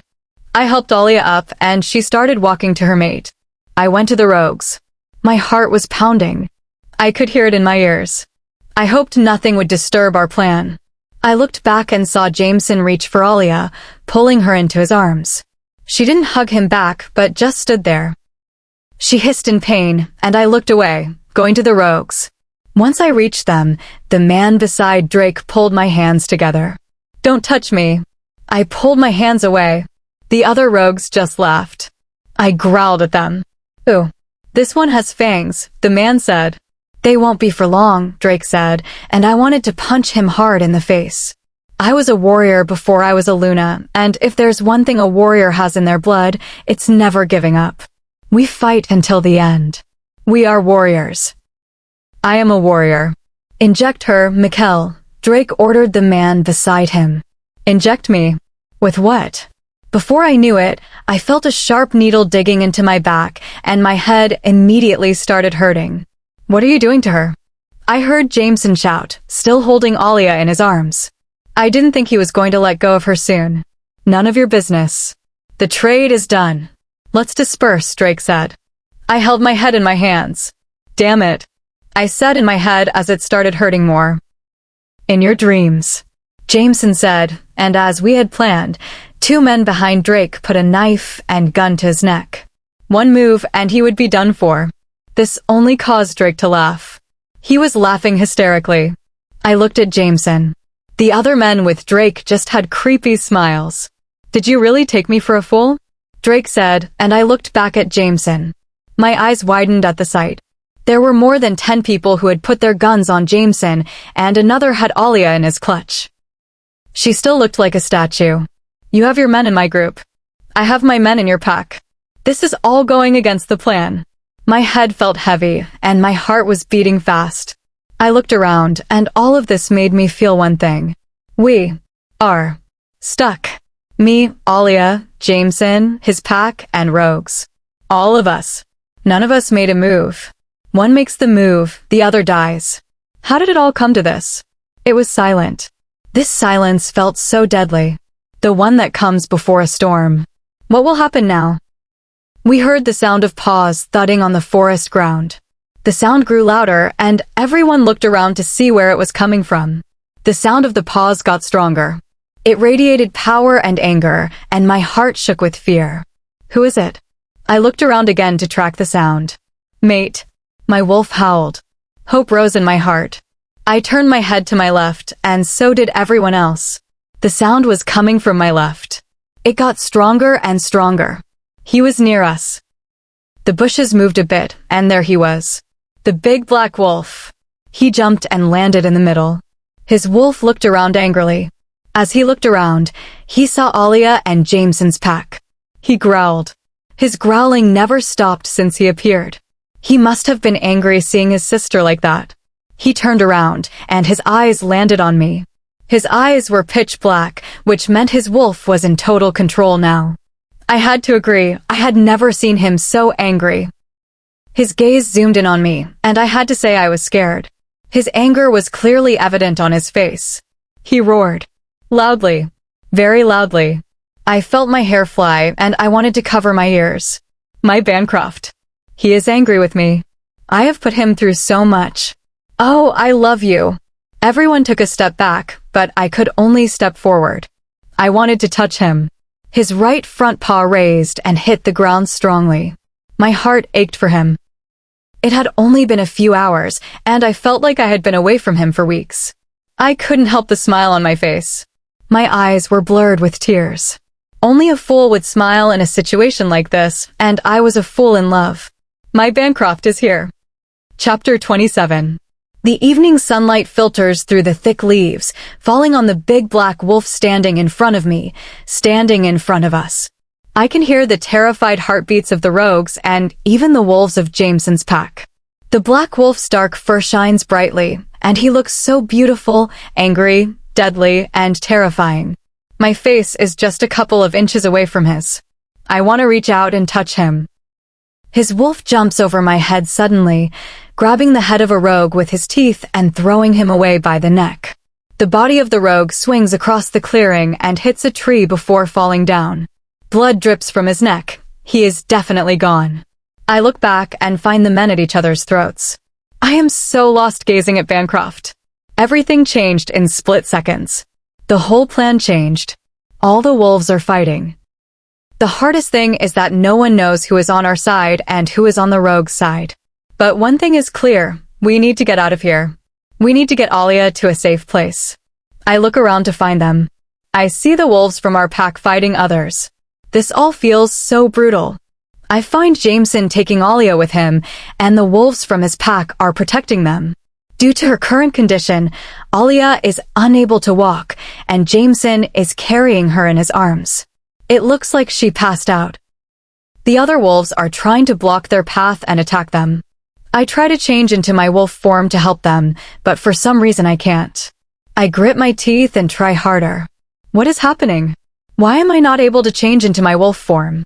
I try harder. Then something clicks in my mind. The injection they gave me. It is preventing me from shifting.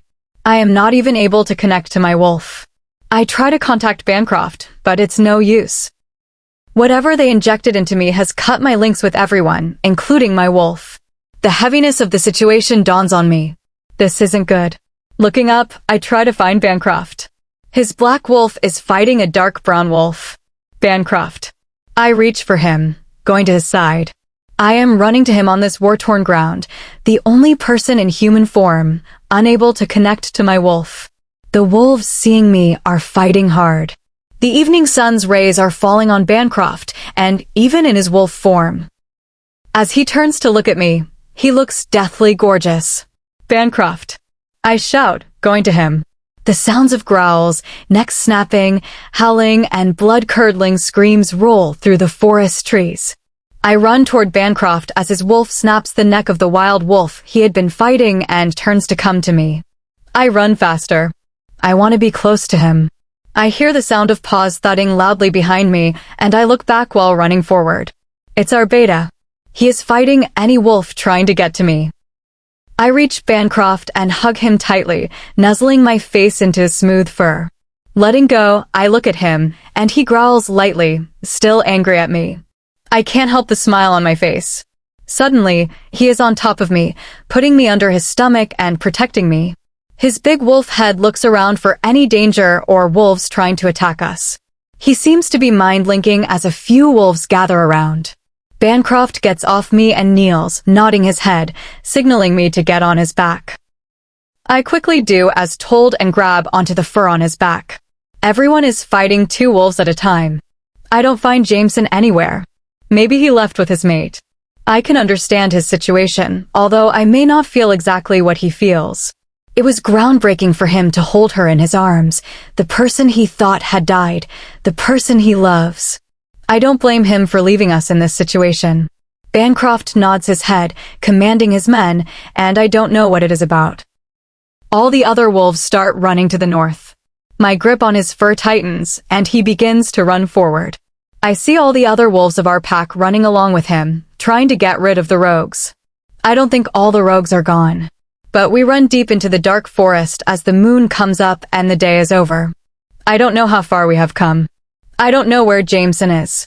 I don't know where Alia is. All I know is things didn't go according to plan. However, we got Alia. But I don't know what's happening anymore. I feel dizzy. After we have run far enough to be safe, Bancroft stops and lets the other wolves run ahead. I am sure they must all be exhausted. I hear the sound of water. There must be a small lake here. The wolves of our pack must be resting there. Bancroft kneels, letting me get off. Once I get down, I go in front and put my hand on his wolf face. His eyes are dark green now. I run my hand through his fur, and he lets me pet him. This calms his wolf, but I know Bancroft has a lot to say to me. Once we pull away, he shifts into his human form. I get myself ready for anything that might come. Anger, lecture, yelling. But I know that's not him. However, silence is also not like him. I take a deep breath and wait. Once he shifts completely, he looks at me, and I brace myself for anything. But to my surprise, he just looks deep into my eyes and walks past me. I stand there dumbfounded. This is not like him at all. Silent treatment. Really? From Bancroft? I don't know whether to laugh or shout at him to talk to me. I turn around and walk to him, all the while staring at his back. Not the time for it, but I can't help it. He is my mate after all. All mine. Catching up, I try to walk beside him. My short steps struggle to keep up with his long legs. So, we are just going to walk in silence then? I ask, trying to say something. He walks ahead. Say something. Please. I plead. He ignores me and again walks past me. Well, if you don't want me, why bring me back? I will go back to the rogues. I try to be dramatic, yet no response. He keeps going forward. I hurry to him and turn him to me. Do you want me to go back to them then? You are the one that went to them in the first place. He finally speaks, and I can hear the anger in his voice. What? I am actually shocked to hear him say that. Really? You want to be a child right now? No. The only child here is you. I am a child? Yes. You never listen to anything, and you always put yourself in danger. What? You made plans with Jameson, trusted him, and went to the rogues to get my sister back. What if something happened to you? What about me? Do you ever even consider my feelings?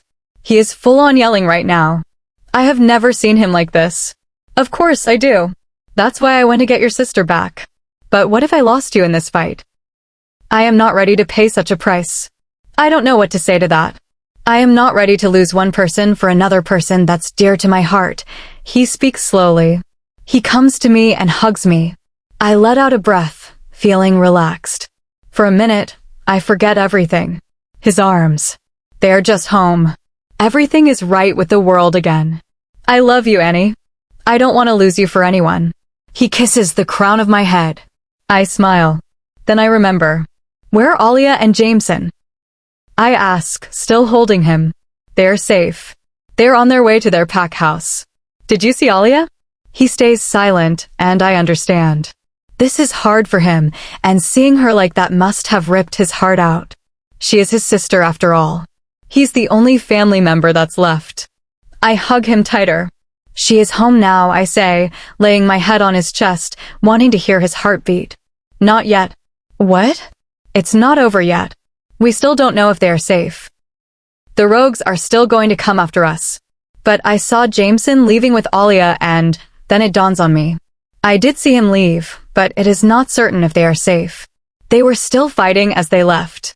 If the rogues can't get me, they will definitely try to get her.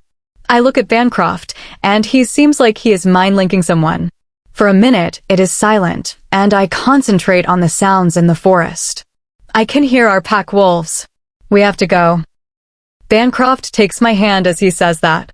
The fuzzy feeling in me is fading again. What happened to my wolf? Where? Jameson and Alia have reached their pack. We need to go. I walk with him and reach the lake surrounded by the pack of wolves drinking water. They have injected me with something, I say, and Bancroft turns to me. What? I am not able to connect with my wolf. Bancroft takes a deep breath and sighs.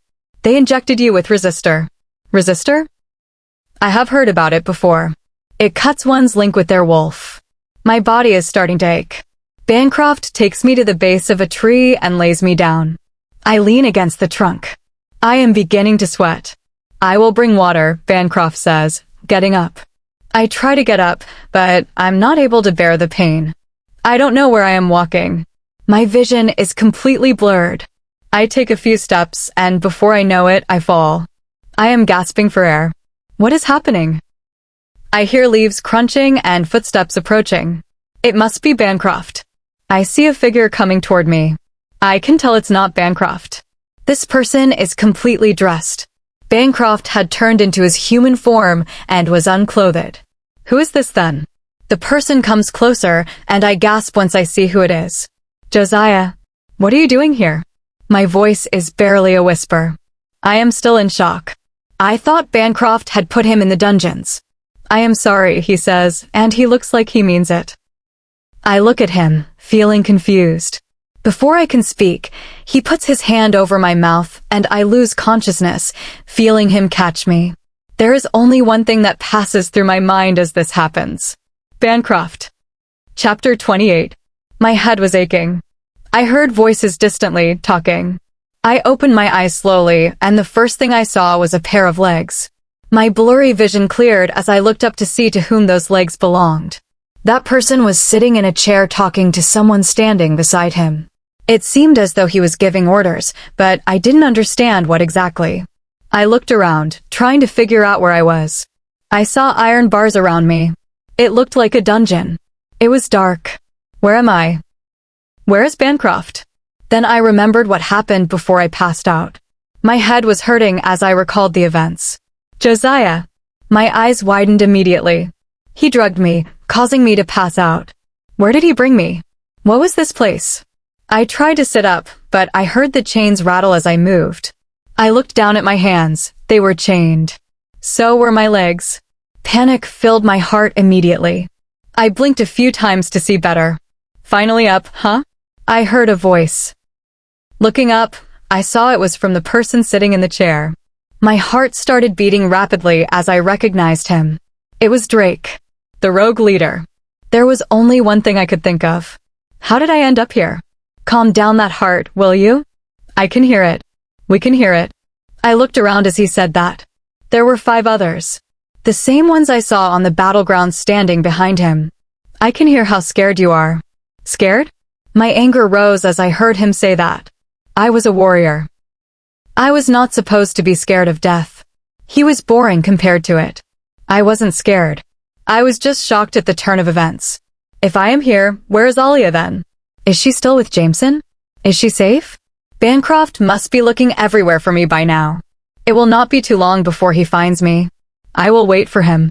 Stand up, Drake ordered. I looked at him like he had lost his mind. If he thought I would follow his commands, then he surely did. I said. He got up and walked closer to me. I sat there as if I didn't hear him. Then I felt a sudden pain as he yanked me by my hair to make me look at him. Stand up, he yelled in my face. Go to hell. My response angered him, and he swung his hand before it hit my cheek. I fell down. He hit hard. I felt dizzy for a moment, but I dared not show any signs of pain. I wasn't going to. I know how to tame witches like you. His voice was more sinister. I didn't say anything. Anything I said would only trigger him. I didn't know where I was. I didn't know what kind of situation I was in. I should be careful. Alia, that sweet doll of mine. She was stubborn too. His lips quirked up, and all I wanted to do was punch him until he bled. But you saw her that day on the battleground. I gritted my teeth and stayed silent. Her face flashed in my mind. No one should face that kind of situation. No one. Now stand up. He commanded again in your dreams. I still did not obey him. He ordered his men to grab me. 2 of his men moved to either side of me to force me to stand. I struggled to get out of their hold, knowing it wouldn't help, but I wasn't going to stop fighting. The smell of rogues increased as they came beside me. I was finally on my feet, or rather, forced to stand. Drake raised an eyebrow with an arrogant look. Oh, you think you won? You wait. I turned to my right and headbutted the guy holding my hand, and before the man on the left had time to attack, I lifted my leg and kicked him where it hurts. He groaned in pain. My hands and legs were tied with chains in a way that allowed me to move a little, and they couldn't stop me completely. My head hurt a little from the headbutt, but it was totally worth it. Take that. Now I gave him an arrogant look, raising my eyebrow. He smiled, looking at me, and then laughed loudly. There was nothing good about it. I stood there. You are good. Very good. Just like Alia. His laughter stopped as he smiled at me again. I am going to have so much fun playing with you. He held my chin between his fingers as he spoke. What is it that you want? I wanted to know the reason behind all this. Why was he doing this? It is too early for story time, baby. I just wanted to puke. Don't call me that. Oh, does that make you angry? Oh, sweetie. Don't. Listen here. He sneered, grabbing the back of my neck and pulling my face near his. I will call you whatever the hell I want. I am the boss here. So tone down that attitude. When I am done with you, you will be nothing but bones. His words boiled my blood.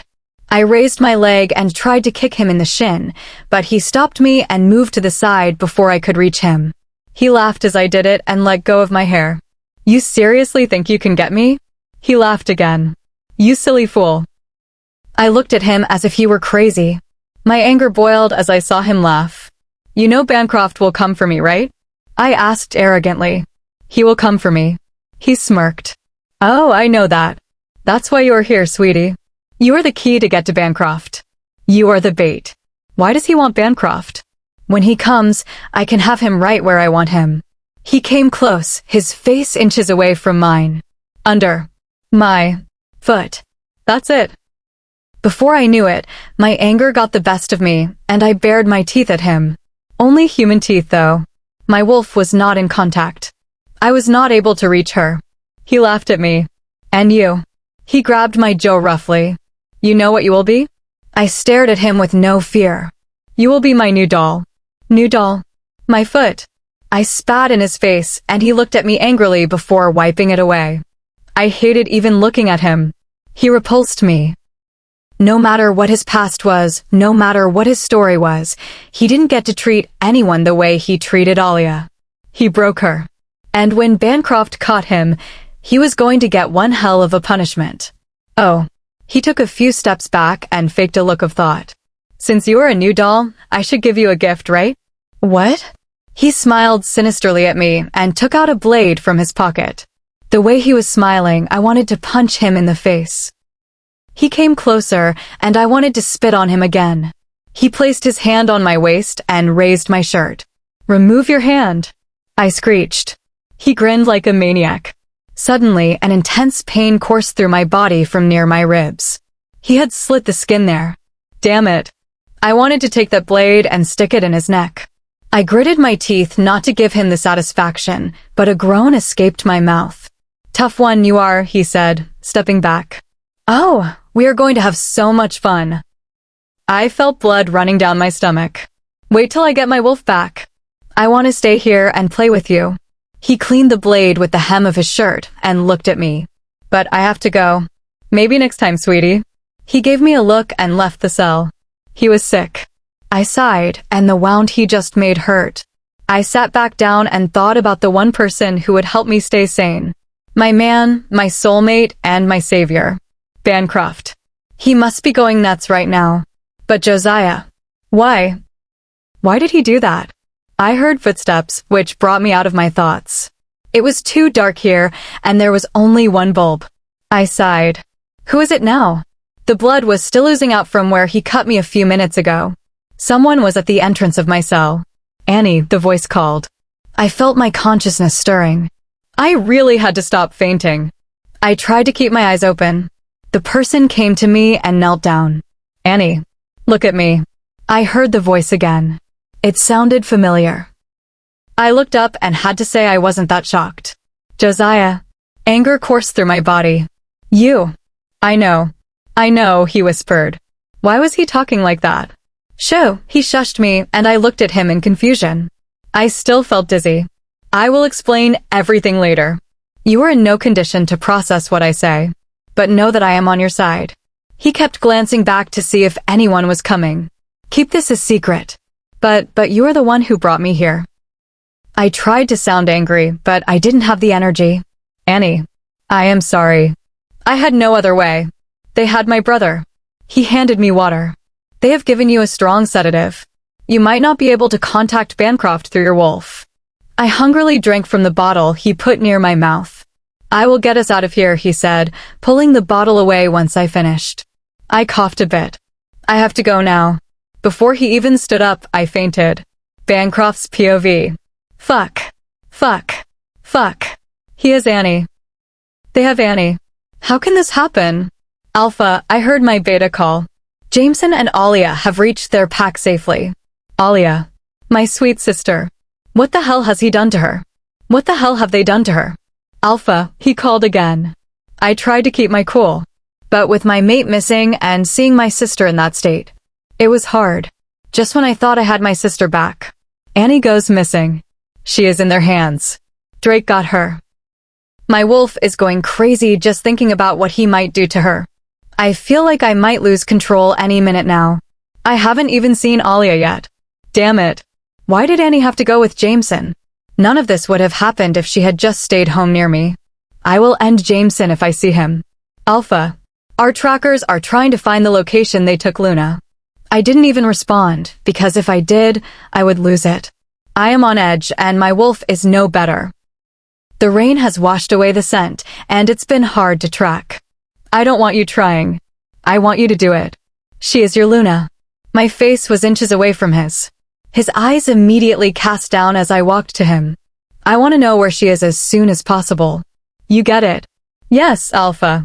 Where's Josiah? He is not back from his leave, Alpha. Leave? He is vacationing when Annie is missing. It's his duty to protect her. It's his job. I will have him come back soon, Alpha, he said and turned to leave. Beta. He turned back, waiting for me to continue. Find her. I will, Alpha. The determination was clear in his voice. He left. My brain is empty right now. I couldn't think of any idea or plan for finding or reaching her. I was trying to reach her through the mind link, but I couldn't feel her. They must have injected her with something to block it. Just the thought of it made me see red. There was no doubt that he was going to hurt her. He will. His father destroyed my parents and attacked our pack when I was a kid. I know what they can do. I know what he is capable of. Oh, Annie. How I want to feel you in my arms right now. I didn't know that being separated from her would cause me this much pain. Once she comes back, I am never letting her out of my sight. Even if we do find her, he won't leave that easily. He surely wants something from me. This is not just revenge. This is more. He wants my pack. He wants everything to be under his control. He wants to control me. And to do that, he needs my mate. My Annie. He knows it too well. Once he has me under control, it means he has the pack under him. I need to make a plan to get her out of there safely. I can't put my pack in danger in any situation. I want both my mate and my pack safe. I picked up the phone and dialed the number I hadn't called in years. Hold on, my sweet. I am coming for you. Jameson. Now it's war. Chapter 29. You are a piece of garbage. As soon as I said that, his palm harshly connected with my cheek. It stung immediately. Drake slapped hard. But I showed no pain on my face. I wasn't going to give him that satisfaction. I looked back at him. He was angry. He wasn't getting what he wanted from me. He wasn't getting the fear he expected. It had been 2 weeks since he brought me here. 2 weeks of constant torture and hitting. But I didn't give in. My body was tired, and I was barely hanging on. Josiah had visited me twice in those 2 weeks. He said he had made a plan to escape. But I didn't know how much I could trust him, not after what happened.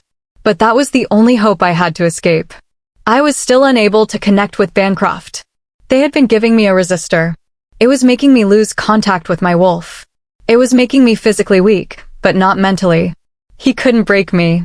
I wouldn't let him. You witch. He screamed angrily in my face. He struck me again. You know, Alia was just like you. It didn't take me more than 2 months to break her. You will break too. His face was close to mine. My hair covered part of my face, so he couldn't get a clear view. When you break and when he sees you like that, he laughed maniacally, stepping back. Oh, that's going to make me so happy. I saw the look on Jameson's face when he saw his mate kneeling near me, he said, smiling like he had achieved something great. I wanted to smack him hard. When he saw how broken she is. Oh, that's good.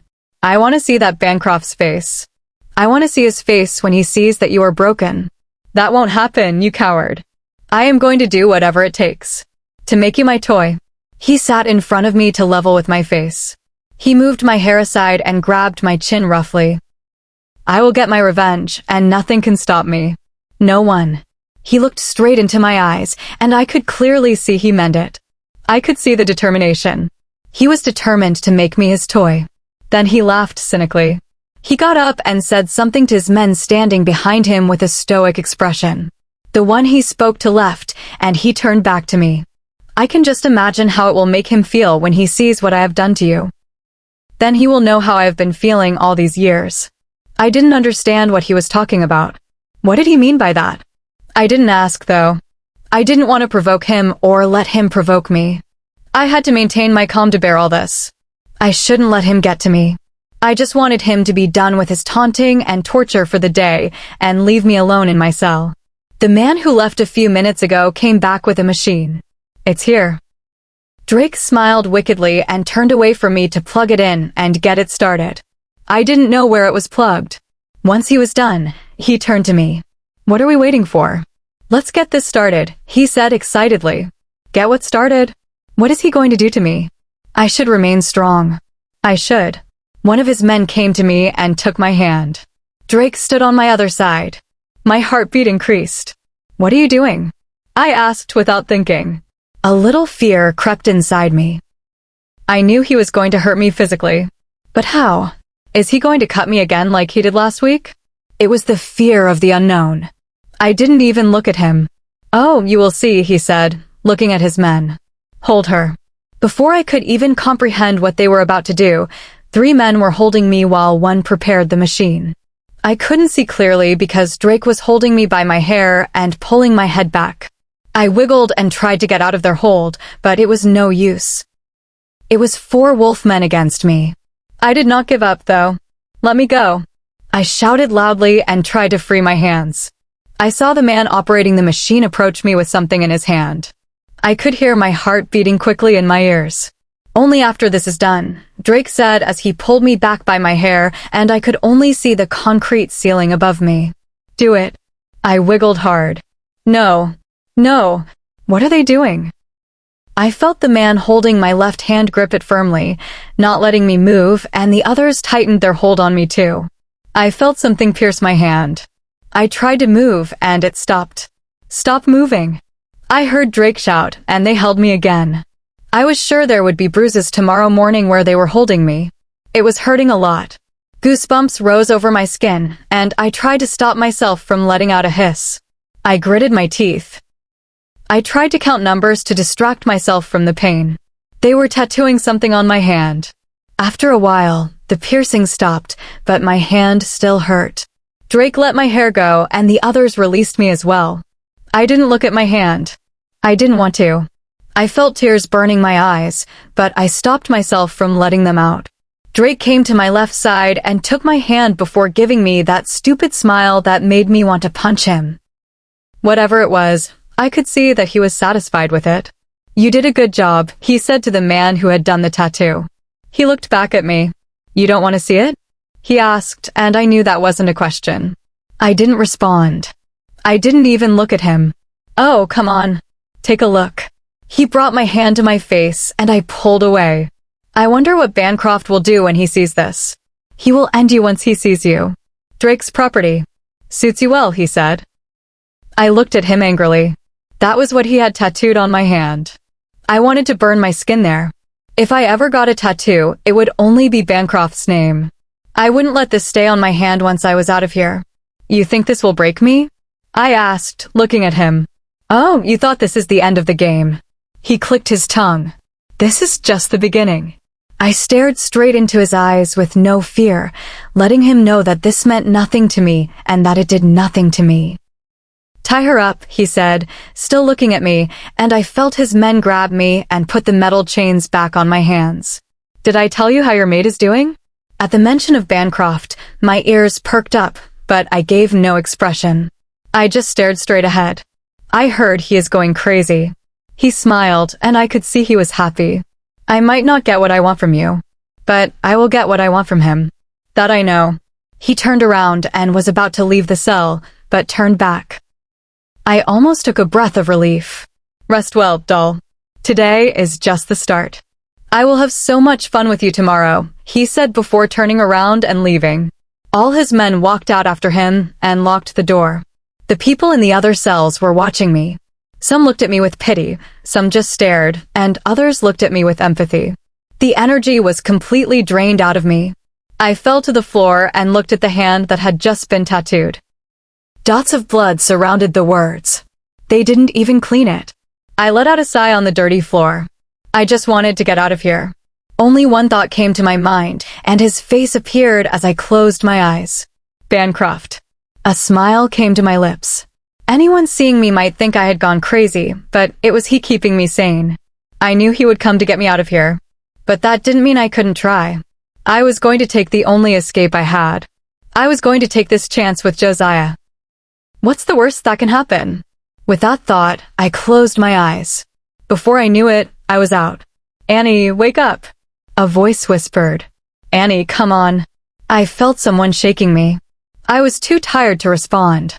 I didn't have the energy to deal with Drake again. Annie. Annie. I slowly opened my eyes, and my vision was blurry. I blinked twice to see clearly. It was Josiah, and there was someone behind him. Annie, we have to go. What is he talking about? The person behind him was a boy, around 10 years old. What? We have to go. No. His little brother clung to his arm as I looked at him. I got my brother out from there. We have to leave before they notice he is gone. I have come to get you. He whispered and looked over his shoulder to see if anyone was coming. Annie. He called again, and I came back to my senses. I had to make a choice now. It was time. If I stayed back, I knew Drake was going to beat me, and if I went with Josiah, the worst he could do was betray me. But what would he betray me for now? I looked at his brother, and he looked scared. He was wearing a torn shirt and small shorts. His face looked dirty. He looked like he had been in a cell, too. Josiah, is she going to escape with us? Yes, kid. We have to save her. Josiah looked back at me. Annie, I have already informed Bancroft. I will take you to him. I know you don't trust me. At least come for him. He is waiting for you. Bancroft. Yes. It is about an hour walk from here. He will meet us outside the territory. I looked at him confused. Territory? This is Drake's territory. He has mines placed outside the border and around the territory, and we don't know where. They have to wait out there. He looked around again.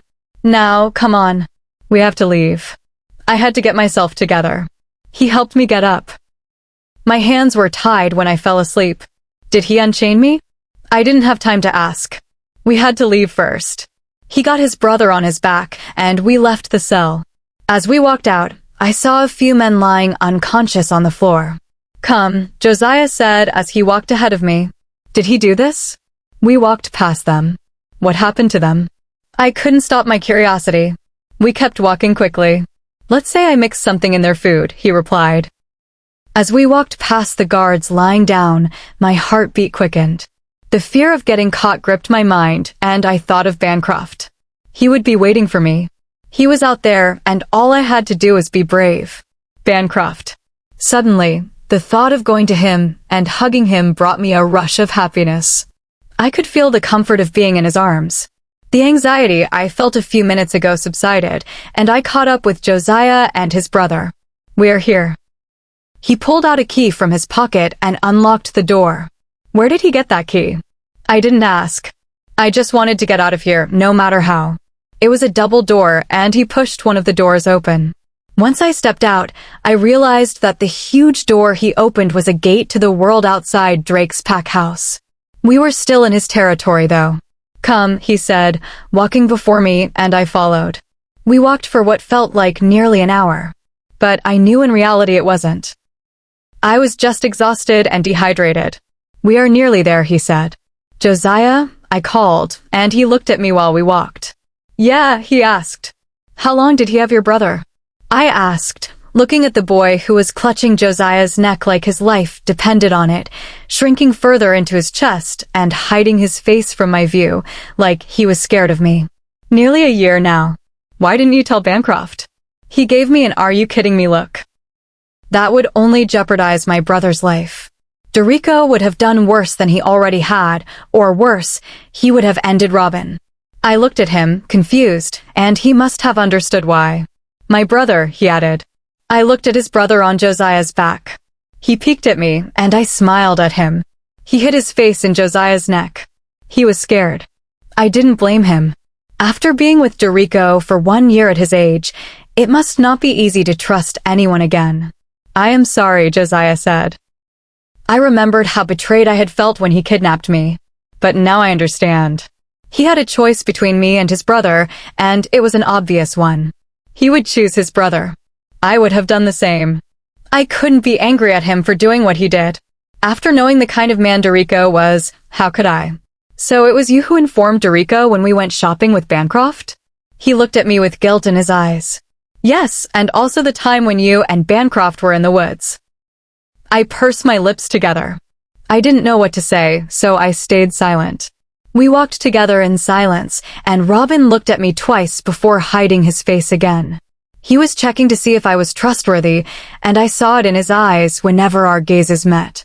I tried to give him a kind smile, but my mind was filled with many thoughts. The thought that Bancroft was out there waiting for me was the one that stuck out the most and gave me strength. The mines start from here. Watch your step and walk only where I walk. They have covered them with leaves. I know where they hid them. Don't trip or slip, he said, and I nodded. I didn't have the energy to walk or even talk. He saw it. We are almost there. Just 5 more minutes, he said in an encouraging voice. He started walking, and I carefully walked behind him. The pattern in which we were walking told me that they had hidden more landmines, and anyone who tried to enter would not stand a chance. Look up, he said as I was looking down to make sure I was walking in the right path. There was happiness in his voice. I looked up and found Bancroft. There he is. He was really waiting there for me. He was waiting and looking at me with those eyes of his. Oh my. Suddenly, I couldn't contain my tears, and they fell out. Bancroft. His name came out as a whisper, and I thought I was imagining him, wondering whether he was real or not, until he moved a few steps forward and stopped. Just a few more steps. There were more than 100 men behind him waiting for us. Bancroft. This time I repeated it, a little louder. I wanted to run to him and bury myself in his arms, then let my tears out. His eyes didn't leave me. Jameson was standing beside him. I felt confused, but I didn't think much of it. I had to reach Bancroft. That was my sole thought for now. Suddenly, a few men came from behind us. There was rustling as they walked toward us. I looked back. They were Dorico's men. No. Let's hurry, Josiah said, and turned around to walk quickly. That's not going to help, dear. Dorico's voice. My heart stopped. Please don't let it be him. Please don't. You take one more step, and the bombs around this place will explode. Bombs? I thought there were only landmines. How stupid of me. Josiah and I looked at each other. We were stupid enough to think we could escape from here. I looked back at Bancroft. He looked like he might change into his wolf any second now. I wanted to reach him. Chapter 30. My heart thuds in my chest, and I feel like I can't breathe. My eyes meet Bancroft's, and for a little moment, I feel safe. He will get me out of here now that he is here. We will get over this together. But a tear rolls down my cheek unknowingly as my vision blurs. Somewhere, deep down, I know that escaping Dorico and getting out of this is not easy. I look back and find Dorico smiling like a maniac. He knows that I won't take one step forward, and he knows that the ball is in his court. I knew that I couldn't escape easily when Josiah brought me out of the cell. I was just stupid to think that all would go smoothly and that I could reach Bancroft easily. Come here, baby girl. He uses that sweet, irritating tone of his, and I feel like my ears will bleed if he calls me that name again. I close my eyes and let the tears fall. I look back at Bancroft, and he starts walking toward me quickly, but Jameson stops him. We don't know where the mines are, and if Bancroft steps on them, that is it. Jacob comes and holds him. Annie, Bancroft shouts. No. We are trapped, Josiah says and curses. Robin clutches him. Robin looks afraid after knowing that Dorico is here. What has he done to him? What has he done to this sweet little child? Annie, Bancroft shouts again. Bancroft is only a few steps away. I am closer to Bancroft. I don't want to go back to Dorico. I would rather die trying to reach Bancroft than live in the dungeons of Dorico as he makes Bancroft and me suffer. I made my choice. My eyes meet Bancroft's, and he knows that I am determined now. Josiah understands it too. We will die. Do you want to go back to Dorico? Do you want to take your brother back to him? Josiah doesn't talk and looks down. Josiah, there are nearly 10 steps to reach Bancroft, and even if Dorico pushes the button to activate the bombs, it will take at least 5 seconds before they explode. I want to take this chance to reach Bancroft rather than go back to Dorico. If I take one step toward Dorico, Bancroft will lose it and come to us. It will only result in him stepping on the mines. If he dies, the pack is not going to sit back and watch. They will lose it too and come to fight, which makes them step on the remaining mines and die, which is what Dorico wants. We will only be helping Dorico if we turn back. He is in a win-win situation here. We can't let that happen. I will go to Bancroft no matter what. It's your turn to make a decision. Josiah seems to be thinking about what I said. Come back here, baby girl. You know you have no choice, Dorico shouts. A loud growl erupts and the wind blows fast. I look back and find Bancroft already in his wolf form. We have to move quickly before Bancroft's wolf loses it all. My eyes meet Josiah's. He nods his head. It's do or die. Let's go, he says and turns his head back in Bancroft's direction. Only a few steps. It might seem stupid, but I am willing to take this chance. Josiah takes 2 steps quickly, and I start following him. But before we take another step, a bomb explodes, and I almost lose my balance. It exploded a bit away from us. But we still don't stop to look if Dorico did it. I don't care.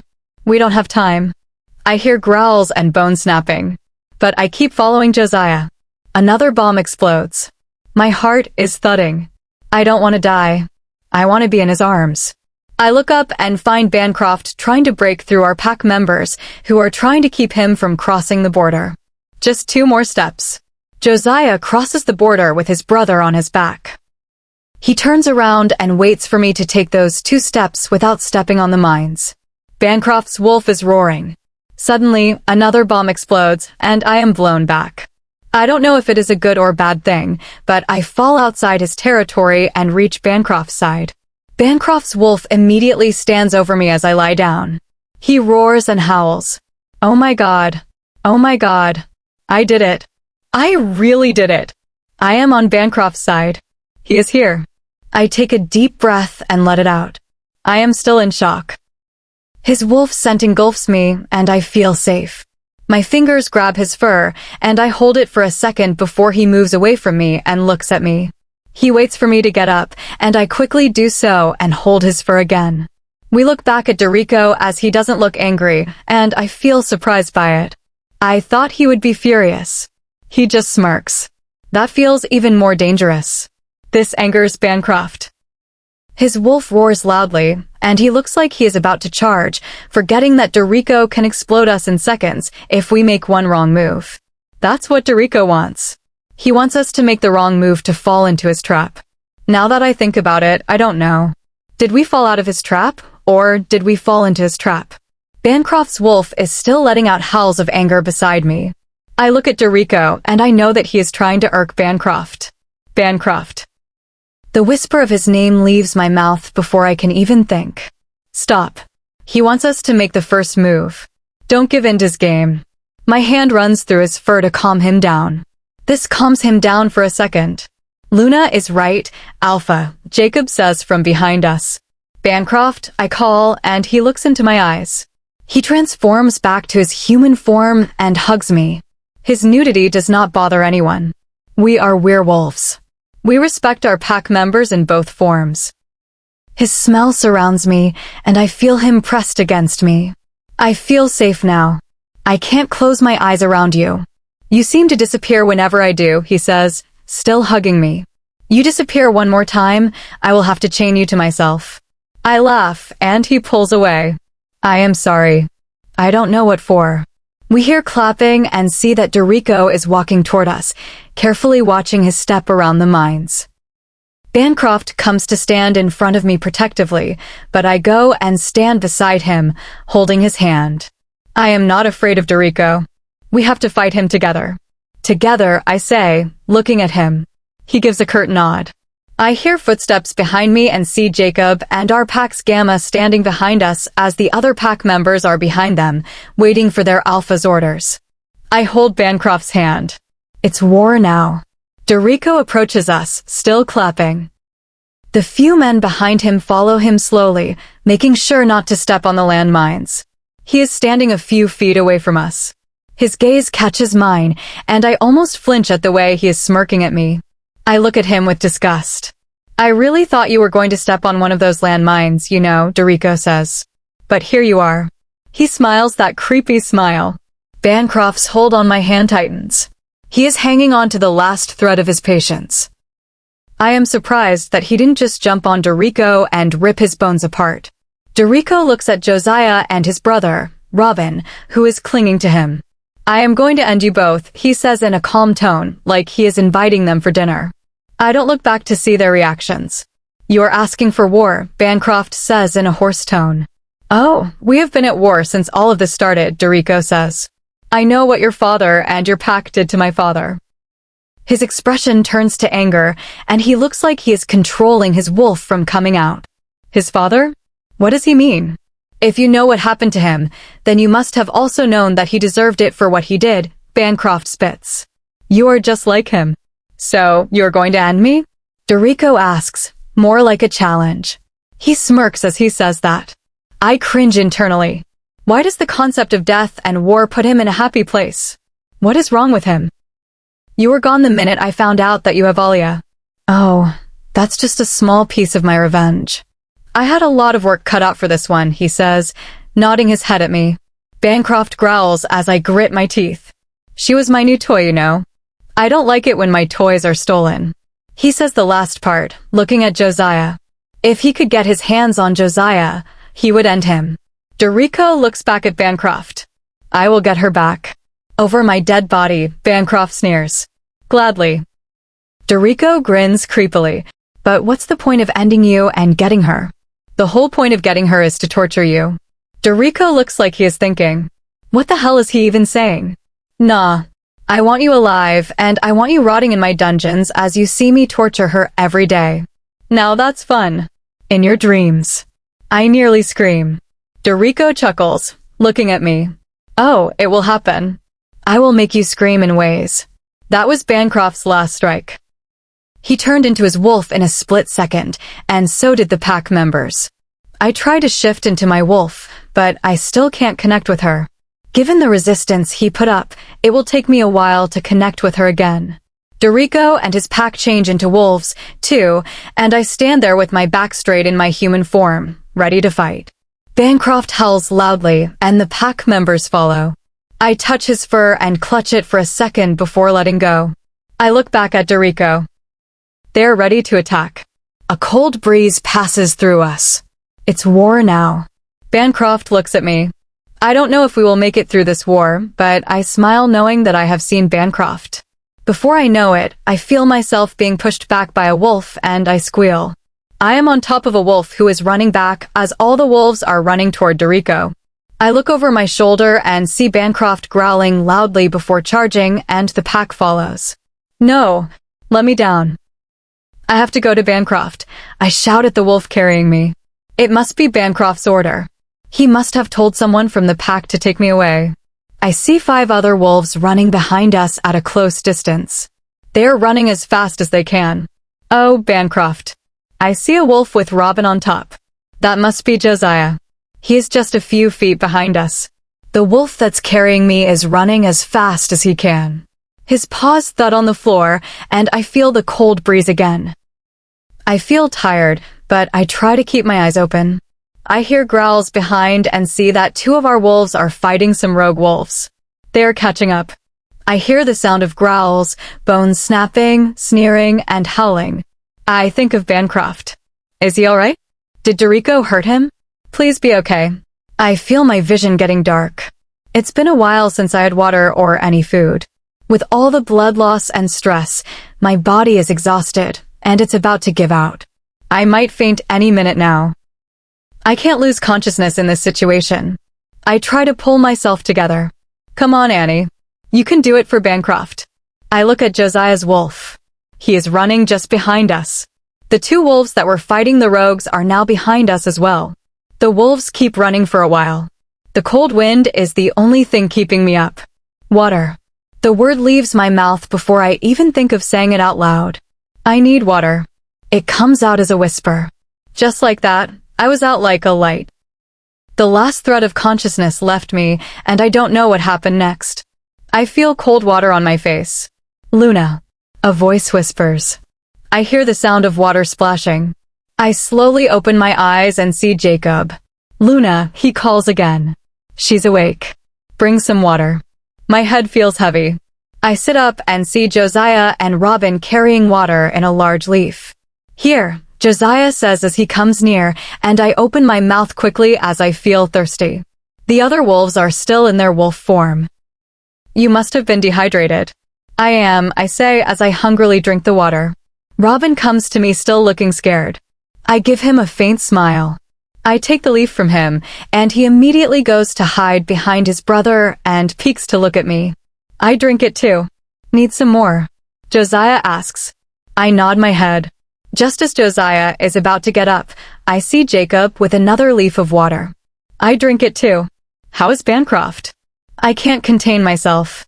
I have to know. He is still fighting. There are so many of them, Jacob says. We should go back. Bancroft needs our help. Even if it's only one wolf. No, Luna. Alpha ordered me to take you to safety. It's my job to do so. Alpha Jameson is helping our Alpha. Jameson? Yes, Luna. We came with backup. We expected the war. All of the information passes through my head. What is that? He asks, pointing to my hand where Dorico's tattoo sits freshly. I look at Josiah. He sighs. Dorico. It's my response, and he understood. Alpha is not going to like that. I nearly chuckle. Tell me about it. If Bancroft had seen it, he would have gone berserk and ripped Dorico to pieces immediately. We should get going, Jacob says as he hands me another large leaf of water. I drink again and feel better. I want to know about Bancroft. Is he safe? I have to know. Of course. He will be, Luna. I know how strong our Alpha is. I know his strength. But you don't know about Dorico. I know him. There is a moment of silence. Just mind link someone and tell me how he is. He sighs before trying to connect with a pack member. He looks like he is mind linking someone. Once he is done, he turns to me. I eagerly wait for his answer. He is safe. He is fighting some wolves. Some of the wolves of both packs stepped on the landmines, others are fighting hard. I can't help but worry. Luna, Alpha will come back. He said with so much certainty in his voice that I almost believed him. But he spoke like he believed it. We have to go back. Josiah looks like I lost my mind. What? He gasps. No, Alpha will end us if he sees you there. I can't leave Bancroft alone like that. Annie, you are barely awake. We know how exhausted you are. You have been injected with so much resistor that it might take you 2 weeks to even connect with your wolf. It is not a good idea to go back. You either take me there or I will go there myself. Annie. No, I am not going to run away anymore. I understand that you want to go to Bancroft and help him, but you being at safety is the best way for you to help him. I can't. Luna, Jacob interrupts. Alpha wants me to tell you something. What? Did you speak to Bancroft? He told me to tell you to listen to him this time. That he can't risk you being there. He wants to concentrate, and with you there, he will only be thinking about saving you. We have to catch Dorico, and his only chance of escaping is you. We can't have him take you again and pressure our Alpha into doing something we don't want him to do. I think about what he said for a second. We have to make a move now. He helps me get up and turns into his wolf. Josiah does the same, and his brother gets on top of him and holds his fur. I take a deep breath and try to connect with my wolf, but there is no response. I let out a sigh and get on top of the brown wolf that is Jacob. We start going again, I don't know where. All I can think about is Bancroft and the number of wolves that might lose their lives in the war. I don't even know why Dorico is doing this. Why did Bancroft's father end Dorico's father? Something must have happened for them to end him. Suddenly, all of them stop. All 5 of the wolves stopped and were looking at Jacob, our pack's beta. I feel confused. We are in the middle of a forest, and I hear the leaves rustle. All the wolves get into fighting positions. This is not good. Jacob looks at me, and I know what I have to do. I clutch his fur as tight as I can. The sound of paws thudding on the ground gets closer, and nearly 30 wolves surround us. There is a minute of silence, and everything stops for a second. The wolves pounce on each other. All 5 of them are trying to fight the 30 of them. Jacob is trying to fight 2 wolves. I look over my shoulder and see 4 wolves taking one wolf down. Josiah is trying to fight one wolf, and I see Robin standing at the root of a large tree, looking scared. I quickly slide down off Jacob and rush to him. All of them are fighting so intensely that no one comes to stop me. He looks at me, afraid as I go to him, but I kneel near him. We have to go. Hop on, sweetie, I say, and wait for him. But Josiah, he will be okay. We have to go now. He looks like he doesn't trust me. I turn to him and hold him by his shoulders. I know you don't trust me, but please believe me, I will take you to safety. You saw how your brother trusts me, didn't you? He nods his head at me. I smile at him. Let's go, I say, and he gets on my back. Just as I was about to make a run for it, a dark brown wolf stops us. I dodge him and run. That's the only thing I can do now. I don't look back. I feel 2 more wolves running behind me, and I try to zigzag. But it is still hard to get them off our backs. Suddenly, I hear wolf whimpers and look back to see nearly 5 wolves. They are taking down the rogue wolves. They must be from our pack. Behind them, I see another 10 wolves charging toward us. I run again, only to slip and fall hard face down. The little boy on my back gets off me and closes his eyes like he is scared of something coming toward us. I look that way and see a large gray wolf coming at us. My eyes widen. Just as he is about to get me, the dark black wolf that I know very much jumps on him from the side and rips apart a part of his flesh. Bancroft. My heart stops for a second before beating again. I quickly get on my feet and go to him. Bancroft. I hug him, and he howls loudly before attacking the wolf that just tried to hurt me. You came. You are here. I close my eyes for a second and open them to look directly into his eyes. Those pitch-dark black eyes. His wolf is entirely in control. He looks behind me and charges at another wolf that's coming toward us. I snap out of it and go to Robin, who is still closing his eyes. I pick him up and make him climb a tree, then sit him on a branch. Don't get down unless you see Josiah. Okay. He nods. I give him a nod and look back to where Bancroft is. I look around and see nearly 40 wolves reaching us. There are 2 other wolves from our pack. We are outnumbered. We have a thin chance of surviving. I was about to go to him when 2 large wolves jumped in front of me. They growl at me, but I don't flinch. Bancroft sees this and charges in our direction, only to be stopped by more wolves. I hear rustling behind me and see more than 10 wolves. The grayish-brown wolf standing in the middle transforms into human form. It's Dorico. He is standing just 2 steps away from me. My heart is beating fast. I hope he overlooked Robin. He is just a few trees away from us. I try to put on a brave face in front of Dorico. I have to calm down. He can't hear my heart running fast. He will know that I am scared of him if he does. We meet again. He grins as he comes closer. Behind me, I hear bones snapping, growling, and thudding. Bancroft is still fighting them. I look over my shoulder to check on him. Dorico holds my chin and makes me look at him. Don't worry about him. He will be busy fighting. Shall we go home? I nearly puke at his words. Home?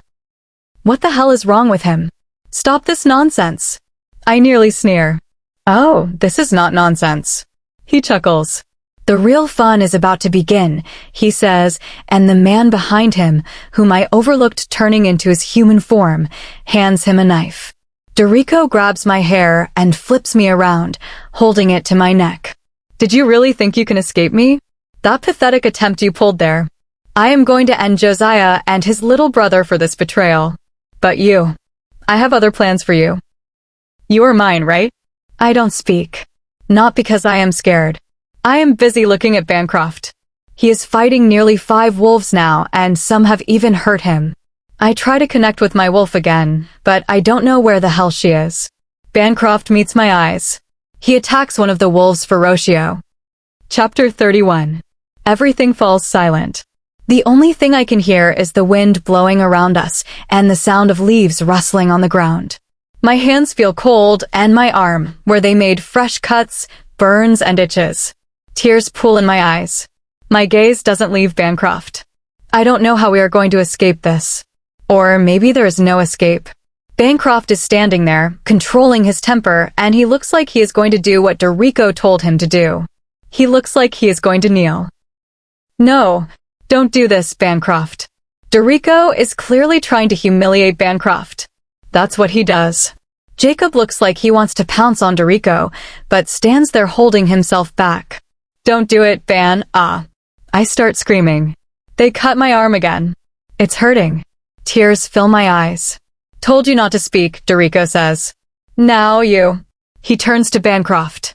I don't have all the time in the world. Bancroft clenches his teeth. He bends his knees and kneels. Damn it. No. No. I want to rip Dorico's skin and break his hands and end him. Jacob kneels down too in respect to his alpha. But he kneels toward Bancroft instead of Dorico. Dorico chuckles again. Oh God. What now? Wow. How sweet and respectful, right? Dorico sighs as he sees Jacob kneeling near his alpha. I wish I had men like that working for me. I look at Bancroft, and his eyes are focused on Dorico. The fire in his eyes is enough to burn Dorico to the ground. This doesn't go unnoticed by Dorico. Look down, he commands Bancroft. This only infuriates his wolf. Look down, he says in a deadly voice this time. Bancroft looks at me instead. Tears are streaming down my face. I am sorry.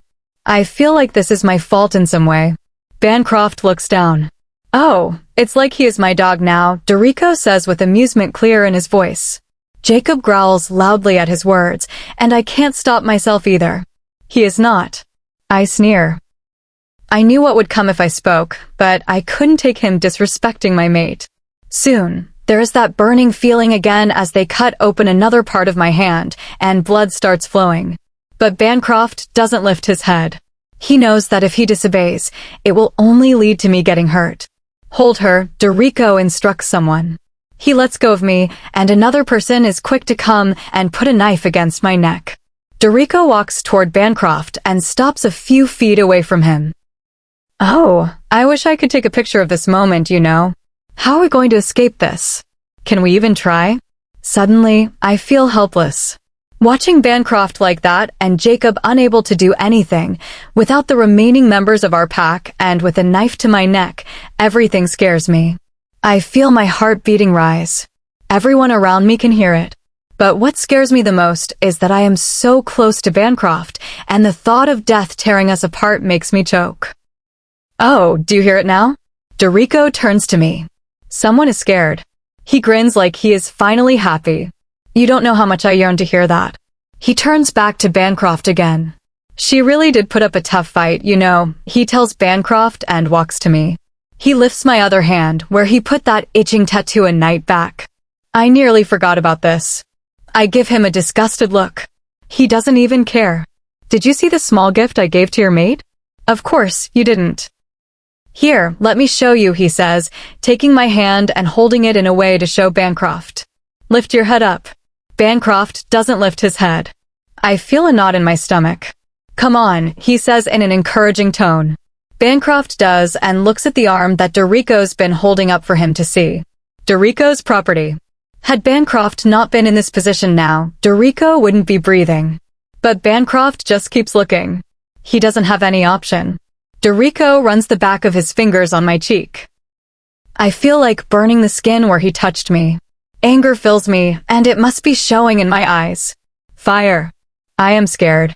He teases me and chuckles. She has a spark in her. I like that, he says to Bancroft. It will be so much fun watching it break. How twisted is he? The loss of blood is getting to me. But I try to hold myself straight. I feel weak. Not just bodily, but mentally. The fact that I am not able to connect with my wolf or help Bancroft gets to me. I feel useless and like the cause of the problem. What will happen to us now? What will Dorico do to us now? He will end us surely, but not before torturing us. Where will we go from here? Now, do you feel it? Dorico asks suddenly in a serious tone. Now, do you feel the helplessness? That's exactly how I felt when your pack ended my father. He looks at me and then at Bancroft. Vengeance is so sweet. He smiles. He drops my hand that he has been holding to show Bancroft. Oh, Do you know that they dragged my father all around the pack house and ended him right in front of their pack members?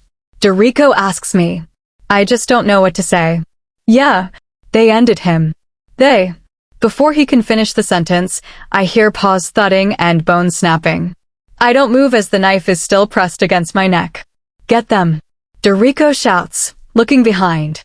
I see Bancroft changing into his wolf in seconds and jumping in the air toward Dorico. He turns to Bancroft, and before he can react, Bancroft opens his mouth and catches Dorico's neck between his jaws. The knife that's put against my neck slashes a bit against my collarbone, but nothing deep. Within seconds, Dorico is lifted from my side. The guy holding my hand is no longer there. Bancroft's wolf shakes Dorico's body with its teeth and ends him. I am not shocked. Bancroft's wolf stands on top of Dorico's body and howls. I hear howls from behind me and see many wolves fighting Dorico's wolves. With Dorico gone, all of them try to run away. Bancroft's wolf comes to me, and the fact of Dorico's demise slowly registers in my mind. It all happened in seconds. 1 minute he was taunting us, and the next he was gone. But we are safe now. At least I think so. My consciousness is slowly slipping, and I try to keep my eyes open. The last thing I see before my eyes close is Bancroft changing into his human form. How long? A voice asks. Any minute now. But her cuts will take a few days to heal, another voice responds. Days. She has been injected with resistor regularly. She is dehydrated. She is not able to connect with her wolf. She has been tortured and starved. It will take a few days to heal from all this, Alpha. Alpha? Is it Bancroft? Am I finally with Bancroft? I feel someone holding my hand between their warm ones. A body nestles beside me, and I slowly regain my consciousness. Fluttering my eyes open, I meet the very familiar green eyes. Worry fills them. Bancroft. Oh God, Bancroft breathes before hugging me. I try to lift my hand to hug him back, but my hand feels heavy and numb. There are stitches over the cuts. My heart is still not at ease. I still don't understand what happened back there. They didn't seem like our pack wolves that helped us. Is Dorico really gone? Am I really back in Bancroft's arms? My mind still doesn't accept it. But the fact that I am here in his arms makes me feel safe. Water. My sore throat doesn't let me even say the small word clearly.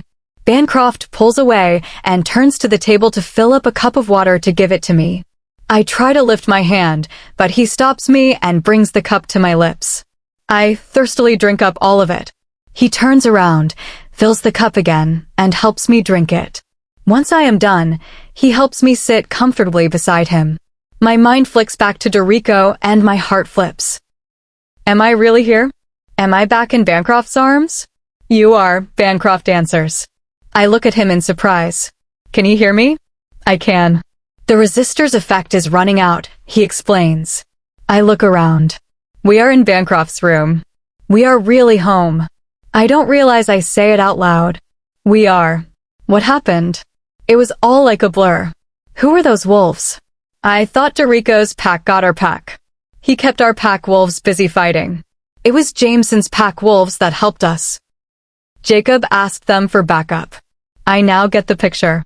We eliminated all his followers that might be a future threat. All of them. I am not taking a risk again. What's with the revenge? What happened to his father? Bancroft sighs as I ask. He takes my hand in his and plays with my fingers. I feel those tingles. Oh, how I long to feel them. That makes two of us. He reread my mind. When I was 8 years old, our pack was not this big. We were not the strongest pack out there, but we were not the weakest either. We were happy. There were complaints about females being kidnapped around that time, not just from our pack, but from neighboring packs too. My father, Alpha of our pack, then received word that the kidnapper was on our pack grounds. We were looking for him. Father tried to track him down day and night. One night, he nearly got our mother, our Luna. That broke my father's patience. After that, I haven't seen him at home for a week. A week later, he came back with our pack members, the missing people, and with a man who looked beaten down. That was Dorico's father, Bruno. He has been put in the dungeon. It took us another week to send the people we found back to their pack. I heard my father talking to my mother about how bad the situation was for the people he captured. Bruno tortured them, used them, treated them horribly. It was bad. So, Dorico is just like his father. Of course, seeing his father do that, he would think that's the right way to live. Even though we got our pack members back, they were traumatized from whatever they experienced there. It affected their family members, which in turn affected the whole pack. It was a dark time for us. One day, Bruno was brought out from his cell. He looked like he had taken a lot of beating from our pack as well. All the family members who got back their mates from Bruno wanted revenge for what he did. He was ripped to shreds by them. I shiver as he explains. He sees that. You saw Alia. That was only a part of what Bruno did to the people he kidnapped. So, you can imagine the anger of the people who found their family in such a state. They were uncontrollable. That's how we got the name, beasts or monsters or whatever we are called out there today.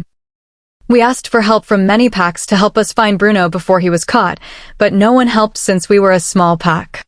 We were helpless when he came and took one after another of our pack members. That's why, after ending Bruno, my father decided to occupy one pack after another to become the strongest. So strong that no one dares make an attack on us, so strong that we don't need anyone's help. When we attacked the other packs, the name beasts got stuck to us and we let them be. At least our pack wouldn't suffer. We thought we eliminated all the enemies. If only. He got Alia and you. He looks away, as if he is thinking or remembering something. I am sorry. Words fall out of my mouth before I even think of them. My mind goes back to the way Dorico made him kneel. I don't want to see him this way ever again. It's not your fault. He kisses the crown of my head. It's all over now. Why did Bruno do all that? I don't understand. Because he was a psychopath. He pauses. He really was. He liked torturing people. From what I know, he was kicked out of his previous pack, he went rogue, and that's when all of it started. There is no other reason. He was just that way. My head starts hurting again. I try to lift my hand, but the pain stops me. I should have come earlier. I am sorry. He apologizes. No. Stop. Don't blame yourself. Let's not do this. Let's not blame ourselves for what happened. Let's not waste our time with guilt and sadness. I don't want to think about that. Staying away from you, not being able to connect with you, and not knowing if I will see you again. All of it just. It made me realize we must not waste a minute of our time spent together. We won't. We will not from now on. You gave me a heart attack, my sweet. I missed that. I missed him. I missed his smell. Me too, he says and kisses my forehead. He smells my hair. It might seem strange to a human, but for us, it's common, and it puts us in a frenzy. We like that. It makes our wolves happy. He gasps. Oh damn, I missed you. I look up at him and see that his eyes are turning dark green. His wolf is trying to come out. Stop it. I blush. Well, you're the one thinking out loud. We stay silent for a few seconds and just take a breath. The weight of everything that happened lifts from us, and as I breathe his scent, I feel safe again. I try to connect with my wolf and talk to her, but I still can't. The resistor's effect has to be removed completely. It has to leave your body. Only then can you connect with your wolf, Bancroft says. I let out a sigh. I know. But you will be fine. You will talk to your wolf in a month. You know, I was so scared when I was not able to connect with you through the mind link. My mind goes back to the time I was in Dorico's dungeons. I was too, he says. Your mother and brother will be here tomorrow. That puts a giant smile on my face. Really? I nearly jump out of bed. He chuckles. Bancroft chuckles. Now, that's a shocker. Did you just chuckle? He shrugs and pushes my hair over my shoulder. How many more surprises am I going to see today? I smile. I feel light again. I missed you, he confesses. I missed you more. He plants another kiss on my forehead. That puts a smile on my lips. I am at peace. Epilogue. I looked around, and it was completely dark. My heart beat loudly against my ribs. I heard a clang and turned to see iron bars. It was a cell. A small light dangled from the ceiling.